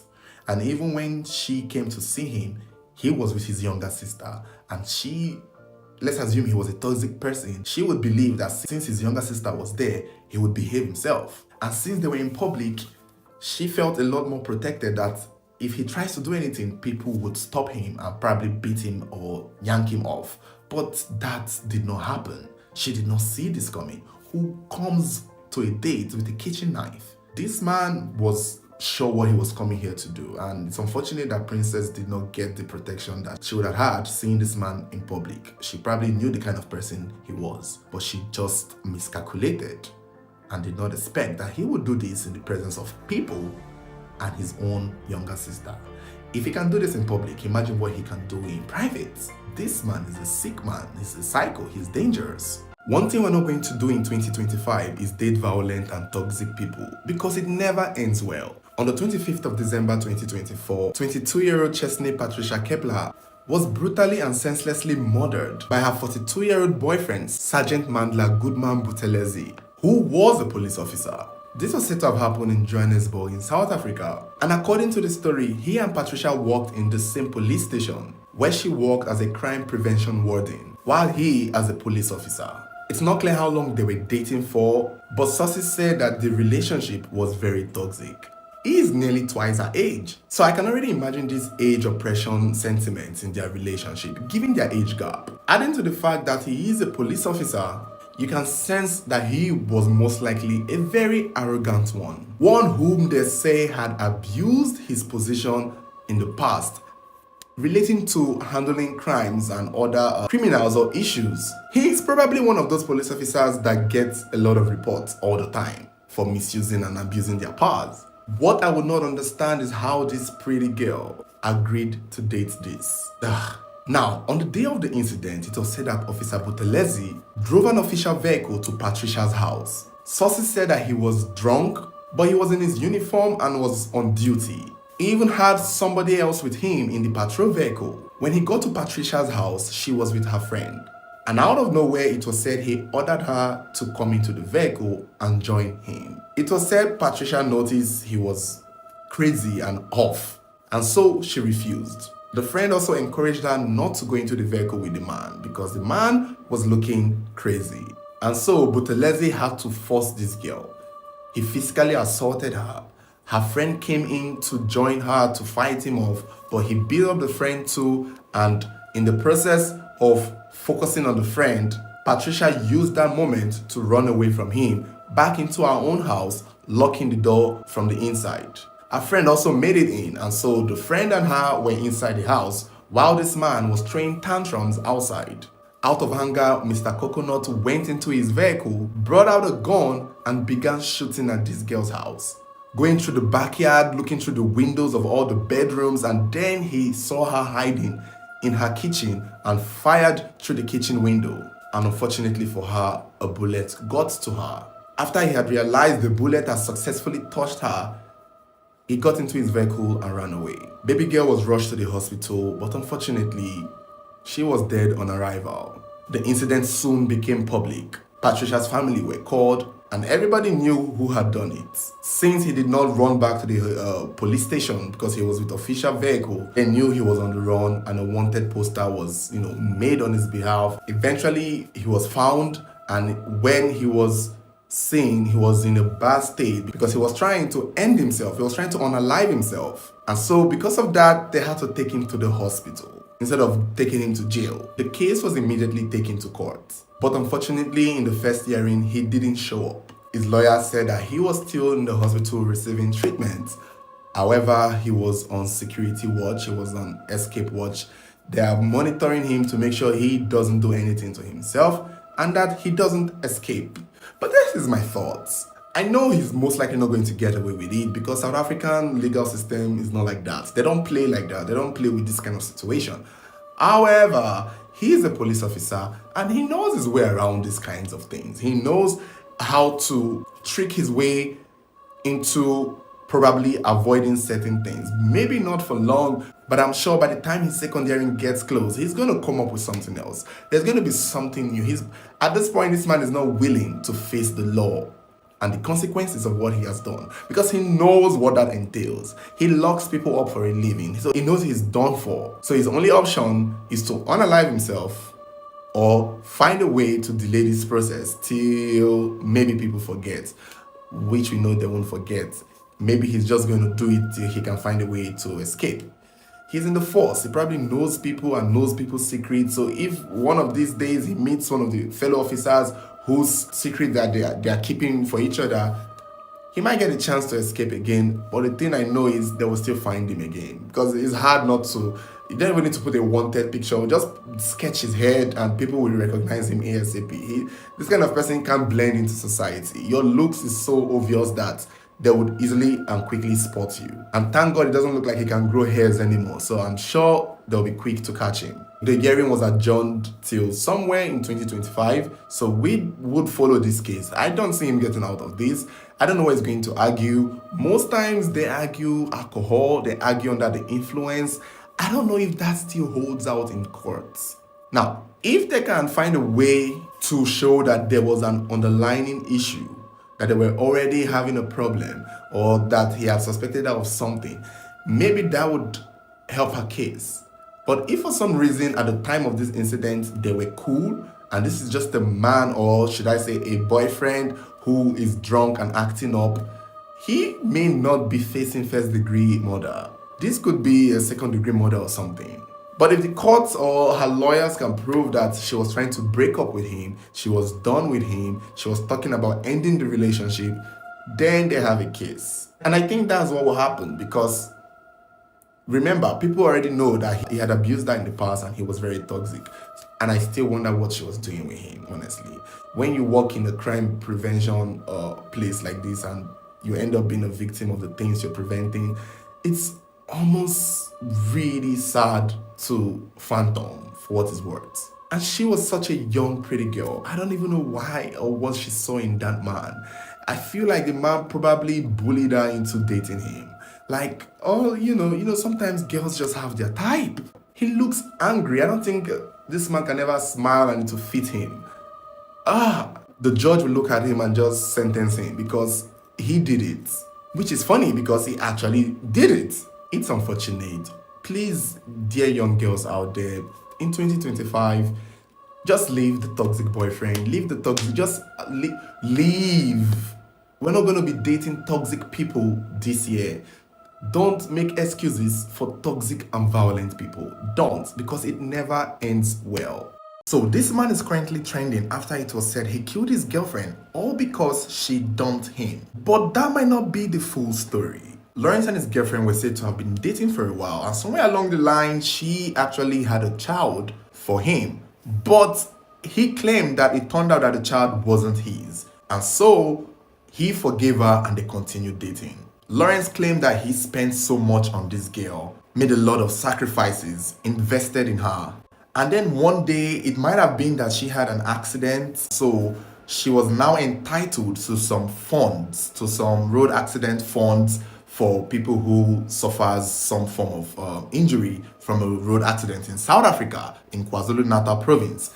And that money was going to be huge. That money was going to be a big payout. And then it was around this time that the girlfriend decided to dump him, sending him on a rage. And I think this is the part that set him off, because it is believed that he felt that the girl was now getting some money, and because of that, she didn't want anything to do with him, despite everything that he had done for her. So that played a role in why he eventually ended up doing what he did. However, there's an article that claimed that at the time that the girl dumped him, he took it well, that they agreed to move on, even though he still had feelings for her and he still felt like he had invested so much in her. He was sort of willing to let her go, because the article claims that he started dating someone else and she started dating someone else. However, somewhere along the line, the girlfriend comes back to meet him, to take advantage of his feelings for her, and then makes a video with him, one of those videos that girlfriends do with, we are back together, and then sends the video to his current girlfriend, making the current girlfriend break up with him. So he loses his current girlfriend because he's now cheating on her with his ex, which is this girl he just killed. And in his mind, it's like, now that the current girlfriend has left him, maybe he's going to take the ex back. But unfortunately for him, the ex-girlfriend actually did not continue the relationship. It was almost as though, in the claim of this article, the girl just came back to destroy his current relationship, only to leave him and go back to her life. And that was where I think they are claiming played a role in why he got angry and then decided to go and pay the girl a visit on the 17th of December 2024. He went to see her, asked her, they should go for a ride, let them talk, and somewhere while in their vehicle, an argument ensued, which I think he escalated because he had it in mind to do what he wanted to do. And in between the fight, he picks up a knife and stabs her multiple times till she dies, before going on to make the video that is circulating on Facebook. It's in that video that we hear him make all the claims and talk about all the sacrifices he made for this girl, talk about all the things that he did for her and how she left him just because she was going to be getting funds from the government now. So all of a sudden, she don't need his money anymore, so she don't need him anymore. He kills the girl, makes a video of it, posts it on his Facebook, which is still currently on his Facebook right now as I speak. He posted the video on his Facebook before vanishing into a forest where he eventually unalived himself, to use that term. And that was where he was also found dead too. It's just unfortunate because many people are now reacting to this story. Many people are calling him out for being a manipulator, a coward, and feeling entitled to the girl's money, that he should have just moved on with his life. Although there are some people taking his side, one of those, the brotherhood is proud of you angle discussion, which is sickening because I don't even know why anybody would want to condone this. It's just inhuman. The main motive is not very clear. It's not exactly clear which straw broke the camel's back, because, like I said, the articles had claimed that the breakup has happened. Some people are actually calling her his ex-girlfriend. So at the time of this incident, they were exes. And the article claimed that they have even moved on, and he had moved on because he seemed well-to-do. He does not seem poor. In his Facebook, he has a car, he has his own money. So I'm assuming money was not the issue for a lot of people who believe that he probably killed her because he wanted some money from her, from the funds she was getting. I don't think money was his problem, which is giving the other argument, the people thinking that, oh, maybe it's his emotions that was played with and he felt toyed with. That is, if that story is true, that after they broke up, she still came back to make a video with him so that his current girlfriend would see and break up with him, and then she too leaves him. It's like, come on, if you're going to make my current girlfriend leave me, shouldn't you at least be with me or take me back? But she didn't take him back. She just came to show that she still has control over him, and also broke his heart the second time. So maybe the story of the money was part of what he said, and then the fact that she had a baby that wasn't his, but she lied to him that the baby was his, and he had to take care of the baby for a while until he found out the truth. So in the video, he was just going on and on about all the things he did for her and what led to this tragic moment for her. It's just unfortunate. It's just sad. It's just that the girl is not here to tell her own side of the story. So obviously, in his own story, she will be the one at fault. He is going to be the victim. I'm sure she probably left the relationship because he might have been toxic. And now that she has her own money, for her to leave you when she knows she was getting money shows that she was probably with you because of your money. And I guess that was all you needed to know. But maybe he was one of those controlling type, because they're giving you money, so you got to do what they want you to do. You got to obey them. And I think that could play a role as to why when she got her own money, she left. But if the story is true that she came back to destroy his current relationship, now that might be really thought-provoking and can be one of those emotional play and emotional torture that could set a man off into this dark road of rage. But one thing that interests me with this story is that there's a moral lesson that a lot of people who are familiar with it are setting, that many men always feel entitled to women because they are spending on them. A woman should not be an investment. Just because you're giving a woman money doesn't mean she owes you her life or her loyalty. And most women too, be careful the kind of men you take money from. Know their mindset, know what they feel about giving you money or taking care of you or paying your bills, because to them, they feel like they are buying you. They feel like they own you. And the one moment or the instant they feel like they are losing you, it's going to be one of those, if I can't have you, no one can. Or they start to feel like they've been used. They start to feel like they are the victim, and then they want to fight back, not knowing all this while you thought this was just a man being a kind man, not knowing it was a man thinking he was buying you as a property. So let's be guarded out there. Let's just be very careful.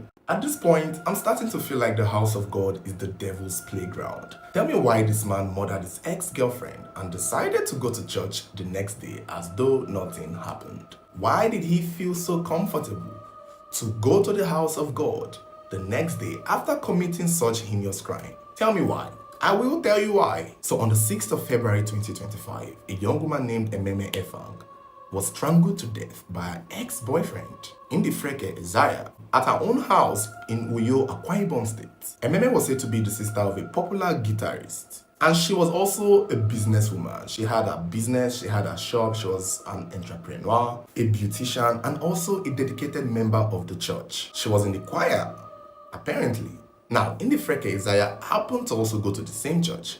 He was in the usher of the church and was some kind of youth pastor per se. And as all church love story begins, they meet and they started dating. Of course, it makes sense. A church girl wants a God-fearing man, and apparently Ndifreke, Isaiah, fits that bill because look at him. He is in the spirits.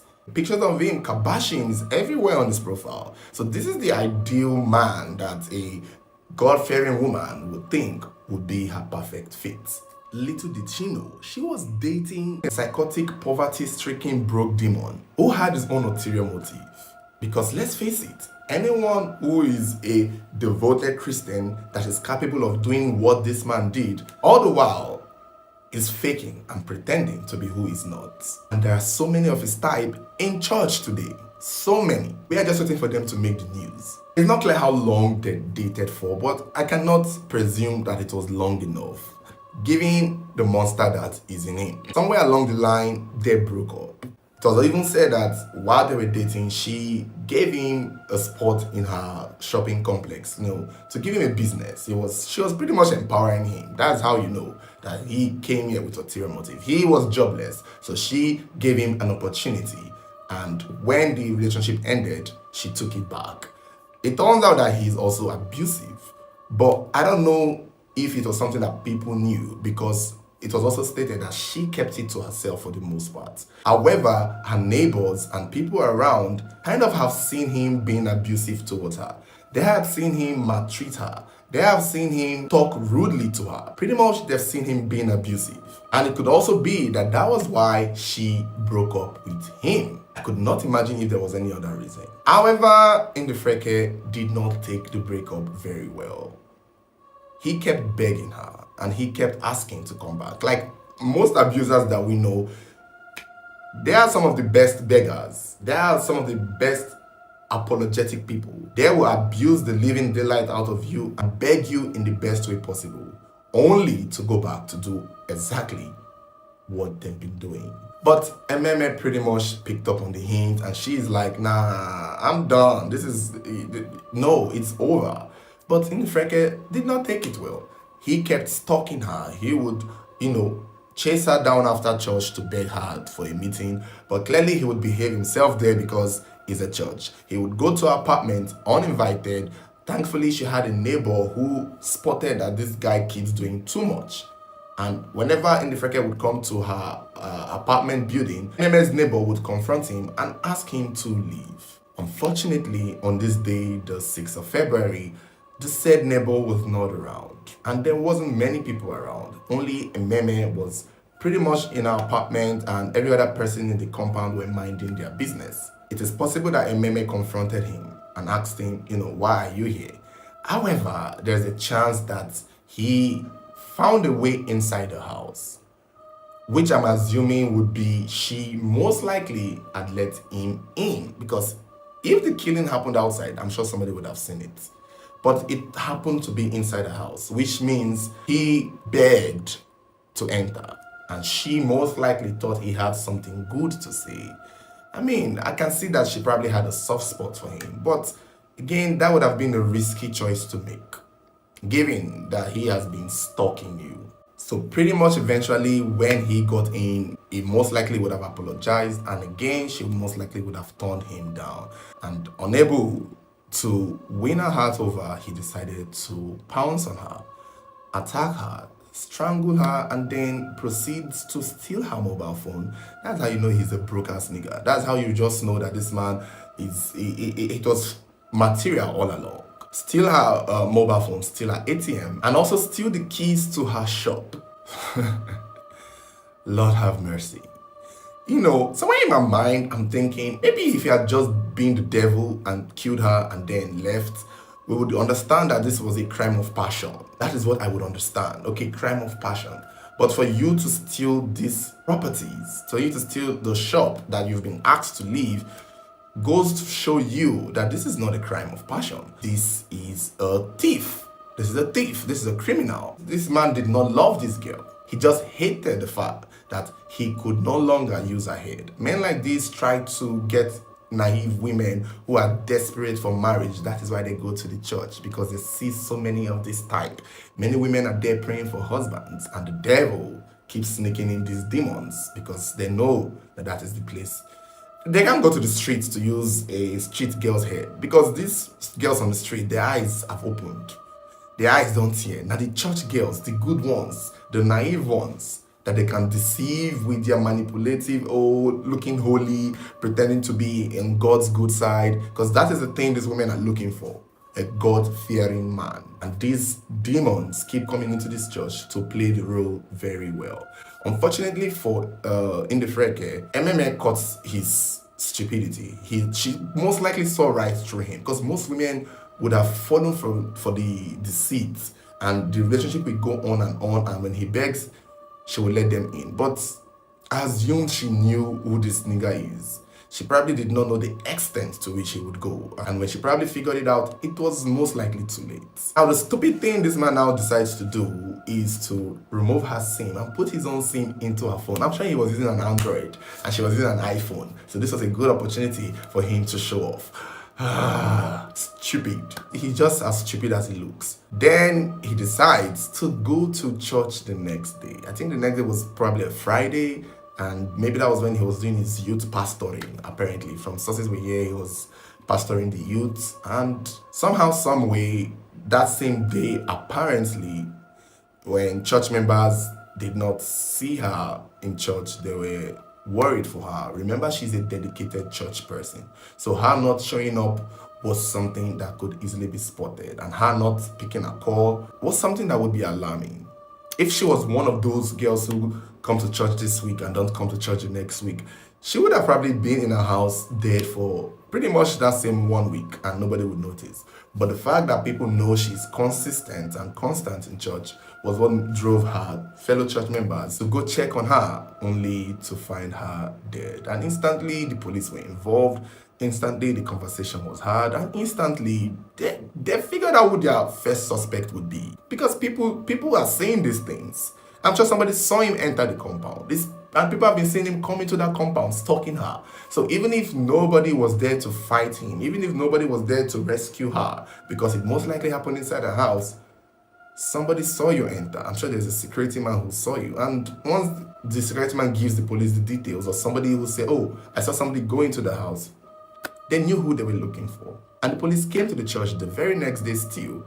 And when Indifreke spotted men approaching him, he decided to fake a phone call with the girl's mobile phone and attempted to flee. But, given how short he is and how small his legs were, he couldn't run very fast or very far. So he was caught and eventually arrested. Just so ironic and funny that, is it that he's stupid? Where did he think he was?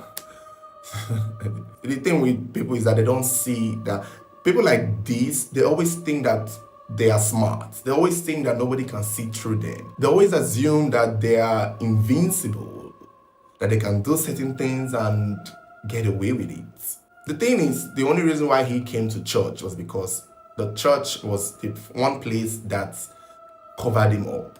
When people use this church to cover up their demons, it becomes the place for them to keep hiding. And that's something I've noticed with a lot of these church goers. Not just any type of church goers, but church goers like this. Men who go to church to create a facade, to create an image of themselves.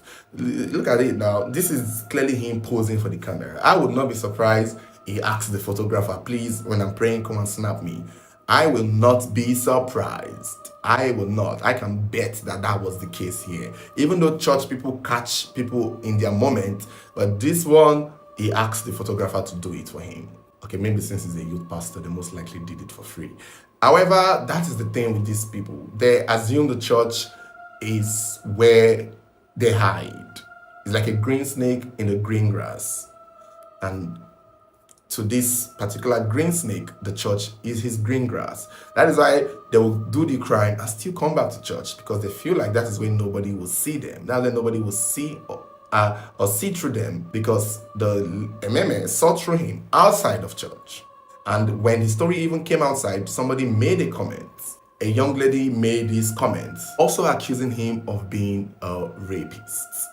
And she also, I think, goes to the same church. She pretty much talked about how he promised to give her money and help her learn some skills and told her to come to the shop, which I think is the MMS shop that they gave to him. So he's now using it to trick young girls. And when she went there, he tried to rape her and she left, only for her to come to church the next day and see him kabashing. Seeing him doing the holy and holiest of all things. And, you know, such a thing in that same church, even if she had spoken up, nobody would believe her. Because how can you say this man tried to rape you? Look at him. He's God-fearing. Look at his face. He's in the spirit. God is speaking through him. He would never do so. Nobody would have believed her. Nobody would have believed her. And they know these things. That is why they keep coming to the church. I hope more churchgoers or more women who are desperately looking for a God-fearing husband in the house of God, y'all be careful. You better know what you're dealing with. This is not the first story. I can give you a list of multiple stories where the churchgoers like this end up being the killer. The Port Harcourt serial killer from years back was the best churchgoer out there, was the ideal man of God, was the ideal God-fearing man that any woman who is looking for a husband in a church would fall for, and it turned out to be a serial killer. And yeah, we have this one. Serial rapist, serial killer, serial thief. Big thief. Look at his forehead.